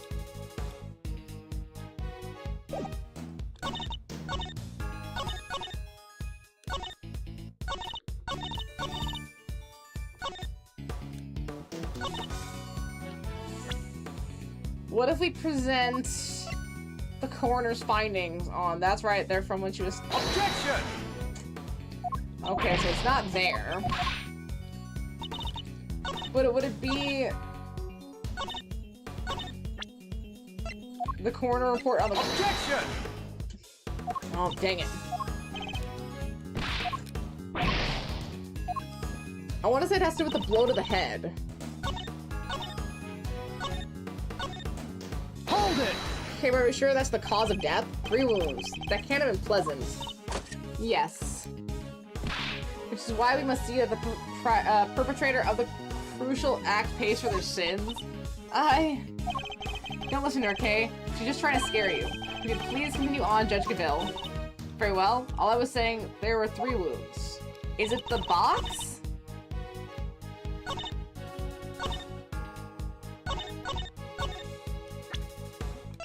I think she was hit in the head first and knocked out, and of course it's bleeding pretty bad, and then she was killed later.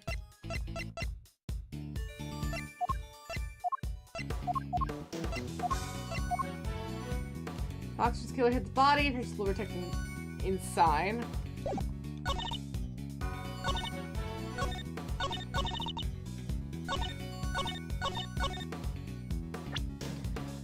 Because I don't see anything that could relate to a bashing instrument, unless they also use the candelabrum. I mean, it could have been used to bash her head and then kill her later, so it's a double murder weapon.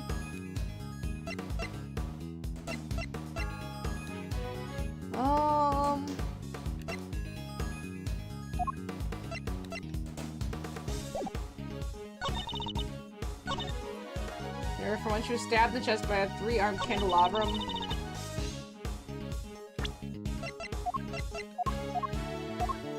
Objection!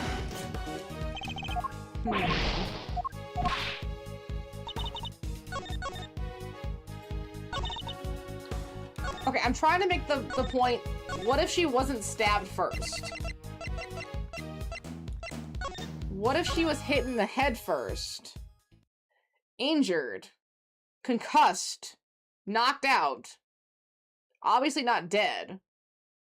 They're assuming she was only stabbed with a candelabrum. How do I present the evidence right?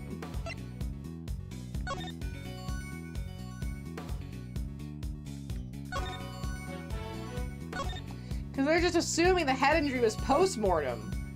But a head injury, if she was already dead, a head injury wouldn't bleed like that. Because all the blood's already rushed out of her.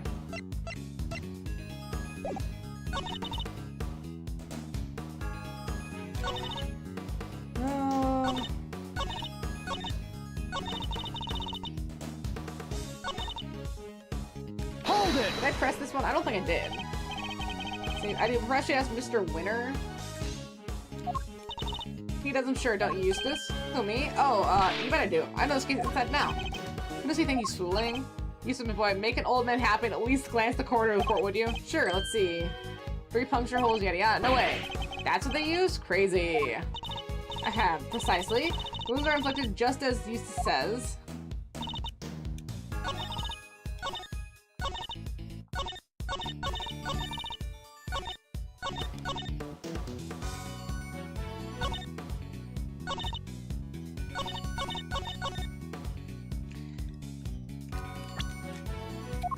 Objection! I was hoping the post-mortem headshot would also be... Dang it.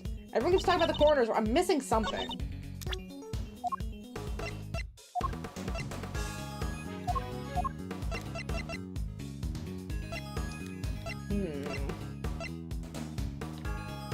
Warm of the victim whose fingerprints and blood are found on the hood. But, oh, it's only the hood. It's the hood. I got it. It's the coat.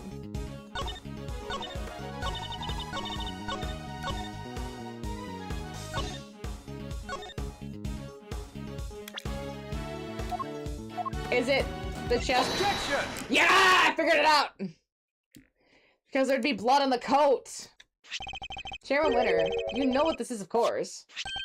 The red raincoat. That's right. Isn't it, Verity? Should we kick my ass up one aisle and down the other tonight?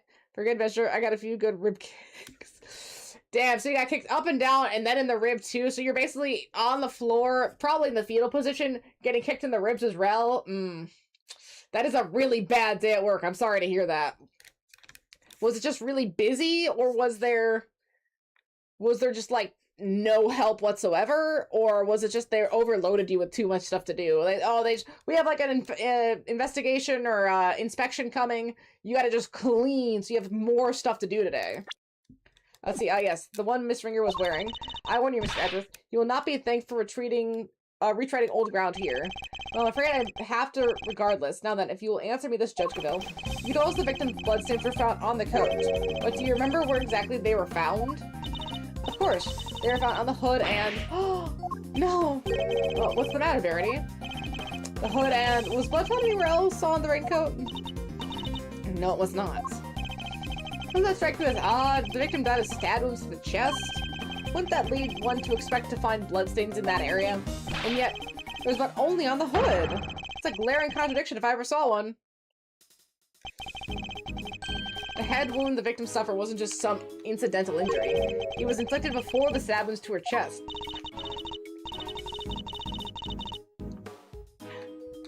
Perhaps you're correct. Perhaps the victim did sustain the head injury first.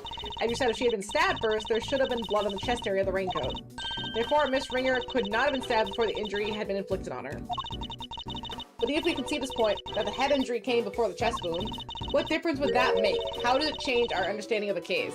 Let's put it this way. We had 2 people in the kitchen, 3 more had to come in and help because we were getting hit that hard, and I at register was just so busy to where there was 2.5% where I didn't walk more than 3 steps.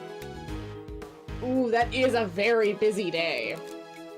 I mean, you must have had almost a line out the door at that point to just have that constant of a customer barrage. Goodness. I'd say it changes things a great deal. In fact, it raises an even more fundamental contradiction. That is quite the bold claim, Mr. Edwards. I have to admit, you have me intrigued. Perhaps you could show us this fundamental contradiction with some evidence? I always hated those days when I worked at a grocery store where they were just so busy, there was no end in sight. And it was one of those things where it's like, oh, if you didn't have any customers in your lane, you had to go find some, which I understand. But man, there was days where that was not a problem. I had no concerns finding customers. They all just funneled into my lane, especially since I was one of the faster cashiers. Nothing against some of the other people, but you ever go to a cashier and they are just so slow. It almost makes you want to rip your skin off because you're thinking, I could just do this quicker. I could do this quicker.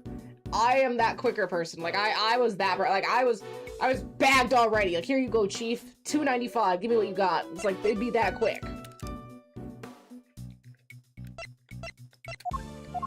What piece of evidence best demonstrates the contradiction in the order of the injuries revealed? Take that! Okay, it was not that piece of evidence. Shoot. Our registers tell us to put money into the safe cash-wise. In my 7 hours, I dropped nearly $3 grand in cash alone. That wasn't counting people who use cards. Oh yeah, no. 3,000 in cash is crazy for our mostly cashless society right now.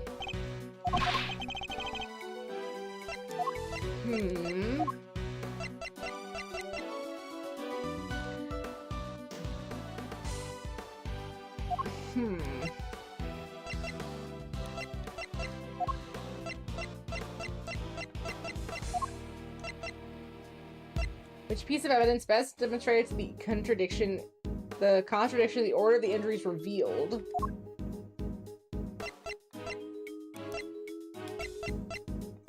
It's not the clothes box.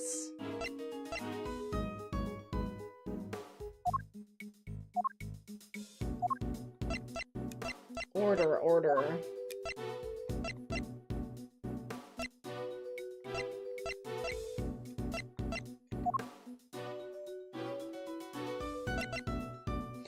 The coroner's findings? I want to say the coroner's findings, but that doesn't feel right. Take that! Yeah, it is the coroner's findings. Sick. This is Dr. Hurt's preliminary findings, according to which the victim suffered a head injury post-mortem. But the order suggested by the bloodstains on the raincoat is exactly the opposite, yes. One of the faster cashier too, definitely the fastest on night shift. I couldn't keep up. Every time I got one person out, 2 more would walk in. Yeah. And you know what's crazy? It's not even Memorial Weekend. That's next weekend. So it's only gonna get crazier for people who have to work a customer service facing job next weekend. I really don't miss customer service. Could not miss it less. Bailiff of the court hereby subpoenas Dr. Hilda Hertz to the committee chamber with all due haste. Until she testifies, this case cannot be brought to close. Yes, Your Honor, I'll go fetch her at once. Unfortunately, Dr. Hertz is a very busy woman. I doubt she'll be able to come immediately. In the meantime, there's another important angle I would like to explore. I think that something has been bothering me about the person at the heart of this case. So-called ringleader. Who exactly are they? Yeah, good point. We never looked into that, huh? Despite having been mentioned repeatedly in this hearing, we still don't know even the most basic facts that would help us uncover their identity. Well, Mr. Edwards, do you have any thoughts on the matter? I've seen nothing that might serve as clear evidence of the auctioneer's identity as of yet, but there is someone involved with the case that I can name. I suspect that at the very least, they might be able to point us in the right direction. And that's... Chairman Winner! Oh, he did it. I demand that you testify as to what you know. What? Testify. Are you crazy? Why would you accuse my dad? Because your dad's a scumbag. You would cast doubt on the integrity of the chairman of the committee? You understand the implications of such an act? I don't care who or what he is. We're talking about the truth here. And about a man who seems dead set on framing Kay at all costs. The mask, corsage, ticket stuff, everything else. Items Kay was carrying when she was found. They were deliberately placed in her possession somehow. By Chairman Winner himself. A shocking accusation, one I find hard to believe. But for the sake of completeness, I must ask. Why would he do such a thing? Cast suspicion on Kay, of course. Why else? I even managed to get him to say something to that effect. Oh, we don't have evidence, though. Chairman Winner, your rebuttal, please. I think the good chairman might be in shock. So what if I did? Did you hear me, my boy? I said, so what if I did? You say you got me to admit so much, but where's your proof, With no witnesses to speak of, your word alone is hardly enough to make an accusation like that stick. Or did you mean to tell us that you have something more to base your outburst on? Still the arrogance he showed back at the detention center, and yet... No, he's rattled. Mr. Edgeworth, I'm going to have to ask you to explain yourself, if that's alright, Mr. Chairman. Not at all. I'll be very interested to hear this for myself. I'm intrigued to learn where Miles might have gotten the idea that I'm some sort of criminal. Because you'll never find a more fine and upstanding citizen than myself. He has a lot of nerve, acting all innocent like that. Very well. Let's start at the very beginning. The fact that the auction took place right here in this hollowed trial chamber is a point of suspicion. A location that should, by rights, only be accessible to the members of the committee. Yeah, they all have key cards to the room after all. Furthermore, these auctions seem to be held on a somewhat irregular basis. And for that to be possible, there can only be one winning explanation. That's right, Mr. Winner, but the auctioneer is a member of the committee. What? No! Ugh, what on earth is wrong now? What do I do, Dad? I played right into his hands! Oh, you did indeed, you utter nitwit. But Miles, my boy, you do realize that you've cast quite the wide net with your explanation. It's true, there are 11 members of the committee altogether. 10 given Miss Ringer's unfortunate passing. 10 potential suspects in total. Aw, dang. Interesting that our judge is not a committee because it's too based. But someone is missing. Is it Camille? Because she's not sitting? Right, yeah, it's Camille. Well, it certainly isn't me, and it can't be the chairman, can it? Better speak up right now. Calm down, all of you, please. Well, Miles, is that all the proof you've got against me? You're very quiet all of a sudden, but it's too late to back out now. You've accused a former chief prosecutor and current committee chairman of a crime. Urgh. I would tell you to prepare for the worst. I hope his whole beard burns. I hope he goes bald because all of his hair burns off. That'd make me so happy. But there's no preparing for what you're about to face. Well, I do got crazy eyes, too. You've been forcing us to argue every little detail for a while now. Where the murder happened, the order of the victim's injuries, some other things I hardly even remember. Ooh, that's how we're gonna get him. He's being too vague. But you needn't have bothered him, boy, because it's all irrelevant in the end. Think about it. The suspect herself has already said she did it. That's all that matters at the end of the day. And her sentence will be lighter for it, so rejoice. I mean, theoretically, couldn't a competent doctor say that she can't make a confession like that with amnesia? Hey, maybe she does remember some things, but she can't make a confession because, again, she doesn't even know who she is. It's a coerced confession. There you have it. Feel free to pick holes in it as you see fit. Okay, well, it was barely a testimony to begin with. That man, he's a very powerful person, isn't he? It's okay, Mr. Edgeworth. Please, just let it go. I did it. I'm the murderer. I even remember doing it. You saw a flash of something half remembered, okay? Nothing more. If you must believe in something, believe in me. Believe in me when I say you should believe in your innocence instead. Okay, a little bit longer than what I was saying, but it's the same point. It's always the same point, Medley May. But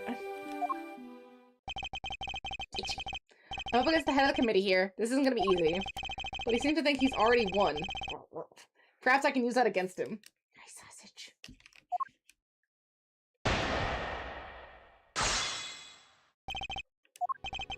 Okay, this one. Hold it! I seem to recall the ringleader's identity and the faulty coroner's report being critical points of contention. Yes, I was listening to my boy. But critical is a matter of opinion. How do you possibly assert that such a fundamental issue are not important? Perhaps it is your ability to make sound judgment that should be on trial here today. Oh ho ho! Brave, my young hothead! Wonderfully cutting stuff. You do like to try, though, don't you?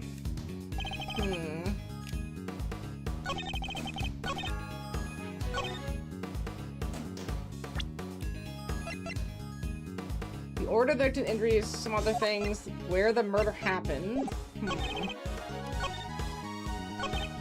Hold it! I needn't bother because it's irrelevant. There's no way any of what we've discussed today is irrelevant, not unless you intend to bury the truth. But none of it is relevant, dear boy. The only reason you keep trying to make it relevant is because otherwise you're up creek without a paddle. Hold it! Let's press everything. Even if the broad strokes are correct, it doesn't make something true. Oh, don't be such a stick in the mud.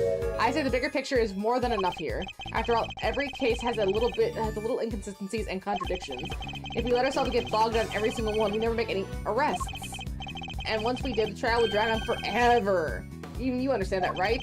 Not in the slightest, hence my inquiry into the details. Oh, to be so young and pig-headed. Anyway, you keep digging into these little details. Hold it! Just because she confessed to something doesn't make it the truth. Kay has suffered from amnesia, so any statement she makes should be taken with at least a grain of salt. Objection! Even so, it doesn't exactly solve anything for us, does it, dear boy? And it would be nonsensical to dismiss her confession outright. I tell you what, why don't you ask her one last time? I'm sure she'll just say she did it again. Fine, let's do it. Well, let's ask her again. We'll see if she really believes herself to be the culprit. Huh? You mean me? Is this really what you want, Mr. Edgeworth? If it goes badly, it could significantly weaken your position. I know, but there's no other way. I only requested that I be the one to question her. You really know how to tug at an old man's heartstrings, you know? But fine, ask away. On one condition. If this turns out to be a waste of time, that's it. Stop burning evidence! We'll call the proceedings to an end, then and there, agreed. Call the proceedings to an end? You mean the hearing? Yes, dear boy, that's right. Perhaps you aren't a complete muddlehead after all. Now, just so we're clear, if we ask again and all that happened, the girl confirms her guilt. She is officially declared guilty on the spot. Yes, that sounds like a great plan if I do say so myself. That's it. Just declare her guilty just like that. No fair and speedy trial. That's the gist of it. It's a big risk, but he's going to find a way to condemn her either way if we don't do something. Okay? Yes. I know it's a lot to ask, but I need you to think. Oh.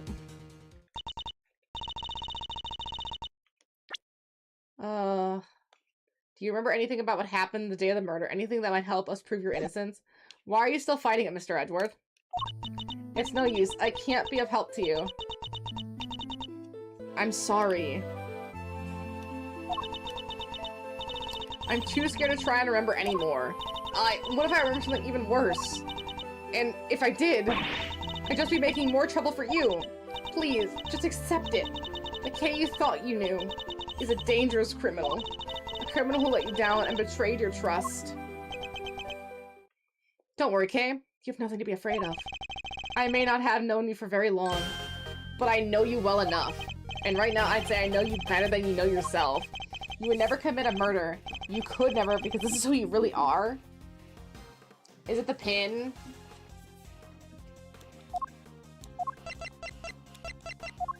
Yeah, it's the pin. Take that! You're the great thief Yatagarasu, a noble outlaw who would never stoop so low as to kill. I can't do it, I'm sorry! Because all I can see is the one memory that's returned. I have to face it. Hold it! No, the only evidence of your guilt is the confession they forced out of you. As I said earlier, you have to believe that you're better than that. Or you're saying you don't believe a word of what I've been telling you. No, it's not that. You're trying so hard to help me. And you're risking so much for me. It's too much. You have to stop, I'm begging you. Ah, so that's what's going on. I thought it was strange, but now I see. The reason you're allowing yourself to be railroaded into accepting your fate is because of me, isn't it? Which is exactly what the Kay I know would have done. You're a good person, Mr. Edgeworth. Sorry to burst your bubble, but I'm not. And I don't plan on becoming one anytime soon. Because despite all your wishes to the contrary, I'm still trying to help you. So you see, I've really been servicing my own ego, regardless of what I put you through. Now let's try this again. See the good in yourself, Kay. Remember the noble thief you truly are. That memory of you committing the murder? You need to question it with all you have. That's all I ask. So please do it for me.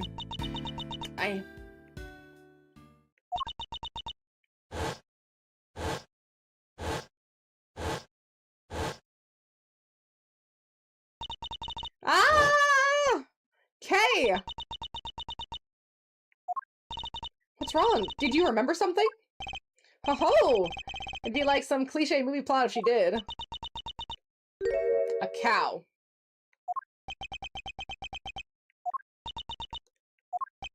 A cow? Mr. Edgeworth, you could perhaps ask her for a few more details? Well, okay, what can you tell us about this cow? I remember now. The person in the red raincoat, she had it in her hand. A stuffed cow. I can see it so clearly now.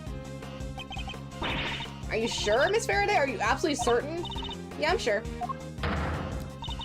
This court acknowledges the defendant's latest statement as a new testimony. Have you lost your mind, Verity? We can't accept testimony like this. With all due respect, Mr. Chairman, information pertaining to the victim and her possessions is new and highly relevant evidence. Objection. Need I remind you of the addled state of her memory? No, this simply won't do. Addled? But if we claim her memory is unreliable, then our own argument is weakened, sir. You said so yourself only a few minutes ago. But thanks to the suspect confession, we need not worry ourselves over the finer details, did you not?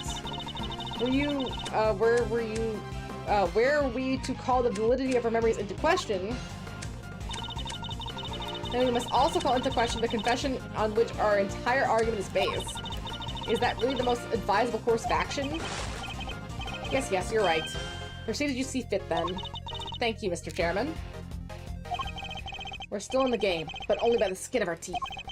And only thanks to Judge Gaville's intervention. Suppose if she was on our side for a second? Crazy?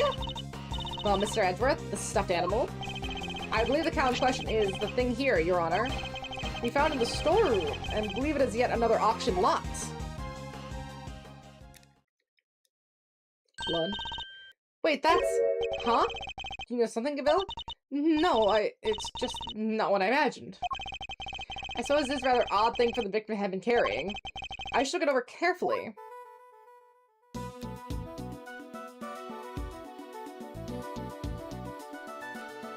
Oh! Is that a cherry blossom? There's a cherry blossom petal caught in the fur here. There are petals in the raincoat, too, and a cherry tree in bloom on the viewing platform. It would definitely appear that this was taken outside at some point. But what did the victim want with this thing? The left horn is missing. This hole. It looks like that's where the horn would have gone. What? That doesn't look like the stuffing there. So what is it? Let's take a look at the rest of this toy and see what we can find. The other horn? The right horn seems intact, but I can't say it's doing much for the overall symmetry of the stuffed animal. Look, Mr. Edgeworth, it moves. It does? It sounds like sand being crushed. It would seem there is a recording device hidden inside. And I knew it was you the moment I laid eyes on you. You can't hide that burn from me.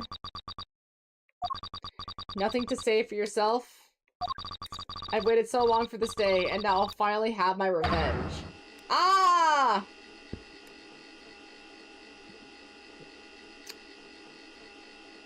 Can you finish whatever you're doing? What did you find? What are you eating?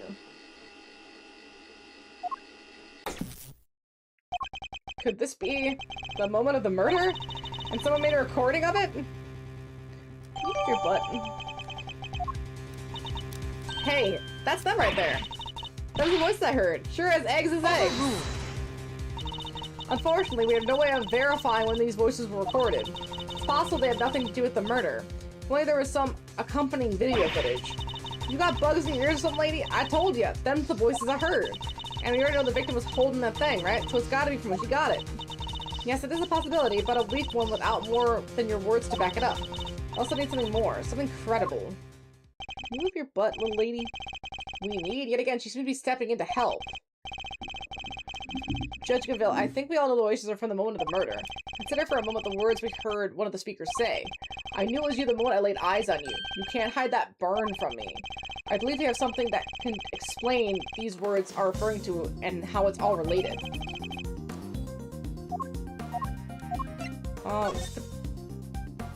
The body? The coroner's findings again? Take that! The coroner's preliminary findings? How do they prove anything? Indeed, one of this page shows the voices must have been from the time of the murder. Take that! Yeah, it's the burn mark. Thinking out on the words we heard, this part in particular sticks out in my mind. You can't hide that burn from me. The victim had a prominent burn mark on the back of her hands. And what of it? And who's always burning stuff? According to Kay's testimony, the victim was carrying the stuffed cow toy. A burn mark, an identifying mark unique to the victim, was mentioned in the recording we captured. Ah, it's just a coincidence. Something that happens all the time, right? I'm not so sure that it does, especially not in this case. Cord except for the recording may be from the time of the murder. In which case, one of the two voices must belong to the real culprit. And based on the content of the conversation, it seems likely that it's the one we hear the most. But that still doesn't tell us anything about the killer's true identity, and even if they're male or female. Do the voice change is correct. Unfortunate but unavoidable. One thing, however, has become clear. We are now able to say that the voices Miss Hart heard were those of Miss Ringer and her killer. Just like I done told you they was. We can say something else now, too. Then let's hear it. That is, if you don't mind, Mr. Chairman. Do as you wish. According to Miss Hart, just before the murder occurred, two people came up to the storeroom from the committee chamber on the elevator. The ringleader and one of the auction attendees. It seems this was the point at which the money exchanged hands. The murder happened immediately after, and the auction carried on after that. All of which points to one key fact. What else does this latest revelation tell us? The ringleader is the killer, because they needed an auctioneer. Since the ringleader was the auction's sole auctioneer, then it follows that they cannot be the victim. Hey, Gavil. Not right now, Eustace.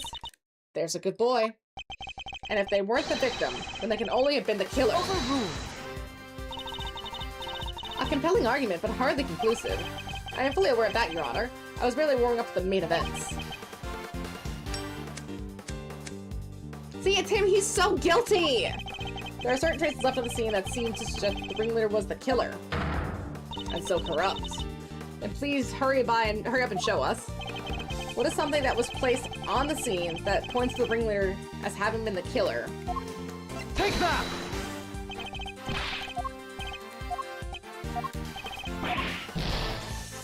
Thought it was the outfit.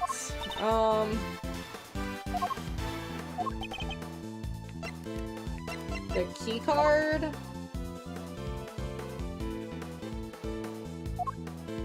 Placed at the scene.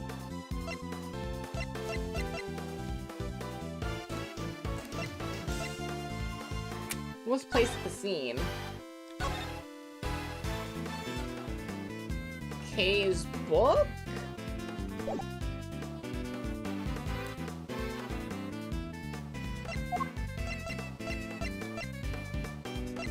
Placed on which scene? It wouldn't be the victim's letter, would it? Take that! Try the coroner report again. Apparently they didn't like the costume. The ringleader was a killer. There's something they should have wanted to hide.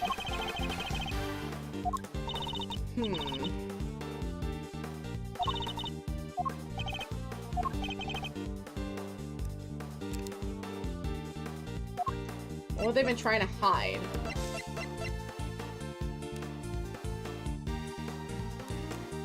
It's not the ringleader's appearance. It's not the coroner reports for Kay's book. I don't think it'd be the clothes box or the committee chamber blood. What would they be trying to hide?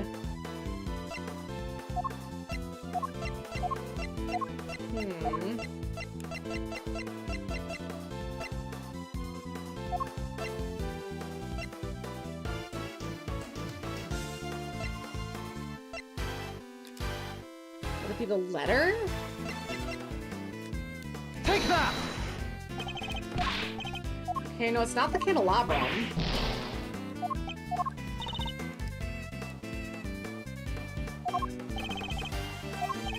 The scene of the crime is what I would assume. Is it Take broken that! plushie? Like, that's why you put it back? No?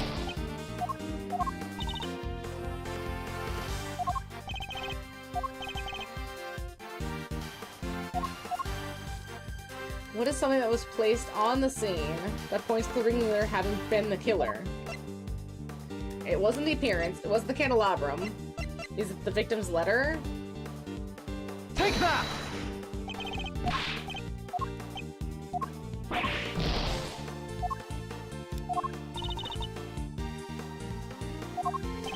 What would the ringleader have been trying to hide?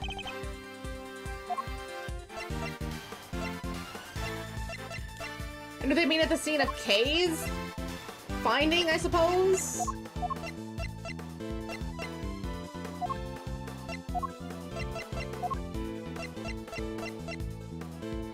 Jamming ninja mask, magenta flower. Take that! I have no idea anymore.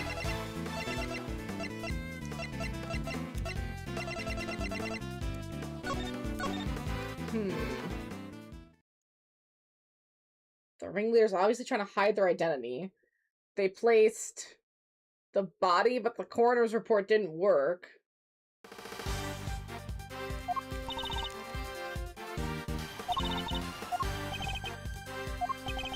Ooh, that did not help me as much as I hoped. What is something that was placed on the scene that points to the ringleader as having been the killer? And I assume they mean the scene of the crime, the body. It's not the key card? We couldn't do the notebook. The only thing would be the key card. The outfit didn't work. Take that!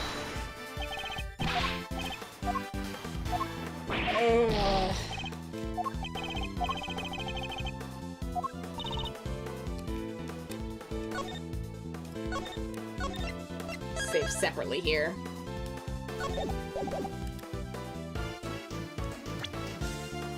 The ringleader was the killer. There was something they would have wanted to hide. And it'd be who they were.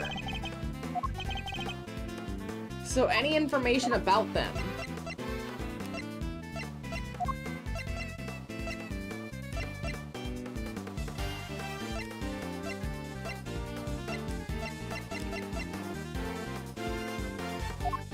Is it the mask? Take that! No. We can't know which one the ringleader was wearing. And it's not the flowers. I feel like I've tried so much evidence now. Would it be placed at the scene? Oh, again, there's two scenes. Certainly where Kay was found is a scene, if you will.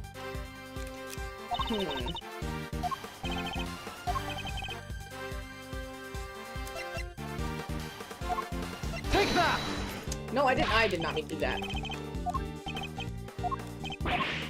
Whatever, that's fine.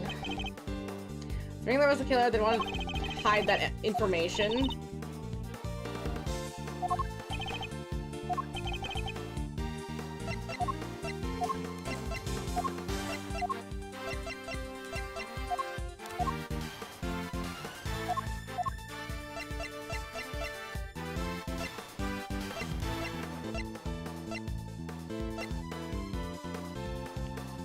Was this place there to hide the exorcist in the storeroom? Take that! The blood? It's the blood! Killer deliberately left a large pool of blood at the point of the Goddess of Justice statue. It was due to that blood that we originally thought the murder had happened in this chamber. It's the blood. But it was simply a ruse designed to cover up the blood that was dripped down from the storeroom. In order to conceal the existence of the underground auction, correct? Correct. If the culprit had nothing to do with the auction, they would have no reason to cover up the blood, which further supports the theory that the ringleader and the killer were one and the same. And as to the identity of the ringleader, do you have anyone you'd like to name? The auction is always held in the committee chamber, with the store located just overhead. So at the very least, we know the murder's ringleader has some connection to the committee. Yes. You suspect me, correct? As the committee's most powerful member, that should hardly be a surprise, Objection. right? You're a fine prosecutor, I'll give you that. But as I think I may have mentioned already, you're also hopelessly naive. As he burns more evidence. You got nothing, dear boy, have you? No evidence whatsoever, unless you've got something to share after all? Do I have any evidence to show that Chairman Winter is the murderer?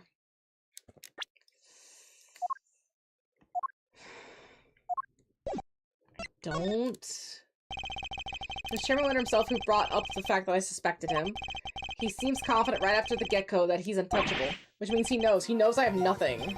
Oh-ho! Well, Miles, my boy, time to pay the piper. I've always wanted to say that. Verity, he's all yours. Wait, dang it. I just remembered something. Huh? Did you have the amnesia too? No, it just done came to me. Flash of inspiration, you know how it is. Very well, say your piece. Objection!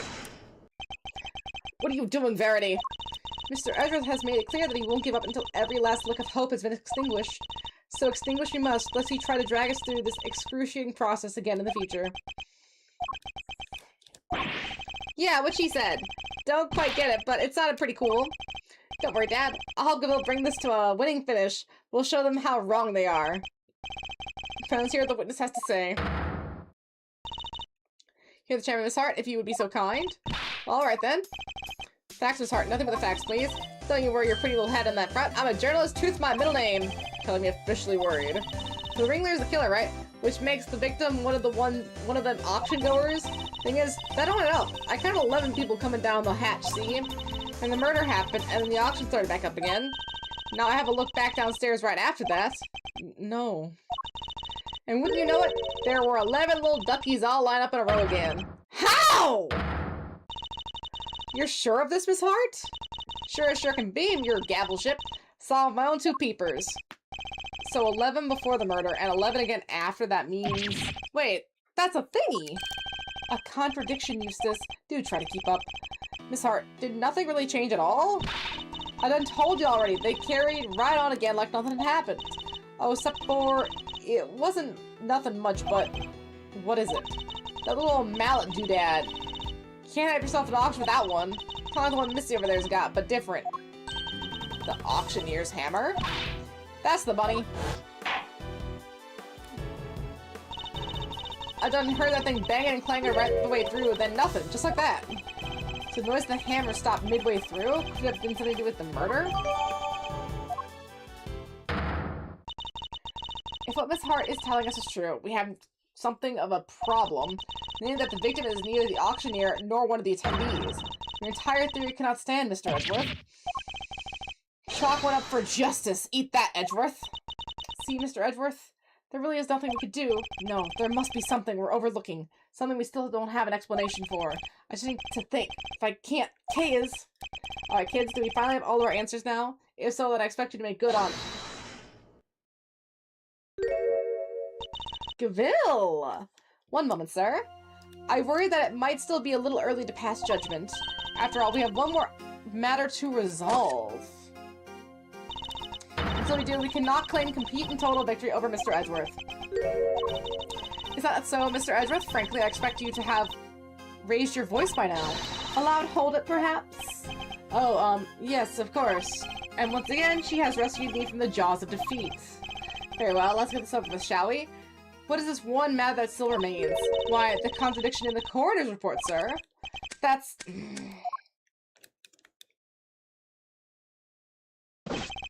I'm back with witness, Your Honor. What's this all about? Why did you call us back down here? Did somebody suddenly fall ill? I'll have a compress ready in 2 shakes of out. This better be good. Did somebody else drop dead? Well, they might soon wish they had. Dr. Hertz, Miss Needler, thank you for coming on such short notice. Let me assure you, this won't take long. But try to butter me up and cut the chase, will you? Of course. We summoned you here to confirm something. What is Judge Gavril up to? Dr. Hertz, this court asks that you provide the unabridged truth regarding the following. Do you stand by your preliminary findings? Can you vouch for the complete and total accuracy? Gamma doesn't make mistakes, ever. That's strange. Huh? What do you mean? In the course of this trial, an error was indeed found in her reports. And so I ask again for the truth, Dr. Hertz.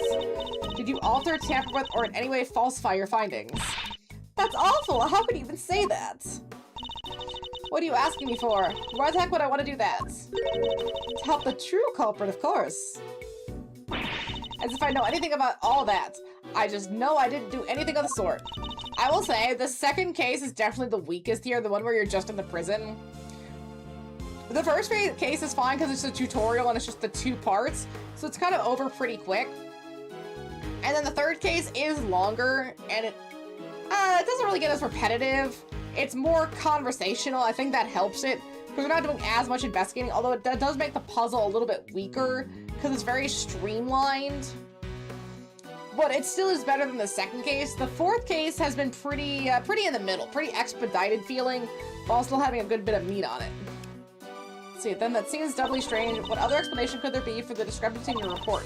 Mr. Edgeworth? Oops. It's not like you to be coy, I must say. Why does she keep taking charge and helping me? I still don't know what she's trying to do, but I'll happily take what I can get. If everything was recorded accurately and then handed off to Mr. Winter according to protocol, then the report shouldn't contain any mistakes. Wait. For the record, I didn't do anything to the report. I guess we'll see, won't we? Dr. Hertz, perhaps we could begin with your side of the story. Why do we even need to? This is pointless. I'll be the judge of what's pointless, thank you very much. We have patients waiting back at the hospital. But Grandma, yeah, you don't have time for this. Will you please help us? I can't stress how important this is. Oh, is Granny gonna change? Is this an act? Like the ambassador from the previous game, where he looked super old and feeble, and then he grew 1.5 feet and got really confident and kept like flicking his little medal at me. It was really gross. I didn't like him. Let's see, Grandma says she'll testify, but could you please make it quick? If we're not back soon, people will suffer. And if you had no qualms about taking your time and buying cotton candy last time we saw you, we'll let you go as soon as I can, I promise. As soon as you tell us the truth, that is. So local mistake in the report. No, there's no way Grandma's mistaken the report, not ever. I've been dealing with the dead longer than you've been alive, Sonny Jim. Me writing something wrong is about as likely as youch. And what the heck do you think I'd stand a game by doctor to file? That don't make a lick of sense. And that's all she has to say. Nothing funky here. See, it's just as I thought. There's no chance the good doctor doctored her findings. And you swear by the good holy goddess that this testimony is true? Of course! Grandma's never told a lie in her— Objection! Your opinions are not necessary, Nurse Needler. Your grandmother's the subject of this inquiry, not you. Not necessary? That's not fair! I'm the only ally poor Grandma has. Go ahead and shout objection left and right, but you best be prepared, then, Mr. Ex-Prosecutor. Oh, I'm more than prepared. I'm ready to expose the truth behind the error in the report. I have nothing left!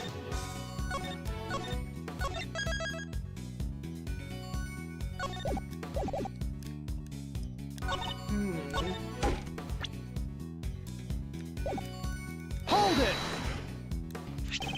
The victim appears to have put this rank on after sustaining the head injury, and yet there was not a single drop of blood on the chest area of the raincoat. Therefore, she must have been hit in the head before she was stabbed in the chest, making it pre-mortem. Oh, that's— youch! I don't need you to teach me how to suck eggs, young man. My danged report already says what you just said, don't it? Objection! Your report states that the head injury appears to have been sustained post-mortem, which is exactly the opposite of what I just said. Oh. Sure. I diligently dictated the report to Florence here, and she wrote it all down just like I said. Something happened after that. Weren't nothing to do with me.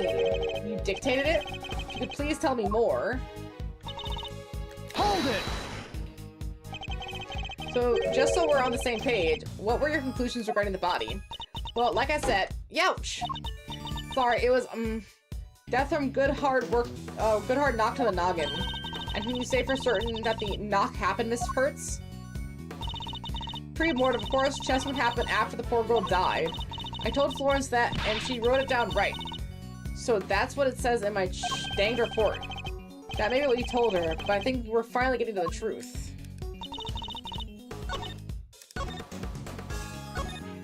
Do I show her the report?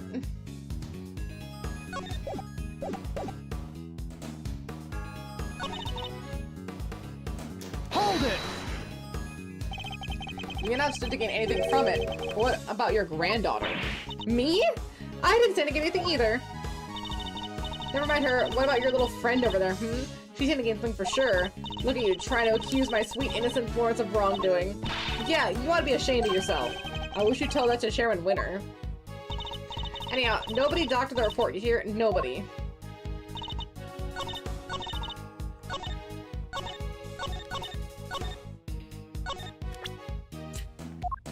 Objection! It is the report, by the way. At least this time it worked. But I'd like you to take a look at the report for yourself. Oh, I'll read it to- Youch! Sweating. Stop beating on your granddaughter! This ain't what I said. This ain't what I said at all. What? What do you mean exactly? Maybe it's all the knocks to the head, that's why your granddaughter can't keep up with what you're saying. I don't know. But I can't say that. Miss Needler, if you are attempting to bury Dr. Hurt's truth, I will gladly hear her confession myself on behalf of the Goddess of Justice. Dr. Hurt seemed to be telling Judge Gaville something in private. What? I see. Very well, allow me to relay to everyone what you just told me. Ain't no doubt about what I said. I dictated my findings to Florence just like I told you I did. The photo-headed young thing must have wrote it down wrong or something. Oh, that was a great impression. Yes, but was it really necessary?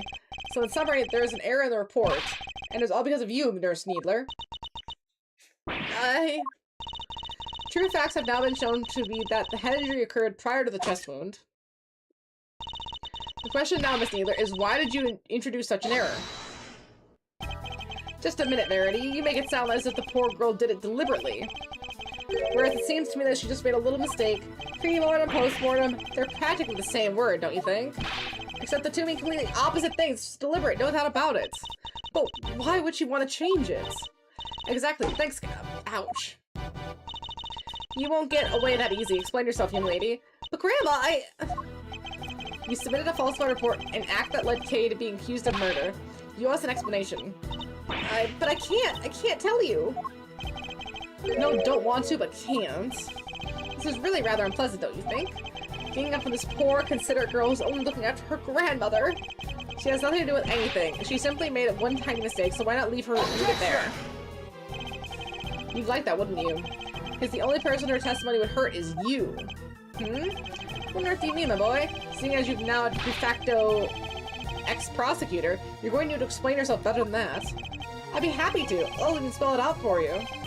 Nurse David's role in this crime was very important because... Can we see if she's a co-conspirator?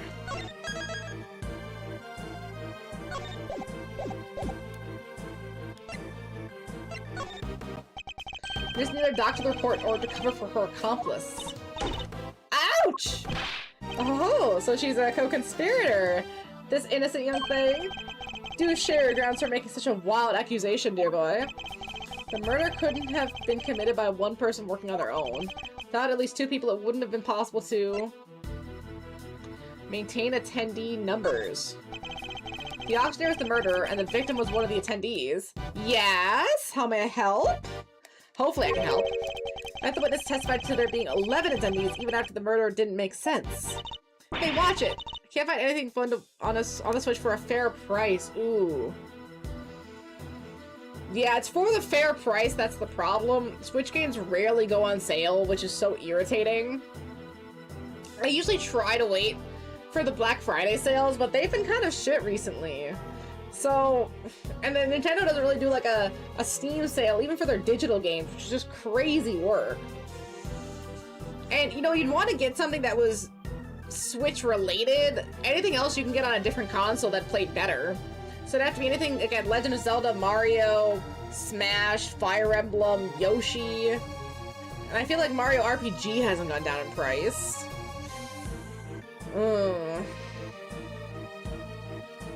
What about Mario Origami King? If you like Paper Marios, but I liked Origami King. I really love Super Paper Mario. I wish that was on Switch. I would pay so much money, disgusting money, if it was on Switch. I want it so bad.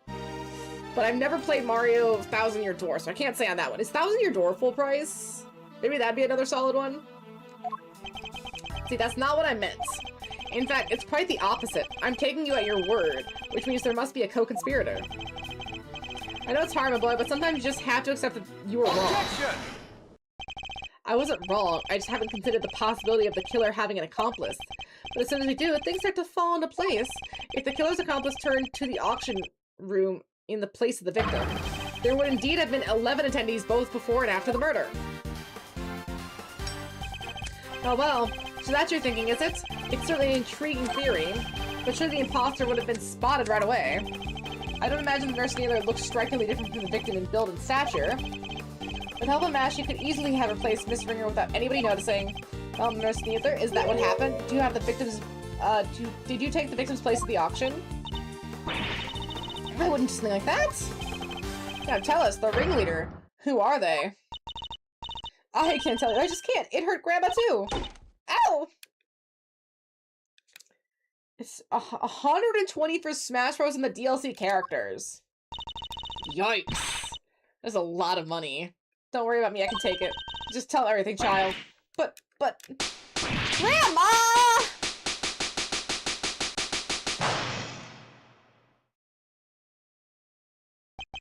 So I was right. She was an accomplice. Miss Needler, why? Unless you're gonna do, I guess, multiplayer with Smash, is it really worth it? I mean, I did the Heroes of Light thing, the Rays of Light, and it was pretty fun as a one-time through sort of thing. I felt no need really to go back and do it. There's a lot of content in it. I don't know if it's $120 worth of content. It's something interesting and unique, and I do appreciate that they did it, because they did the same thing for Brawl, and then they took it out of the 3DS Smash Bros, and then I had no interest in playing them. Because that's the only reason I played Smash Bros was for the little plot thing they did. Yes, oh, thank you, Grandma, but I'm alright now.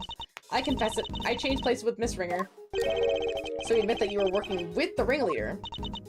Yeah, I was helping them. I don't know how, but they found out Miss Ringer was going to attack them. The culprit was going to be attacked by the victim? They seemed pretty sure it was going to happen that night, so they made a counter plan. They wanted to strike first, and they wanted me to help them. I was told to the storeroom before the auction began and wait there. Now hold up right there, Missy. I didn't see nothing. And my eyes don't lie. If you'd have been there from before the auction, I would have bumped right into you. She was in the box. I was there the whole way through, and you weren't there for a bit of it. But I'm not lying. Well, that's easy for you to say, but you were lying about altering your report only a few minutes ago. I think we're well aware of the number of potential hiding places in that storeroom. Are we? Where exactly are you trying to say our friend the nurse was hiding, Take that! Got him. I might just have to play Story of Seasons, even though it might put me to sleep. Yeah, that's the thing about, like, farm sim games. They're good initially, and I start really high, and I just burn out. So instead of a nice, easy arc to the finish, I just go high, and bam, I'm done. Because either I've done too much farming, or I'm trying to do everyone all the time. There's so much to do and keep on track of that it becomes almost overwhelming, and my choice paralysis hits me. Maybe doing it on stream when I do Stardew Valley will help. Maybe having to pace myself in that sort of way will be better, or like plan things out more. If I just do it raw, I get too burnt out. I don't know why. Oh, she did she? Huh? Well, it was there the whole time, even before I moseyed on in. But like I done told y'all, it had all them chains around it. Wanted to hide in there myself, really, but it was locked up tight, so I had to go elsewhere. I imagine because Nurse Neither was already lying in there by the time you arrived. That's right, we didn't want anybody to open it or would have really blown our cover. So the ringleader told me to climb in and wait until it was time for my part of the plan. And they wrapped the whole box up in chains. I think they took the elevator downstairs not so long after. So the auction was beginning, and you and Miss Hart would have been the only two people in the storeroom. Yeah, I think so. That's all I have. 4 Pokemon base game, Final Fantasy X, and Farming Sims.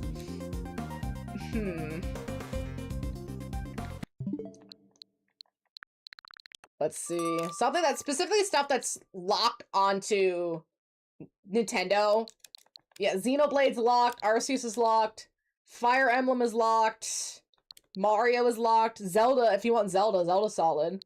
I don't know the price. I'm trying to think of things that are specifically locked to Nintendo.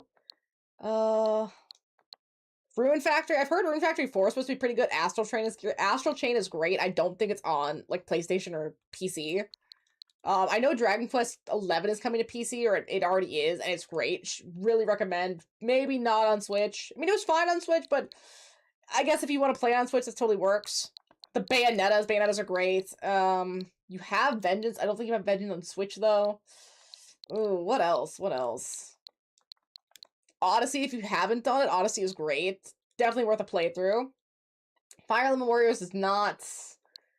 Hyrule Warriors is. Hyrule Warriors is so worth a playthrough.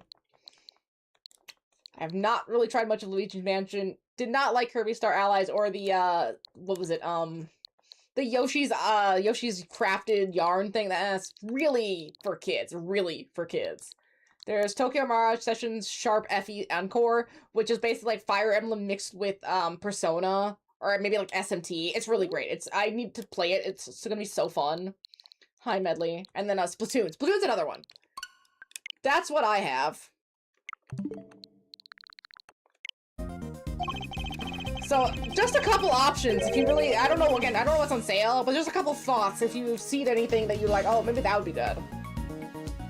So, until a certain customer came upstairs to complete her purchase, that's when the incident occurred. Miss Hart overheard the victim and the culprit exchanging words around them. You betcha, I was behind the statue there, shaking like a dang leaf the whole time. Medley! In the middle of their quarrel, Miss Ringer was killed by the auctioneer. I imagine the auctioneer then carried Miss Ringer's body over to the clothes box, from which Nurse Mueller emerged and swapped places with the victim. After placing Miss Ringer's body inside the box, Nurse Mueller's role was now to pretend to be Miss Ringer. Two of them then returned to the room below as if nothing had happened. Does that about sum up what happened to the storeroom, Miss Needler? Or Nurse Needler? Yes, in fact, that's exactly what happened. I have never used my Hulu on there. I don't even have Hulu. Not even YouTube, really? Interesting that it's on the Switch 1, but not on the Switch 2. I've never really tried it. Again, I haven't needed it, and I don't even have Hulu right now, so it's just another thing taking up space that I can probably delete. But weird that it doesn't even have any. Let's see, hold up. You just waltz right back in and nobody noticed? This is two completely different people we're talking about. You're telling me not one of them other folks down there at the auction cottoned on? Why would they? The other auction goers had no reason to notice the difference when Miss Needler entered because she had stolen the victim's clothes. As you've seen, Miss Ringer and Nurse Needler are about the same build. What's more, the auction rules require attendees to wear their masks at all times. If Nurse Needler were wearing the same clothes as Miss Ringer, nobody would have been any the wiser. No, and they weren't. I brought Miss Ringer's clothes and ouch! And left the poor child in the smalls? Have you no respect, girl? No, Grandma, I thought the same thing. I wouldn't have been nice to leave her like that. So when the Ringer wasn't looking, I put that raincoat on her. That's how Miss Ringer came to be wearing it. Thus the auction was able to carry on as before. Guess the part where I caught the red raincoat on film came just after. Yeah, it must be. Then it all makes sense. They barely increased hardware quality or removed features. Another reason I need to try, if I can ever buy a Switch, too, I need to try to buy it used or secondhand, just because I really don't want to give Nintendo more of my money. They're just pissing me off too much. It's so irritating.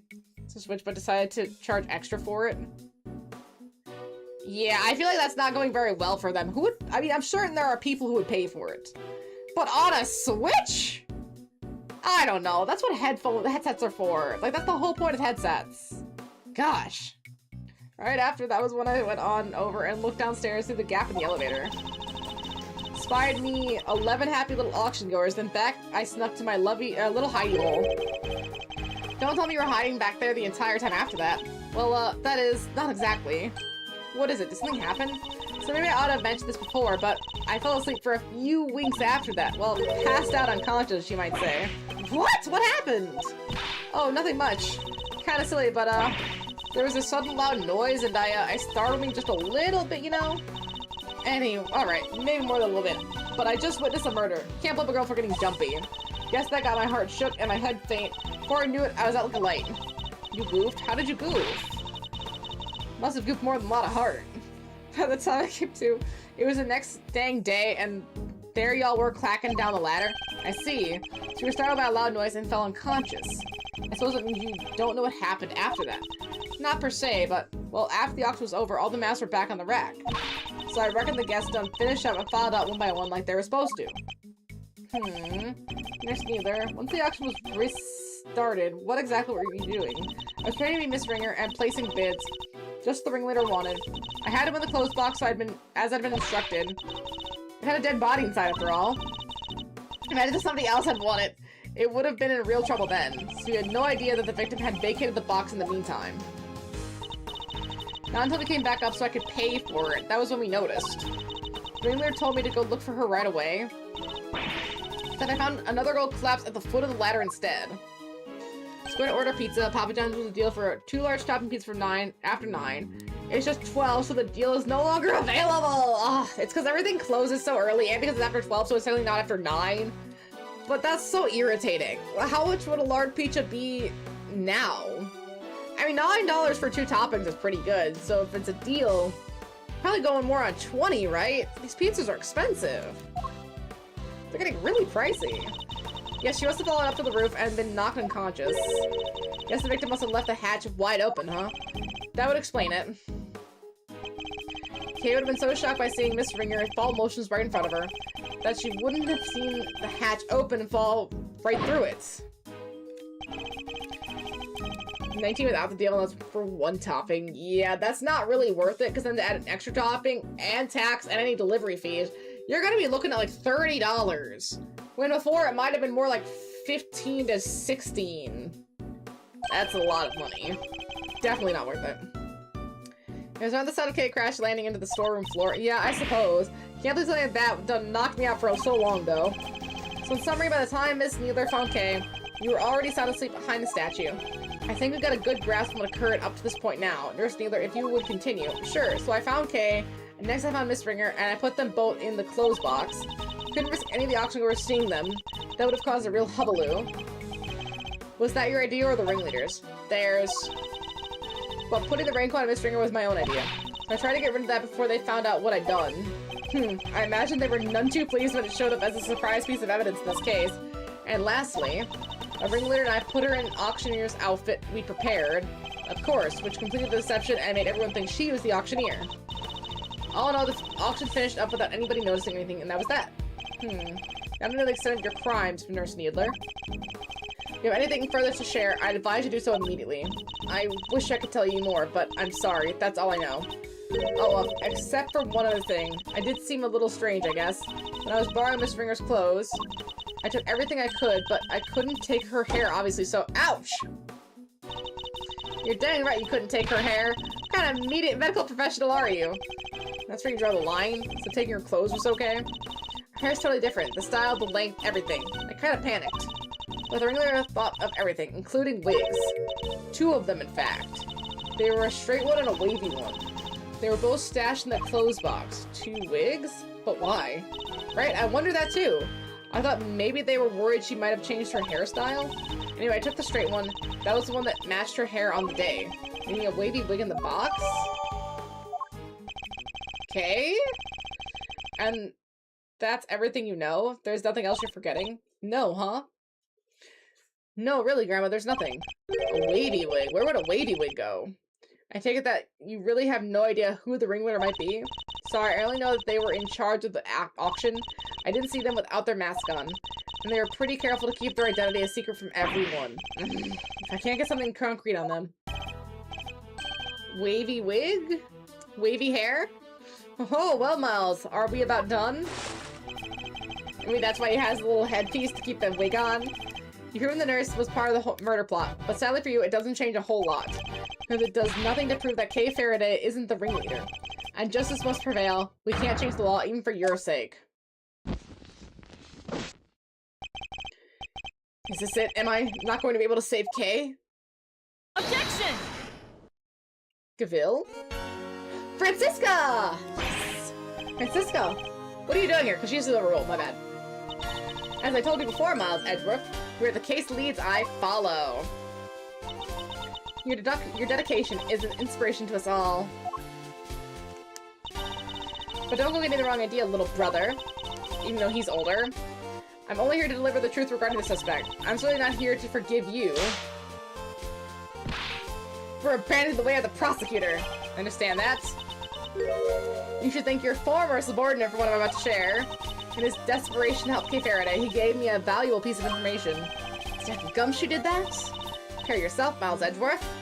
For the final piece of the puzzle, Rosie Ringer's head wound was the first of the injuries she suffered, not the second.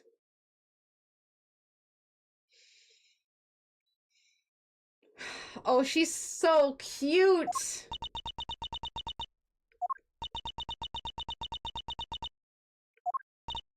Well, somebody say something! Yes, there's no easy way to say this, Francisca, but we already proved that ourselves. You what? Yes, just a few minutes ago! Well, why didn't you say so sooner? You didn't exactly give us a chance! I suppose you know about the murder weapon too? No, not yet. Good. Then listen up. The victim was struck on the head with a blunt object bearing a circular surface. And wounds to the chest were inflicted by a postmortem. A circular surface? Objection. Like a gavel? You're certain that I presume? Your sources are above board? Two trusted medical professionals reached the same conclusion independently. You can't ask for more. Objection. That's certainly good to know. Unfortunately, you're overstepping the bounds of what? I am the prosecutor in charge of Interpol's investigation into the underground auction. This murder occurred during that auction. It would be negligent of me not to pursue leads pertaining to the related parties. Could it have been a auctioneer's hammer? Especially the victim. My, you've really become quite the force to be reckoned with, haven't you, my dear? With all parties in agreement, the victim died with a blow to the head. The side of the murder weapon itself has yet to be identified. Based on the shape, I might have an idea or two. But guys, I didn't turn up any other weapon during my investigation. And yet, one need only think about the setting and an auctioneer's tools, and the answer should be obvious. The auctioneer's hammer? What would an auctioneer readily have at hand? An auctioneer's hammer, of course. But we never found one of those. If the auctioneer's hammer is indeed the killer, it does seem a likely candidate for the murder weapon. While the evidence to support your theory, it remains nothing more than that. Oh, I have just the evidence you need right here. This piece of evidence strongly suggests that the auctioneer's hammer was the murder weapon. I have evidence?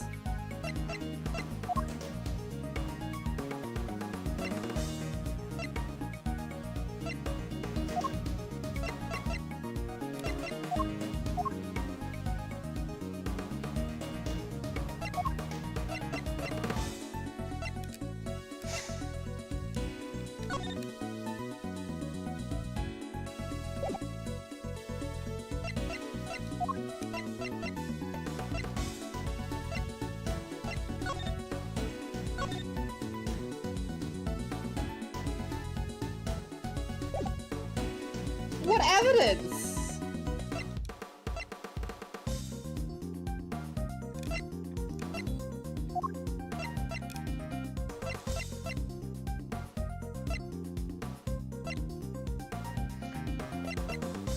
It wouldn't be the magenta flower. Needler's statements. That one was about wigs. So it's not the committee blood chamber, Nurse Needler's statement, or the red raincoat.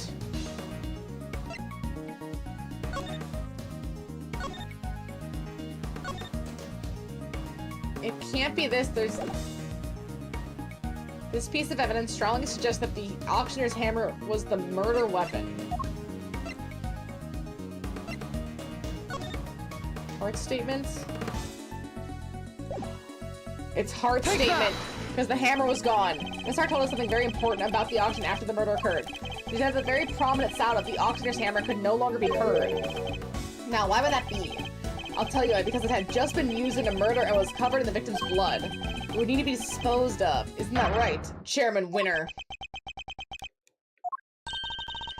I'll have our people look into this right away. Oh ho, you really are like a dog with a bone, aren't you, dear boy? But if you can't dedicate yourself to a cause when you're young, when can you, He seems very confident we'll never find it. Because he burned it up because his name is Celsius. Very well, a search for the murder weapon will be conducted. In the meantime, this court is in recess. Ooh, okay, so now we're getting to the final parts here.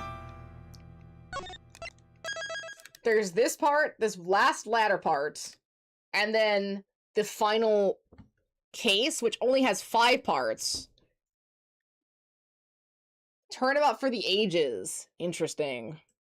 Okay, so there's technically only 6 parts left until the entire Miles saga is complete. This is all that we get, which is very sad. But I do need to go. I have work in the morning, so I have to be up very early. Like, gosh, 6.5 hours? Yeah, about 6.5 hours. I have to go to bed. Thank you all so much for being here. I'll see you tomorrow. I hope we can beat this tomorrow. We'll see. I want to believe. See you next time. Bye-bye!